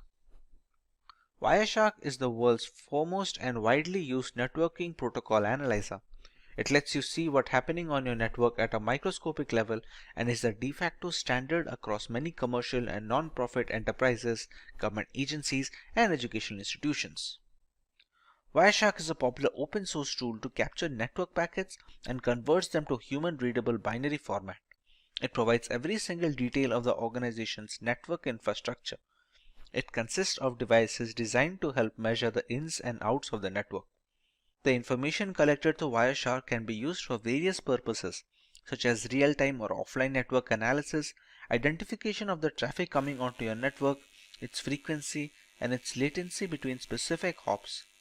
This helps network administrators generate statistics based on real-time data. Wireshark is also a cross-platform tool that can be installed on Windows, Linux, and Mac systems to enable hackers in all ecosystems to monitor network traffic irrespective of the operating system. The development team is determined to maintain this level of freedom for their users in the foreseeable future. The next tool on our list is AirGarden, which is a part of the third phase of penetration testing. This is a multi-use bash script for Linux systems to hack and audit wireless networks like our everyday Wi-Fi router and its counterparts. Along with being able to launch denial of service attacks on compromised networks, this multipurpose Wi-Fi hacking tool has very rich features which support multiple methods for Wi-Fi hacking, including multi-fi WPS hacking modes, all-in-one WEP attack, handshake file capturing, evil twin attacks, pixie dust, and so much more. It usually needs an external network adapter that supports monitor mode, which is necessary to be able to capture wireless traffic traversing the air channels. Thanks to its open source nature, AirGarden can be used with multiple community plugins and add-ons, thereby increasing its effectiveness against a wide variety of routers, both in the 2.4 GHz band and 5 GHz band. The next tool is John the Ripper. John the Ripper is an open source password security auditing and password recovery tool available for many operating systems. John the Ripper Jumbo supports hundreds of hash and cipher types, including for user passwords of operating systems, web apps, groupware, database servers, network traffic captures, encrypted private keys, file systems, and document files. Some of the key features of the tool include offering multiple modes to speed up password cracking, automatically detecting the hashing algorithm used by the passwords, and the ease of running and configuring the tool, making it a password cracking script of choice for novices and professionals alike. It can use dictionary attacks along with regular brute forcing to speed up the process of cracking the correct password without wasting additional resources. The word list being used in this dictionary attacks can be used from the user's end, allowing for a completely customizable process. Now that we have covered the basics of Kali Linux, let us take a look at the agenda for our demo today. We start out with a few terminal commands that are a basic part of a Linux operating system. We configure our own proxy chains to maintain anonymity while running penetration testing attacks on our victims. Next, we run a few Nmap scans on a local Windows 10 machine to find out the type of information that can be gathered in such a scenario. Moving on, we use Wireshark to monitor internet traffic and understand the importance of encryption and security when browsing the World Wide Web. Next, we learn about Metasploit and its various applications in the line of vulnerability assessment of a device. And finally, we use Metasploit to take root access of a fully updated Windows 10 computer system. Let's begin with some terminal basics on Kali Linux. When most people hear the term Linux, they envision a complex operating system used only by programmers. However, the experience is not as frightening as it appears. Linux is an umbrella term for a collection of free and open source Unix operating systems. There are many variants like Ubuntu, Fedora, Debian. These are distributions, will be a more precise term. When using a Linux operating system, you will most likely utilize a shell, which is a command line interface that provides access to the operating system services. The majority of Linux distributions ship with a graphical user interface, also known as GUI, as their primary shell. This is done to facilitate user interaction in the first place. Having said that, a command line interface is suggested due to its increased power and effectiveness. By entering the commands into the CLI, tasks that require a multi-step GUI procedure may be completed in a matter of seconds. We can start the terminal by clicking on the prompt icon here on top. Once the terminal is opened, we can put up our commands. The first command that we are going to look into is pwd. pwd stands for present working directory. As of right now, what you are seeing is the terminal window by default. If I write pwd and press enter, this shows the directory in which the terminal is being run on. As of right now, it's in the nf folder of my desktop, which is specifically this folder. If I open up this folder, you can see it is currently empty, as in it has no contents. If I use another command known as mkdir, which is supposed to stand for make directory, and I write nf2, shortage for new folder 2. If I open up the nf, you can see the new folder is created. This is how the pwd command works. Another important command to change directories, it's called the cd command. Let's say right now if I am in nf, I want to create a new file in nf2 folder or something else in the nf2 folder. I have to shift to cd nf2. Now if I write pwd, it will show the present working directory of home, Simplilearn, desktop, nf, and inside that I am in nf2 right now. It is done to navigate through the Linux files and directories. It requires either the full path or just the name of the directory. If we have to move a completely different folder on a completely different file, then we can use the entire path like this. For now, cd works. Another few commands is we can write cd ... and it will come back one folder. Now the pwd will be just nf and not nf2. Let's say we are in this folder and we want to go a different file. Let's say if we just go for cd home, Simplilearn. That's it. Right now, these are the folders in our current present working directory. We have the desktop, the documents, downloads, etc. From here, we can again go to the desktop using the same cd command, cross-check the changing of directories, and check the files again. And yes, there we go, nf. How do we know this? What are the commands that are used to show the files and folders? That folder is known as the ls command. ls can be used to view the contents of a directory. By default, this command will display the contents of your current working directory. If we add some other parameters, we can find the contents of other directories as well. There are some hidden files as well in Linux which cannot be showed just with ls. For example, if we just go to cd etc, which is a configuration folder for Linux, if we write ls now, these are the files that can be seen. If we want to see the hidden files, we'll have to add one more parameter here like ls-a, and as you can see, the number of files have increased this time around. There are other things as well that we can see with Linux. ls-al will show the hidden files along with some of the parameters and some of the permissions that has been provided for each file. As you can see, many of these files have root access. Some of them can write, some of them can read. It differs file to file, and the ls-al command is used to check each of these files' permission and change them accordingly if needed. The next command that we can look for is the cat command or concatenate. It is one of the most frequently used commands, and it is used to list the contents of a file on the output. For example, let's say if I have a file at the desktop. In this nf2 folder, I will create a document, create an empty file, e5. I'll open up the document and I'll write it as hello Kali. I will save this up. Now, to change the directories from etc to nf2, we have already discussed how to use the cd command using just the folder name. Now, if we want to go to the entire directory, we can write cd home. As you can see, it is already prompting us to complete the name of the directory. At this point, we just have to press tab and it completes it for ourselves. Next, we already know we have to enter the desktop, NF and NF2. And this brings us to the current working directory.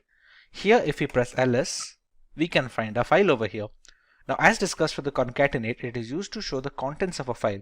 So right now, if we press CAT, which stands for concatenate, efile. As you can see, we have written hello Kali in the text file and we can see the output right now. We can also use it to create new files.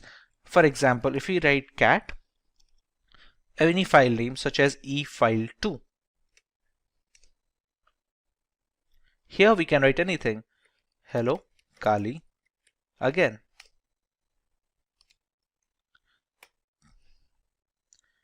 Once we press Ctrl C here, we can check efile2 and we have hello Kali again printed over here. We can see the same using the concatenate command as well. If I press ls, you can see we have two files here and I can go with cat efile2 and I have hello Kali again. This is how the concatenate command works. Apart from this, it can be used to copy. There is a different command like called cp, which is used to copy the files from one place to another. Mind you, this is not moving. This is only going to copy the command. For example, currently our pwd, which is the present working directory, is in the nf2 folder, as you can see over here. Let's copy the efile2 to the nf folder. We can write cp efile2 and give the path of the nf folder, which will be home, Simplilearn, desktop, and nf. Now if I press ls, I'll find both the files in nf2 since I copied. To go back to the nf folder again, we can again use the same command of we can again use the home, Simplilearn, desktop, and just nf. No nf2 this time, just nf. As you can see, this will change back our present working directory. Now when we press ls, we will find the efile2 file and the nf2 folder. And we can confirm this using the GUI as well. This is the nf folder and you can see the nf2 folder and the efile2 document. If I write cat efile2,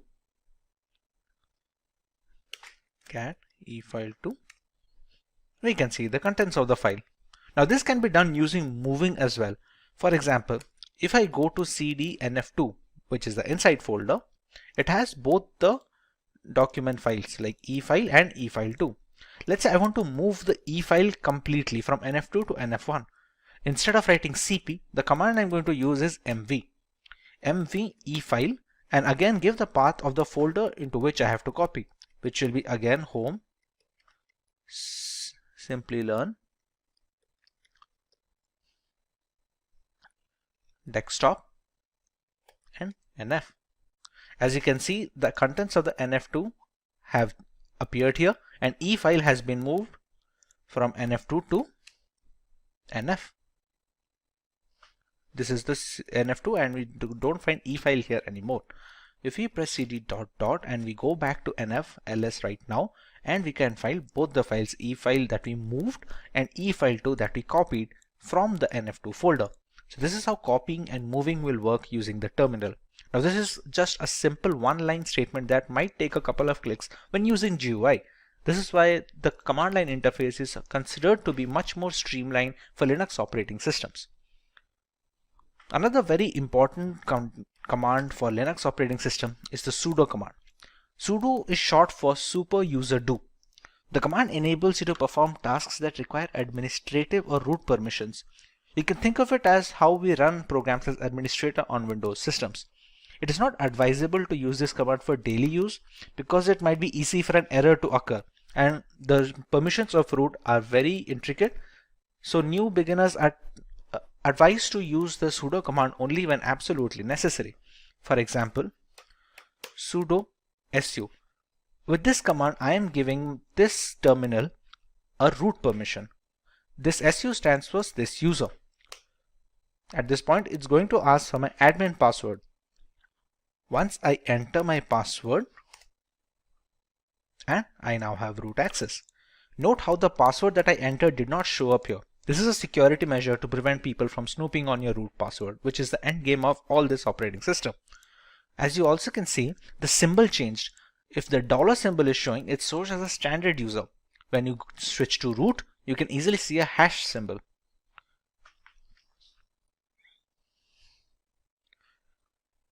This opens up a separate shell inside this terminal command. For example, we can exit out of the root user to the standard user using the command exit. And once again, we have the dollar sign and the root has vanished over here.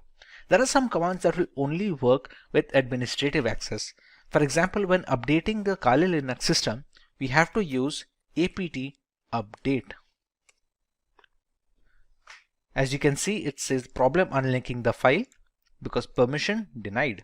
Now, let's try this using sudo apt update. As you can see, it is updating the package repositories which work as the software installed on the system. This can be done using either writing the sudo command every time we want to perform a root access, or we can just write sudo su once and write apt update alone. The fetching is complete over here.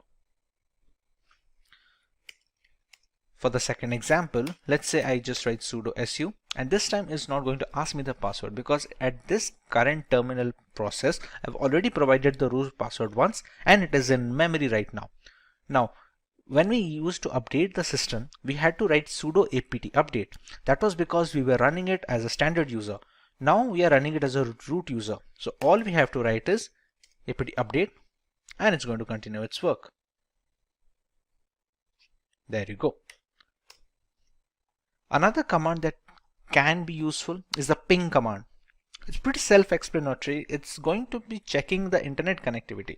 You can be used to check internet connectivity, or you can see if there is a local server on your system which needs to be pinged. Then you can check that. For example, if we have to write ping, and we can use either IP address or domain. Let's say if we want to check that if we can access google.com using this Kali Linux installation or not, we can write ping google.com. And you can see it shows the bytes being sent and received and how much time it took to take up the request. This can be done for local systems as well. For example, this installation of Kali Linux is being run on a virtual machine.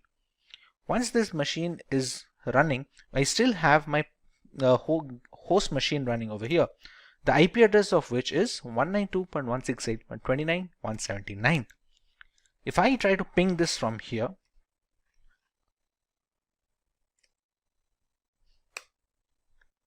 as you can see, the time to complete the request is drastically low compared to a website on the internet, considering this is on the local network. This is how the ping command is worked, and it can show you what kind of packages are transmitted, how many are received, if there was any kind of packet loss between the connection window, and other details. A very important command when working with the terminal for a long duration is the history command. Pretty self-explanatory. There are so many commands that are being run. Sometimes people forget what was the change they did or what was the directory name they put. A history command helps to recover some of the commands that you have written. It doesn't go all the way back, but it takes up many commands that were inputted in the last few processes. This is how the history command works. These are some of the most commonly used terminal commands. If you want to learn more about this terminal and every other feature of this, please let us know in the comment section and we'll try to make an in-depth tutorial, especially if you could repeat. If you want to learn more about the terminal, please let us know in the comment section and we will try to make an in-depth tutorial specifically for terminal commands on Linux. Moving on, we learn how to configure proxy chains on our system. Proxying refers to the technique of bouncing your internet traffic through multiple machines to hide the identity of the original machine. It is a good tool that hackers use to accomplish this goal is proxy chains. Essentially, you can use proxy chains to run any program to a proxy server. This will allow you to access internet from behind a restrictive firewall which hides your IP address. Proxy chains even allows you to use multiple proxies at once by chaining them together. One of the most important reasons that proxy chains is used in a security context is that it's easy to evade detection. Attackers often use proxies to hide their true identities while executing an attack. And when multiple proxies are chained together, it becomes harder and harder for a forensic professional to trace the traffic back to the original machine. When these proxies are located across countries, investigators would have to obtain warranties in the local jurisdictions where every proxy is located. To see how proxy chain works, let's open Firefox first and check our current IP address. Write Firefox, and there we go.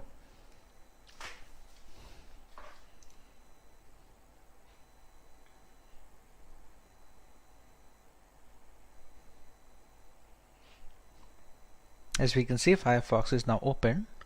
Let's check our current IP address right now.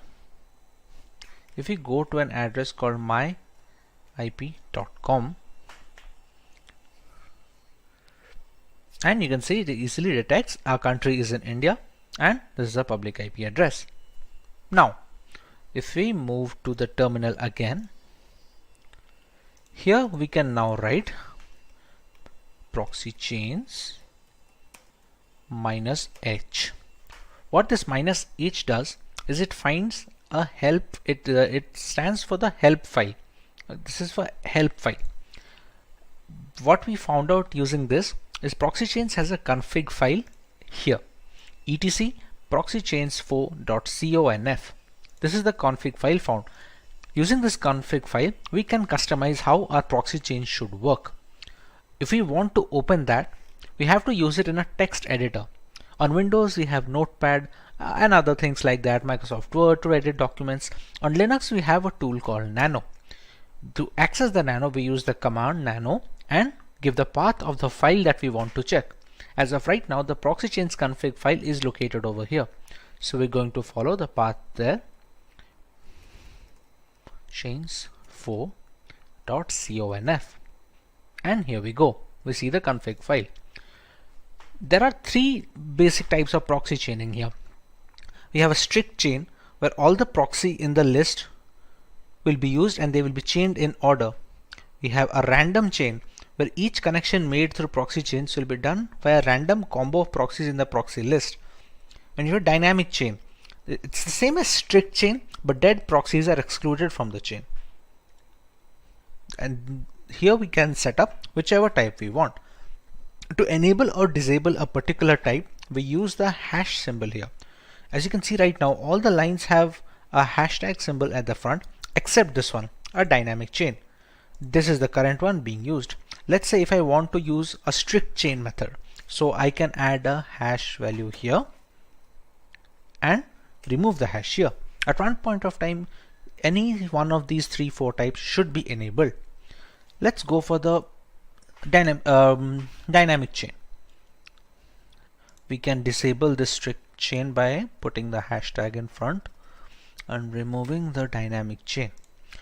As you can see below, we have few commands to how to handle the nano text editor. This symbol is known as the control button on your keyboard. Now if we want to write out, which is synonymous to saving the file, supposed to go with Control O. So if I press Control O on my keyboard, it says file name to write, and we have to press enter here since we want to overwrite the proxy chains 4.conf file. We don't want to create a new file over here. So just press enter and we get a permission denied. This permission denied we're getting is because we have opened this using a standard user. etc is a system folder.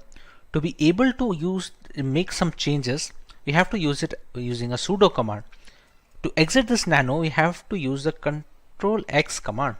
We use Control X. We're going to clear, and this time we're going to use the sudo command.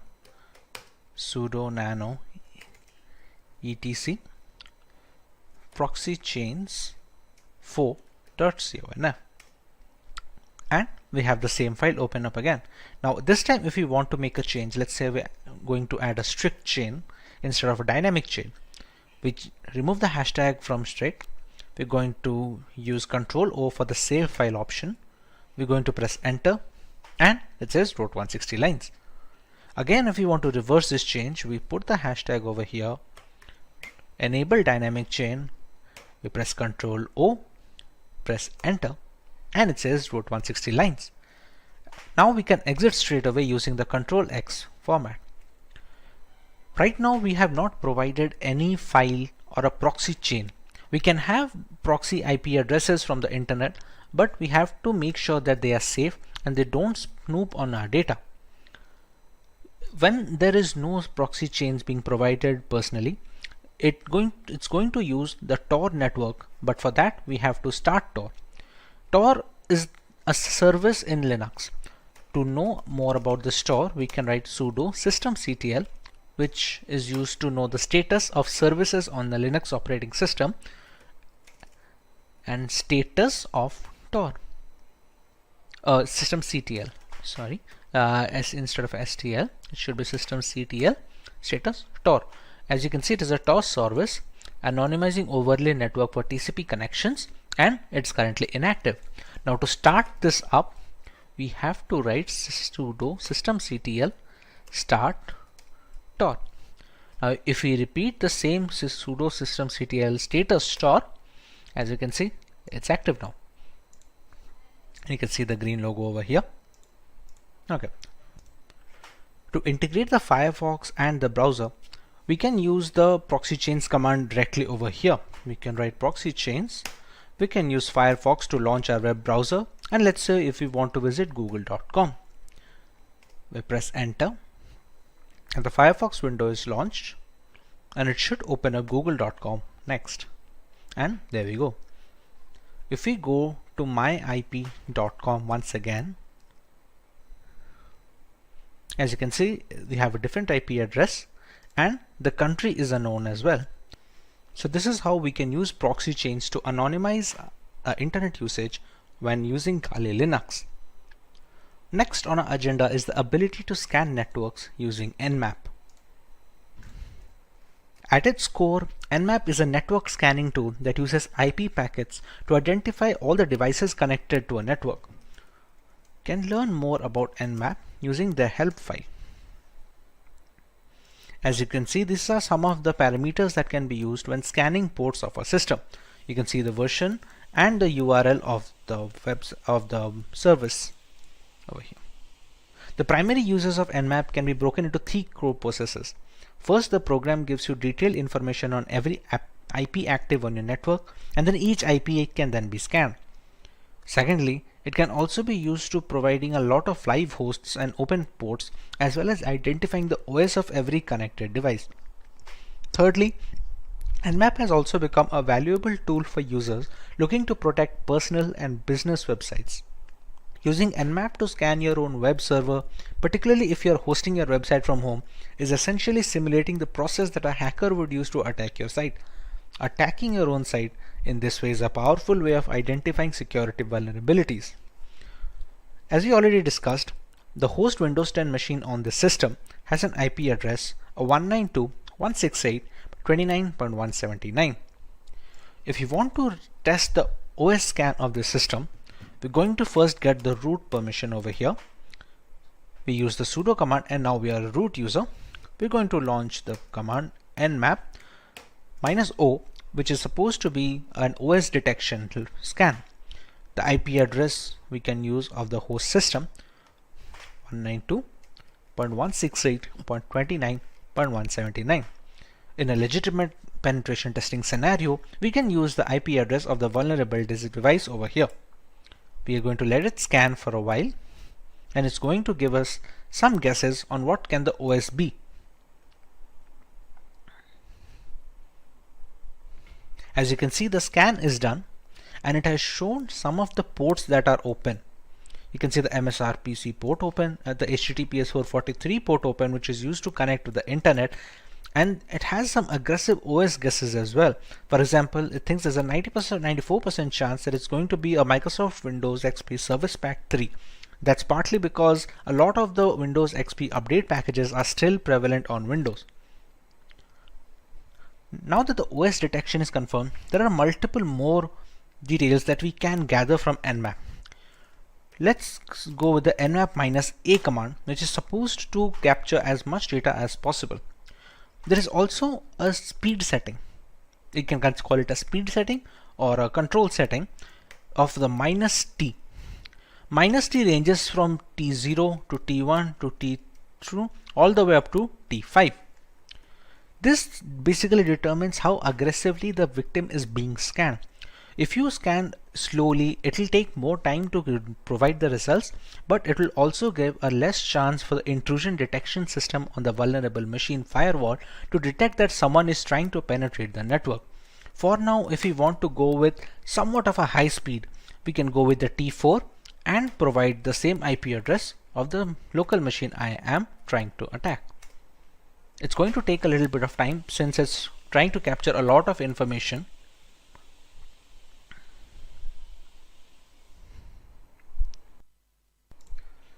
As you can see, the results are now here.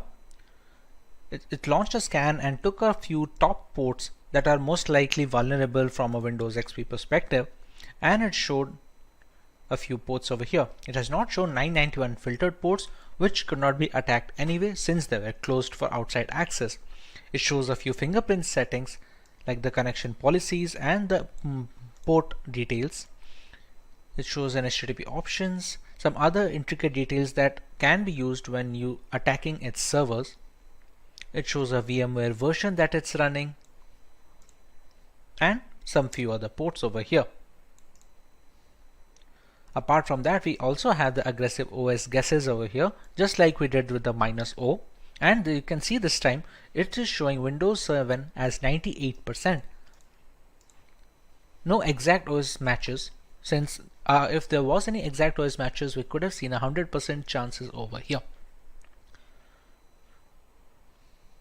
This is a trace route. A trace route will be the time and the path a connection request takes from the source to the destination. For example, this request went from 192.168.72.2 to a destination address. Since this is a local machine, it took only a single step. On multiple occasions, if you're trying to access a remote system, it's going to be a number of trace routes when it jumps from firewall to firewall and router to router. This is how we can use nmap to find information about a system and find some vulnerable ports we can access.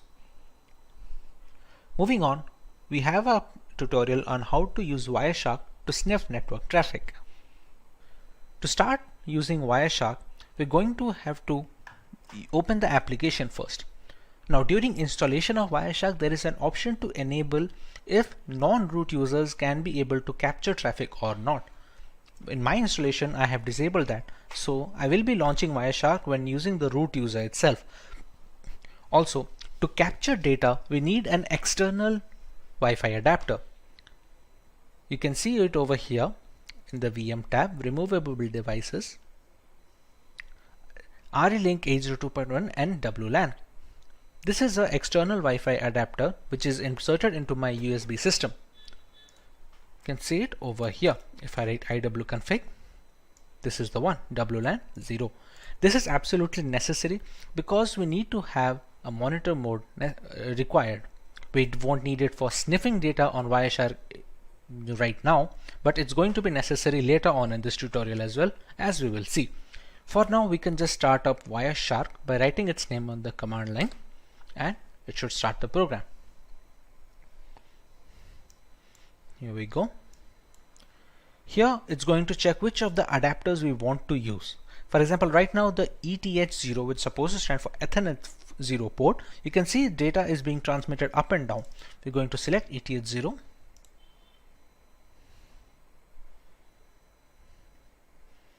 And we have started capturing data. You can see the data request from the source to destination, from the time and which protocol it is following, everything we can see. And we can see the IPv4 flags here as well, as you can see over here. To capture internet traffic, we can try running Firefox.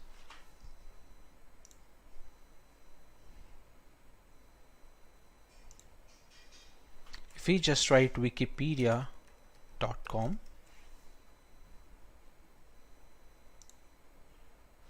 and you can see the number of requests increasing.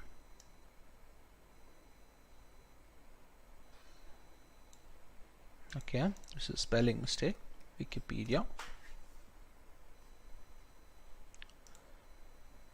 Here you can see the application data of all these requests going up, and they're connected to a destination server of 102.166.224. Now even if we check the transmission control protocol flags over here and so many more things, we cannot find anything beneficial. As you can see, the information over here is gibberish, which is supposed to be, since it's supposed to be encrypted. Now this is possible due to this being an HTTPS website, hence you can see the log symbol over here, and connection is supposed to be secure. Now what about HTTP ports? We have seen many people recommend to not visit HTTP ports. Repeat. We have seen many people recommend to not visit HTTP websites, and even if we have to visit, to not provide any critical information. For example, let's go to a random HTTP page over here. As you can see, this is saying connection is not secure, and this is an HTTP page and not HTTPS. Now let's check for some of the information that is passing through this. This is a login form. Let's say I have a legitimate account over here.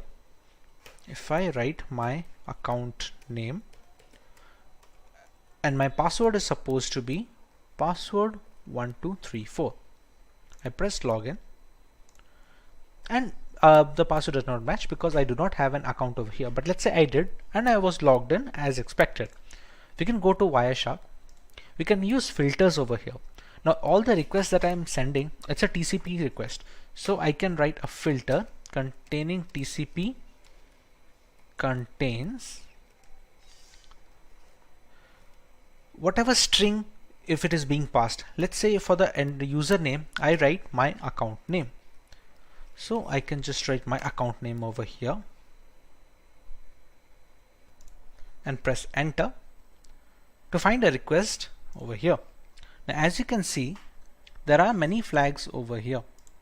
If we go to the HTML form URL encoded and open up some of its flags, as you can see, I can see my account name and Simplilearn password over here. This is the same details that I input on the website. Let's say I did have a legitimate account on this website. I would have logged in with no problems, but anyone who would be using Wireshark to sniff on the data can easily get my credentials from here. This is why it's recommended to not provide any information on HTTP pages. The security is not up to the mark, and always look for the log symbol when visiting any website or making any internet transactions or providing any information.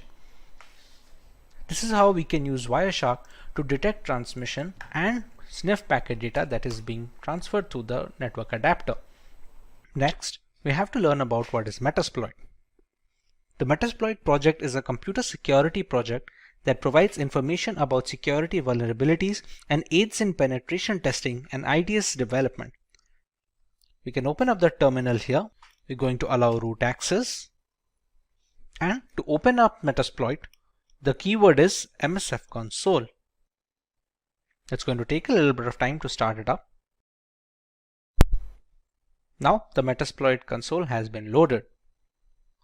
From here, we can decide what type of attack we want to launch and what kind of exploits we can launch against vulnerable targets.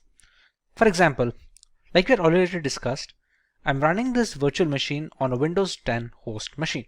So if I open the command prompt from my Windows 10 over here, if I need to check the IP address once, I go with ipconfig. Here you can see the IP address of this local machine.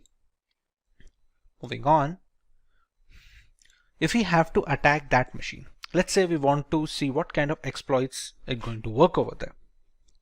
Now we already know that Windows has some common vulnerabilities. One of those vulnerabilities is the HTA server vulnerability. HTA is supposed to be a HTML application, but when passed the right payload, it can be used to open a backdoor into a system. To start off with the Metasploit and accessing such applications, we're going to use the command use exploit, and the name of the reverse HTA server is this: Windows MISC for miscellaneous HTA server. As you can see, it already found this one. Alright, now there are some options that we need to set for this exploit to go through. For example, you can see some of the options over here. There is the payload. The payload is supposed to be the malicious file that we are going to send on the HTML application, which allows us to give the backdoor. For example, right now the payload, which is the malicious file, is a Windows Meterpreter reverse TCP. Completely understandable. Now let's set the L host. L host and R host and SRV host should be the one where we are going to launch the attack from. For example, if we launched another tab of this console and we just press ifconfig, the IP address is 192.168.72.130. So we're going to set the L host as 192.168.72.130, and we're going to do the same thing with SRV host.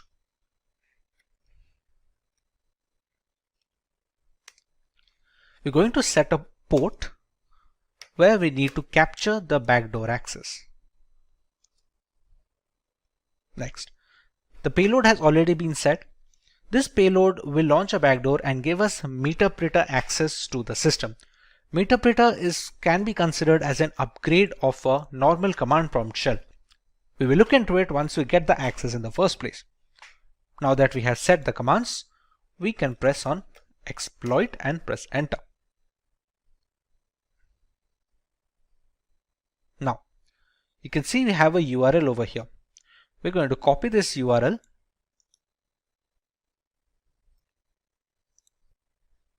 Once the URL is copied, we take it into the browser and paste it. This will ask us to download this file. Now, as per browser security settings, this file should be blocked by default. We can decide to keep it, and with the correct formulation of this malicious package, even the website browser antivirus softwares will not be able to detect good payloads. We're going to save this file and we're going to open it. Publisher could not be verified. If we press run and we go back to our Meterpreter access over here, you can see it has already captured a URL of an HT server and it is writing delivering payload. Just have to wait for a few seconds till the payload is delivered. It has sent this much amount of data. Meterpreter session 1 is opened and we should get the access soon. There we go. Now, to understand where is the session set, we can write sessions -i. As you can see, it has a Meterpreter over here. We're going to write sessions -i. The session ID is 1, so we're going to write 1. And we have the Meterpreter access. Now, to get a fair idea of the system, we're going to write sysinfo, and it's going to the computer name, the OS, architecture, all these things. We can write the help command to see what are the things that we can get out of the system. We can take screenshots, we can control the webcam and start a video chat. We can take a lot of things over here. There are other commands as well where we can change the file directory, like the cat command, cd command. There are so many things that work in the normal CMD which we can run on the Meterpreter as well. Now, if we want to access this command prompt of the system directly, we can go with this. We have to write shell, and there we go. We are in the downloads folder right now. To see if this is the same computer or not, we're going to write ipconfig. As you can see, it is our victim machine with 192.168.29.171. We can just press exit and we're back with the Meterpreter access. This is how we can use Meterpreter and Metasploit to gain access to a Windows 10 machine. Next, let's take a look at how we can get root access from a Windows 10 system. We just learned how we can get a Meterpreter access from a system. We can background this Meterpreter session by writing background and pressing enter. we can still see the sessions minus I. It's still present over here. Now, these kind of access are not administrative access. These are the kind of backdoors that can be created for standard users. But to get a complete access of a system, including the program files, the Windows documents, we need to have root access or administrative access. To do that, we're going to use another exploit. Reminder that the meter session of the standard access is already present and we're not messing with it right now. We're going to set up another session, albeit with the same machine. That exploit name is use exploit Windows local bypass UAC event viewer. And there we go. Now, if we check the options that we can put in the system, we have to choose an exploit target. We need to put a session as well. Let's say we're going to use the session 1. This is the session that has the meter access with the standard user. It doesn't have the system user. We're going to write set session 1 and we're going to run exploit. Run a few commands and it opened a second meter session. As you can see, it is the session 2. If I write sysinfo, you can still see I'm not the system user right now. I'm still just a normal user. How can we check that? If you go to shell, I can still see user Chinabi downloads, all these things. If I press exit, go back to the meter, there is a command on meter get system. It attempts to elevate your privilege to that of the local system, which basically means you get promoted into root access. So if we write get system, and due to pipe impersonation, we now have the system root access. As you can see, now it has become x64 and we are the admin users. Now if I go to shell, I can easily go back, Windows, and I can easily access these things. This kind of control over the Windows folders and the program files folders, these kind of things are not possible if you are not an admin access or the command prompt has not been run with admin permissions. This is how we can use privilege escalation to get into an admin access system. We use the second exploit, which was the bypass UAC event viewer exploit, and essentially used it with the first session. As you can read here, Windows escalation UAC protection bypass. It was first disclosed on 2016, but it still works on some systems. This is how we can get root access on a Windows 10 installation. Hey everyone, today we will explore the world of cybersecurity with Hacker GPT, a specialized version of ChatGPT designed for ethical hacking and cybersecurity. In a digital landscape where cyber attacks occur every 39 seconds, causing billions in damages annually, Hacker GPT provides the essential tools and knowledge to defend against these threats. So Hacker GPT offers guidance on a wide range of topics including security practices, ethical hacking techniques, and scripting for system security. Cybercrime damages are expected to reach $6 trillion annually, making it a major challenge for organizations. And if we talk about some of the breaches, so in 2020, over 36 billion records were exposed due to data breaches. And the infamous Equifax breach of 2017, where 147 million people's information was compromised, highlights the importance of regular security assessments and vulnerability management. These are the areas where Hacker GPT excels. And Hacker GPT strictly adheres to ethical guidelines, refusing to assist with any unethical or illegal queries. So our commitment is to provide guidance that adheres to legal and professional standards, helping you become a responsible cybersecurity professional. So guys, let's get started with Hacker GPT that equip you with the knowledge and skills to defend against cyber threats ethically and effectively. Craving a career upgrade? Subscribe, like, and comment below. Dive into the link in the description to fast-track your ambitions. Whether you're making a switch or aiming higher, Simplilearn has your back. And just a quick info for you guys, if you are an aspiring cybersecurity professional looking for online training and certification from prestigious universities and in collaboration with leading experts to enhance your credibility, then search no more. Simplilearn's postgraduate program in cybersecurity from MIUT University in collaboration with EC Council should be your right choice. For more details, you can use the link in the description box and pin comment. So let's get started. So guys, this is ChatGPT and this is the paid version of ChatGPT 4.0. And what I was telling you is this is the Explore GPT section. So here you can find all the GPTs that are created by ChatGPT, OpenAI, or the individuals, or you can find the companies who have created GPTs. So you can find these are the recently used, and this is the most used Hacker GPT. You can find other GPTs also, that is Hacker GPT, and you could see that, and they have been used by 5,000 plus users, and this have been used by 10,000 plus users. So you can just search for EthicalHacker GPT here, and it has been rated 4.5 stars, 10,000 plus conversations, and these are the conversation starters if you need any assistance.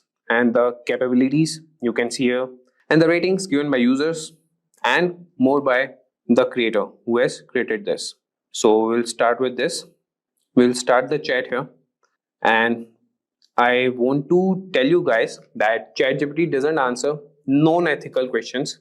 So if you try to extract that information from ChatGPT, that won't be possible.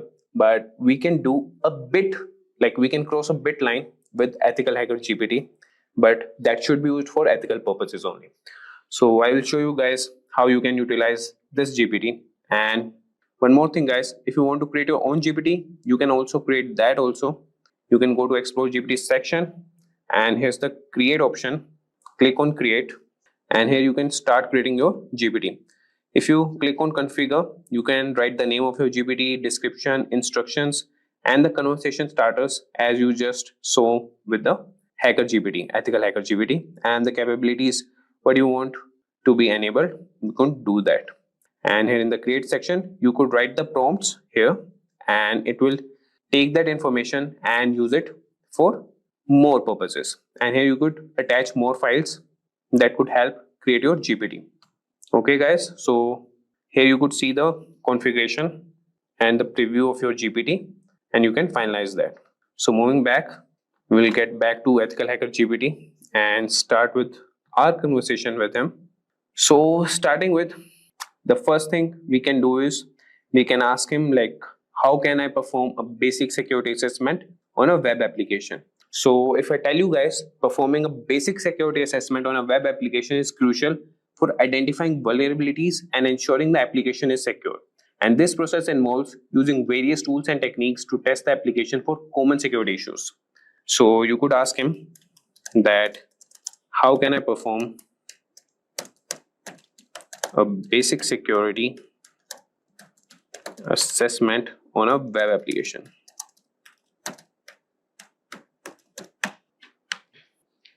And just wait for a few seconds, and you could have the response from EthicalHacker GPT.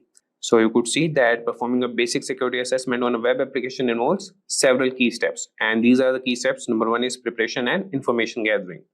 And how you can do that, these are the steps: identify the scope, gather information. Then is the second step, that is reconnaissance, and you can use the tools Burpsuit, Nikto, and others. Similarly, you could see all the steps here. So I won't be guiding, or I won't be reading what responses are generated by EthicalHacker GPT. I have used that, and he provides very accurate, like I would say around 95 to 96% accurate results. Here I want to show you guys how you can utilize it. So I will show you prompts and what things you can ask him. So this was all about, repeat. So this was about the general security thing. Now we'll move to ethical hacking, and we can ask him how we can perform a SQL injection attack ethically on a test environment. So these are the prompts that you can write. That would be, how do I perform a SQL injection attack, and that too ethically. If you write this, that would be good on a test environment.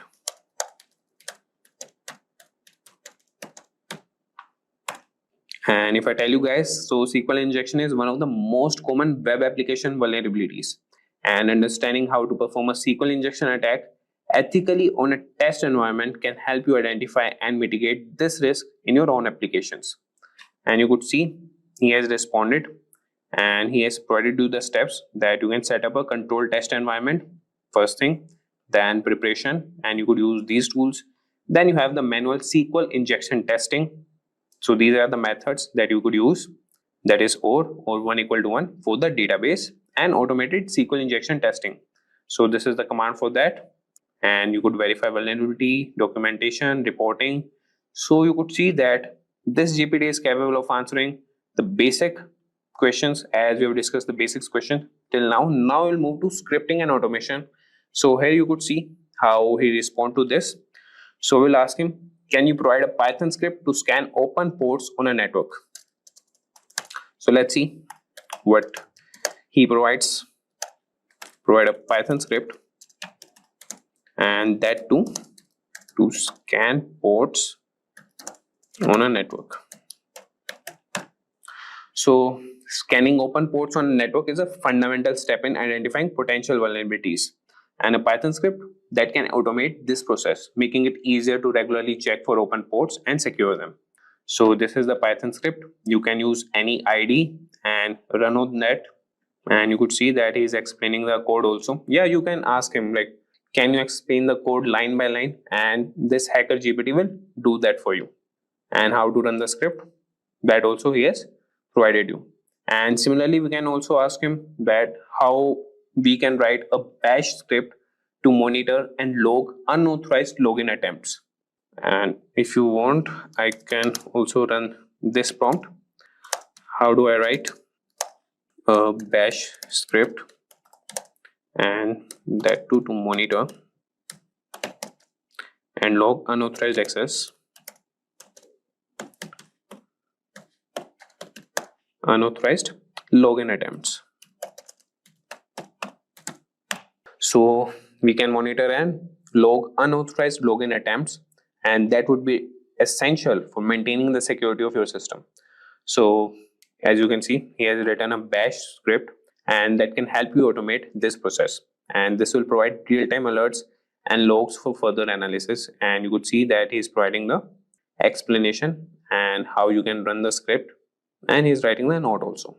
Like, you can write more prompts if you have any doubts in any of the script or any of the responses that Hacker GPT has responded, and he will definitely provide you with good responses. So now moving on, now we'll ask this EthicalHacker GPT about some specific security tools, and we could ask him about burp suit. And so let's write a prompt. Can you explain how to configure and use burp suit? Or we can write for web application testing. So if I sum you up, so burp suit is a powerful tool for web application security testing, and understanding how to configure and use it effectively can help you identify and address a wide range of security vulnerabilities in your applications. So you could see he has provided the initial steps, that would be downloading and installing burp suit, configuring your browser to use burp suit as a proxy, and then intercept and inspect traffic. And then you can use it for testing purpose, logging and reporting, and tips for effective testing. So this is the response for the security tools. And if we talk about incident response, we can ask him to write a script to collect system logs for forensic analysis. So collecting system logs is a critical part of incident response and forensic analysis. And this script can automate processes that can ensure that you have all the necessary data to investigate security incidents effectively. So if I write here, we can ask this Hacker GPT, and I'm sure he will provide the response for that and write the script. So can you provide a script to collect system logs for forensic analysis? So as I told you, this is the critical part of incident response, and we have covered about the tools, that is burp suit, we have asked him about the automation process, general cybersecurity question, ethical hacking, that would be SQL injection attack, and the Python script to scan open ports on a network. So he can write scripts also, automation tasks, and he could respond with the general cybersecurity questions also. And if you see here for the incident response, he has written the script to correct system logs for forensic analysis. So I won't be explaining this code, as we're just looking for the prompts that we can give to EthicalHacker GPT. If you want, you could just ask him also that explain this code line by line. And here he has mentioned also the explanation, that is directories and files to collect. And after that, he is collecting the logs, and that would be copied in the directory, that is, he has mentioned it, a variable that is output directory. Archiving logs, cleanup, and how to run the script. So this was about the incident response. Now we'll move to some advanced topics. And in advanced topics, what we can ask him is how to perform a man-in-the-middle attack in a controlled environment. And remember these, that you have to mention some of the keywords that would be in a controlled environment. And for that thing only, he will respond or provide the response to you. So I will start here, that how do I perform a man in the middle attack in a controlled environment. So if you understand man in the middle attack that works in a controlled environment, this can help you develop better defenses against such attacks. And it's important to learn and practice these techniques ethically. So you can see here that he is providing the prerequisites and the step-by-step guide how you can conduct a man in the middle attack. So first is set up the control environment, then install necessary tools, enable IP forwarding, perform ARP spoofing, and then capture and analyze traffic, clean up and restore the network, and conclusion. So you could just follow up with more prompts, that I want more information about setting up the control environment. Just write this prompt, and this EthicalHacker GPT will provide more responses to you. So he will provide you how you can set up the control environment. So now moving on, we will ask some more prompts, and that could be about the reverse engineering. So we could ask him that, can you explain the processes of reverse engineering a malware sample? Or we can also ask about honeypot to detect malicious activity. That could be, how can I implement a honeypot to detect malicious activity? Or what are the techniques for securing a Docker container? So we'll ask him one prompt here. Let's see what he responds to that. So how can I implement a honeypot to detect malicious activity?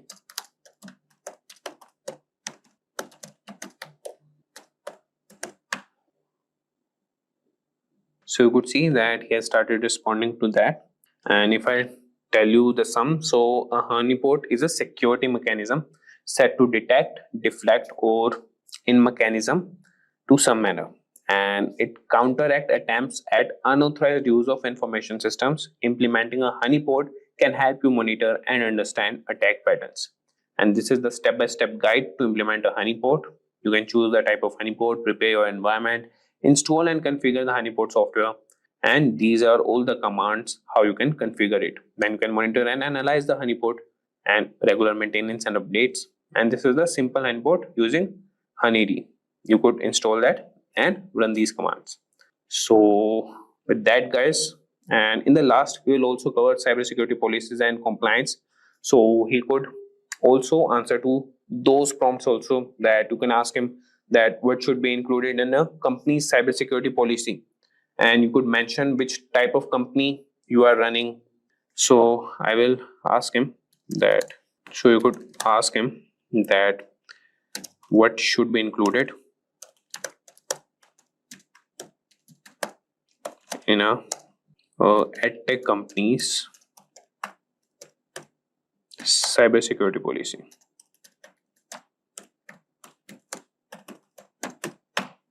So let's see.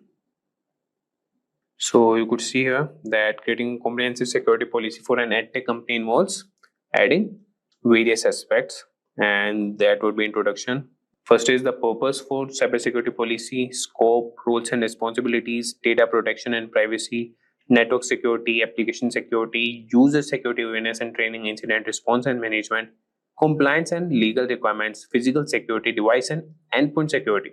So similarly, you could ask him that draft me the company's cybersecurity policy and start with the introduction. So he will provide you all the introduction points, and then you can ask him that draft roles and responsibilities. He will draft that also. So you could like break it into parts and ask the ethical hacker GPT, and he will respond to you, as it has some limitations of some words and some of the responses. So you could ask him in the breaking parts and he will respond to you. In this tutorial for today, we will explore the most frequently asked and important interview questions and answers for cybersecurity for all the different levels of proficiency, starting from freshers to experienced. Cybersecurity is crucial in today's digital world, protecting sensitive data from cyber threats and attacks. As cybersecurity risks grow, businesses are investing heavily in security measures, creating a surge in cybersecurity job openings. Roles in security analyst, ethical hacker, and SOC analyst are in high demand across all the industries. Professionals with skills in network security, penetration testing, and cloud security are highly sought after. Preparing for cybersecurity job interviews require knowledge of key topics like encryption, firewalls, threat detection, and risk management. Having a strong list of frequently asked questions will help you boost confidence and readiness. Strong cybersecurity awareness also helps individuals and organizations stay safe in evolving threats. Now, without further delay, let's get started with the cybersecurity interview questions and answers. That said, if these are the type of videos you'd like to watch, then hit that like and subscribe buttons and the bell icon to get notified. Just for a quick info, if you want to upskill yourself, master cybersecurity skills, and land your dream job or grow in your career, then you must explore Simplilearn's professional certificate program in cybersecurity. Simplilearn offers extensive cybersecurity training. This program is designed to equip you with skills required to become an expert in the rapidly growing field of cybersecurity. This cybersecurity program aims to help you stay updated of all the latest trends in cybersecurity as well as for the future. That's not all. You also get operating system fundamentals, system architecture, virtual memory concepts, networking concepts, network protocols, firewall and security protocols, and many more. After completing this professional certification, thousands of learners have transitioned into a cybersecurity role as a fresher or moved on to a higher paying job and profile. If you are passionate about making your career in this field, then make sure to check out the link in the pinned comment and description box below to find more details about the wide range of cybersecurity certifications based on your experience and areas of interest. Now, without further delay, let's get started with the cybersecurity interview questions and answers. Now, let's begin with the first question. What is the role of DNS in cybersecurity? Now, the answer for this question is DNS, or also known as the Domain Name System, translate domain names into IP addresses. Attackers exploit it using DNS spoofing, cache poisoning, or tunneling into redirect users or exfiltrate data. Now, proceeding ahead, we have the next question. What is phishing? Provide an example. So, phishing is a social engineering attack where attackers trick users to revealing credentials via fake emails or websites. For example, a fake email from PayPal asking login details, or an email claiming to be from a bank requesting the recipient to provide their login credentials by clicking a link that leads to a fake website. Now, the next question is how encryption is different from hashing. Encryption converts data into ciphertext and can be decrypted back. Hashing is a one-way function that transforms data into a fixed-length hash, which cannot be reversed. Now, question number 4. What is a firewall and why is it used? A firewall monitors and controls incoming or outgoing network traffic based on security rules preventing unauthorized access and cyber threats. Now, proceeding to question number 5. What is a three-way handshake? It's a TCP process where a client and server establish a connection using SYN, ACK, and ACK packets ensuring reliable data transmission. So basically, the client sends SYS, or also known as synchronized packet, to the server to check if the server is up or has open ports. The server sends SYN-ACK packet to the client if it has open ports. Lastly, the client acknowledges this and sends back an ACK or acknowledgement packet back to the server. Proceeding ahead, we have the sixth question. What is a VPN and why is it used? A VPN, or also known as the Virtual Private Network, encrypts internet traffic, ensuring secured remote access and protecting data from interception. Now, the seventh question. What are the common techniques for securing a computer network?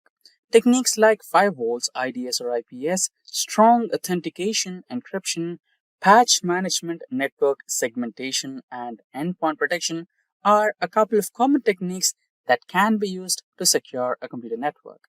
Proceeding ahead, we have the eighth question. Define the terms encryption and decryption. So the answer is, firstly, encryption. Encryption converts plain text into unreadable ciphertext. So the other end is the decryption, which reverses the process using a key to restore the plain text. Proceeding ahead, we have the ninth question. What are cookies in a web browser?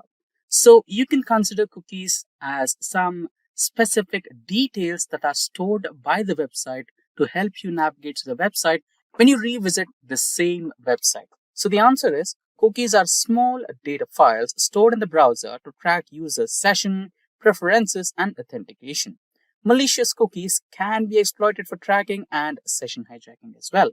Now proceeding ahead, we have the 10th question, which talks about what is the difference between IDS and IPS. So firstly, IDS. IDS is also known as Intrusion Detection System, which monitors traffic for threats, while IPS is Intrusion Prevention System, which actively blocks malicious traffic. Now proceeding ahead, we have the 11th question. What is two-factor authentication? So for all of those you're already using Gmails or any of the email accounts and you want to log in from a remote location which kind of seems different to your browser, then you get a notification. Authenticate yourself via mobile or your phone, etc. Right? Send an OTP or some secured questions. So that is known as two-factor authentication. The security method requiring two independent authentication factors like a password or a one-time code to verify identity is called as two-factor authentication. Proceeding ahead, we have the 12th question. What is SSL encryption? Secured sockets layer encrypted data between a web browser and a browser to prevent eavesdropping and tampering. Proceeding ahead, we have the 13th question. Explain a data security audit. So a security audit is an organization's security control, policies, and vulnerabilities to identify and mitigate risks. Now, the 14th question. Explain cross-site scripting and SQL injection. XSS injects malicious scripts into web pages to steal data. SQL injection manipulates database queries to gain unauthorized access. Now, the 15th question. What is a zero-day vulnerability? So, it refers to a security vulnerability present in software or hardware that is undisclosed to the vendor and lacks an existing solution. This loophole can be leveraged by malicious actors before a remedy is created. So, proceeding ahead, we have our 16th question. Discuss the ISO 27001 and 27002 standards.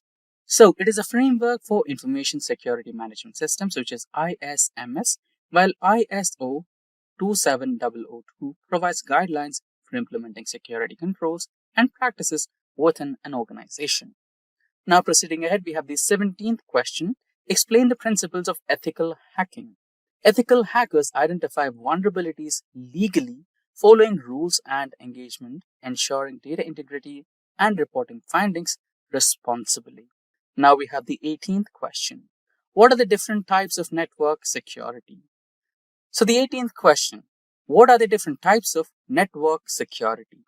So the different types of network security includes firewalls, IDS or IPS, encryption, VPNs, endpoint protection, network segmentation, and access controls. Proceeding ahead, we have the 19th question. So moving ahead, we have the 19th question. Discuss the concept of risk assessment in cybersecurity.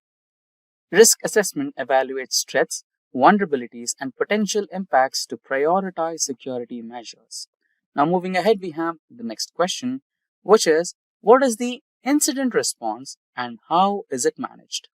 So, the answer is incident response is handling security breaches using a structured approach, which is detection, containment, eradication, recovery, and lessons learned. Now, moving ahead, we have the 21st question, which talks about what is the CIA triad in cybersecurity.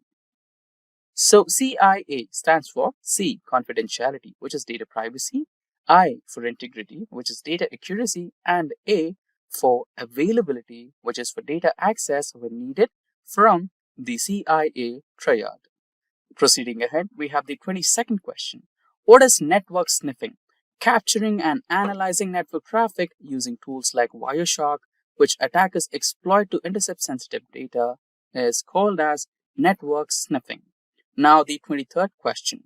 How do you manage cryptographic keys? Using key management systems like KMS, rotate key regularly, use strong storage methods, and enforce least private access, you can manage the cryptographic keys. Now we have the 24th question. Define the terms virus, malware, and ransomware. So the answer for this question is, firstly, a virus. Virus replicates and spreads. Next is malware, includes all malicious software. And lastly, the ransomware, where data gets encrypted and the attacker demands payment for decrypting the data.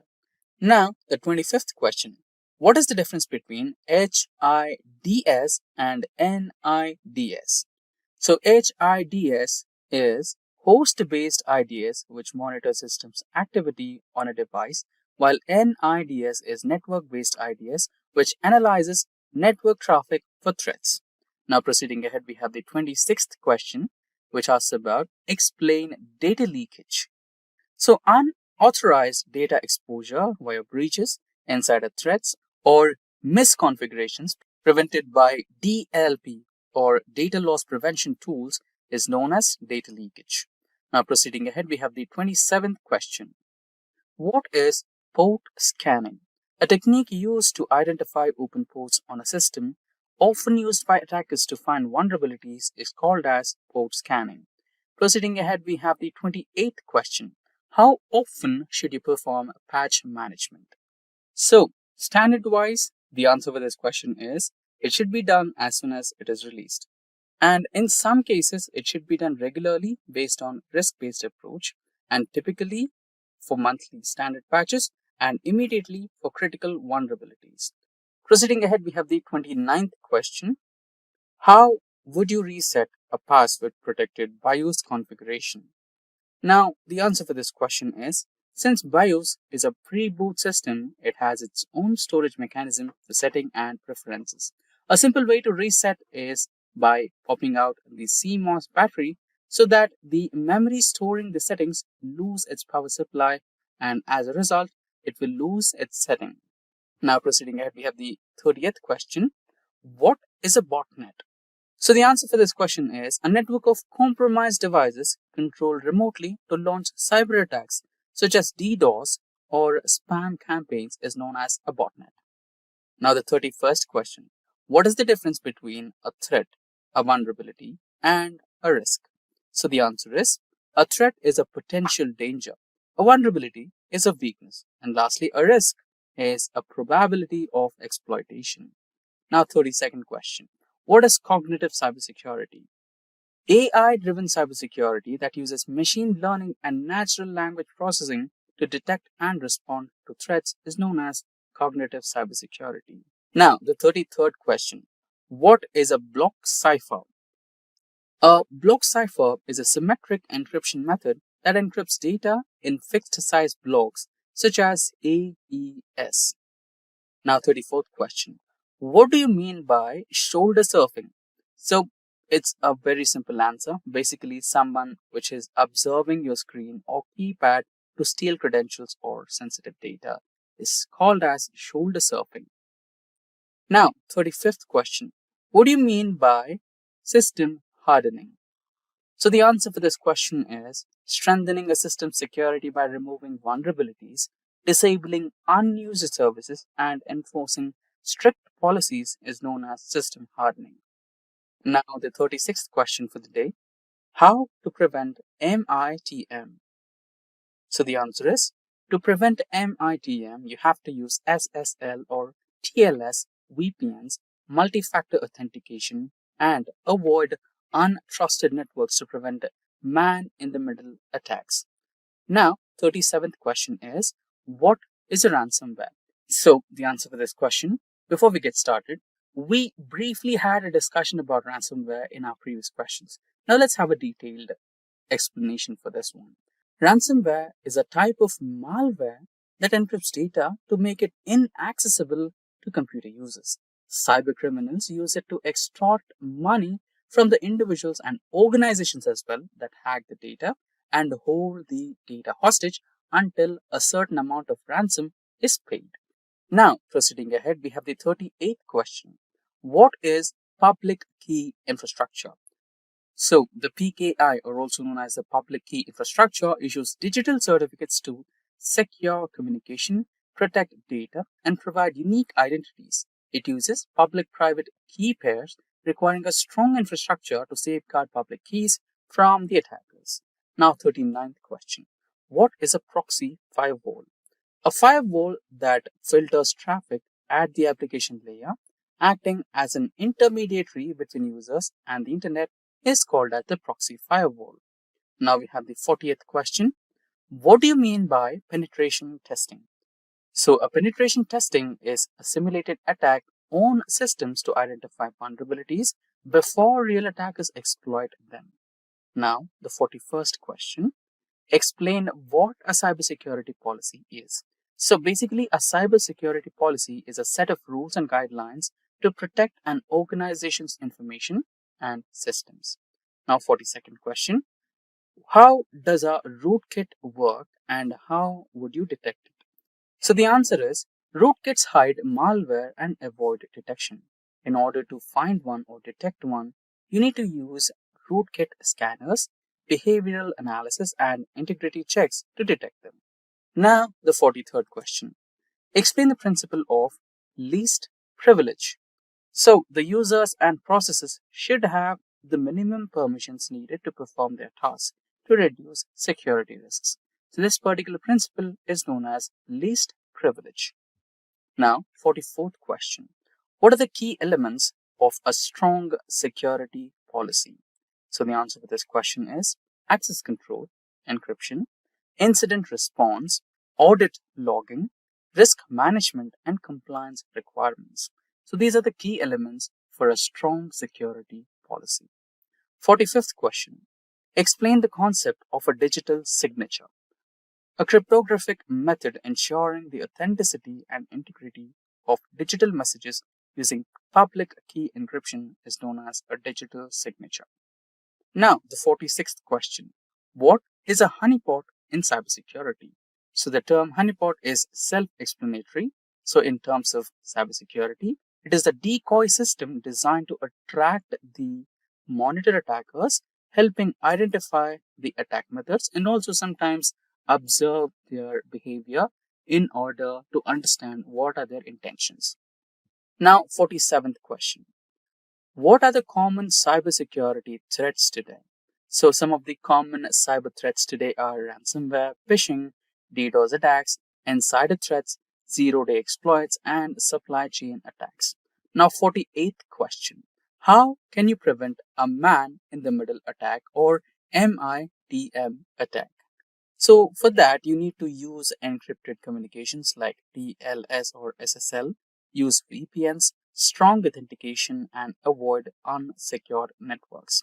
49th question. What is a DDoS attack and how does it work?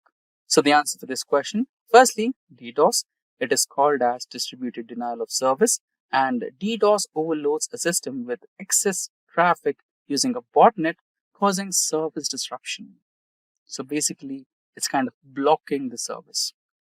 And with this, we come to the final question of today's session, which is, What is the difference between black hat, white hat, and grey hat hackers?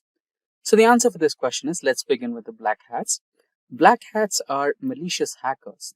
They exploit vulnerabilities for illegal purposes. And then we come with white hat. So ethical hackers who help to identify and fix vulnerabilities, who have positive ethics, are called as the white hat hackers. And grey hat, a kind of a mix and match between the both black hat and the white hat. So these hackers help identify vulnerabilities without malicious intent, but may not always have authorization. Thank you for joining Simplilearn's course on Linux for ethical hacking. These skills are valuable and in high demand. If you have any doubts or questions, feel free to reach our team of experts as soon as possible. Thank you and keep learning with Simplilearn. Staying ahead in your career requires continuous learning and upskilling. Whether you're a student aiming to learn today's top skills or a working professional looking to advance your career, we've got you covered. Explore our impressive catalog of certification programs in cutting-edge domains, including data science, cloud computing, cybersecurity, AI, machine learning, or digital marketing. Designed in collaboration with leading universities and top corporations, and delivered by industry experts, choose any of our programs and set yourself on the path to career success. Click the link in the description to know more.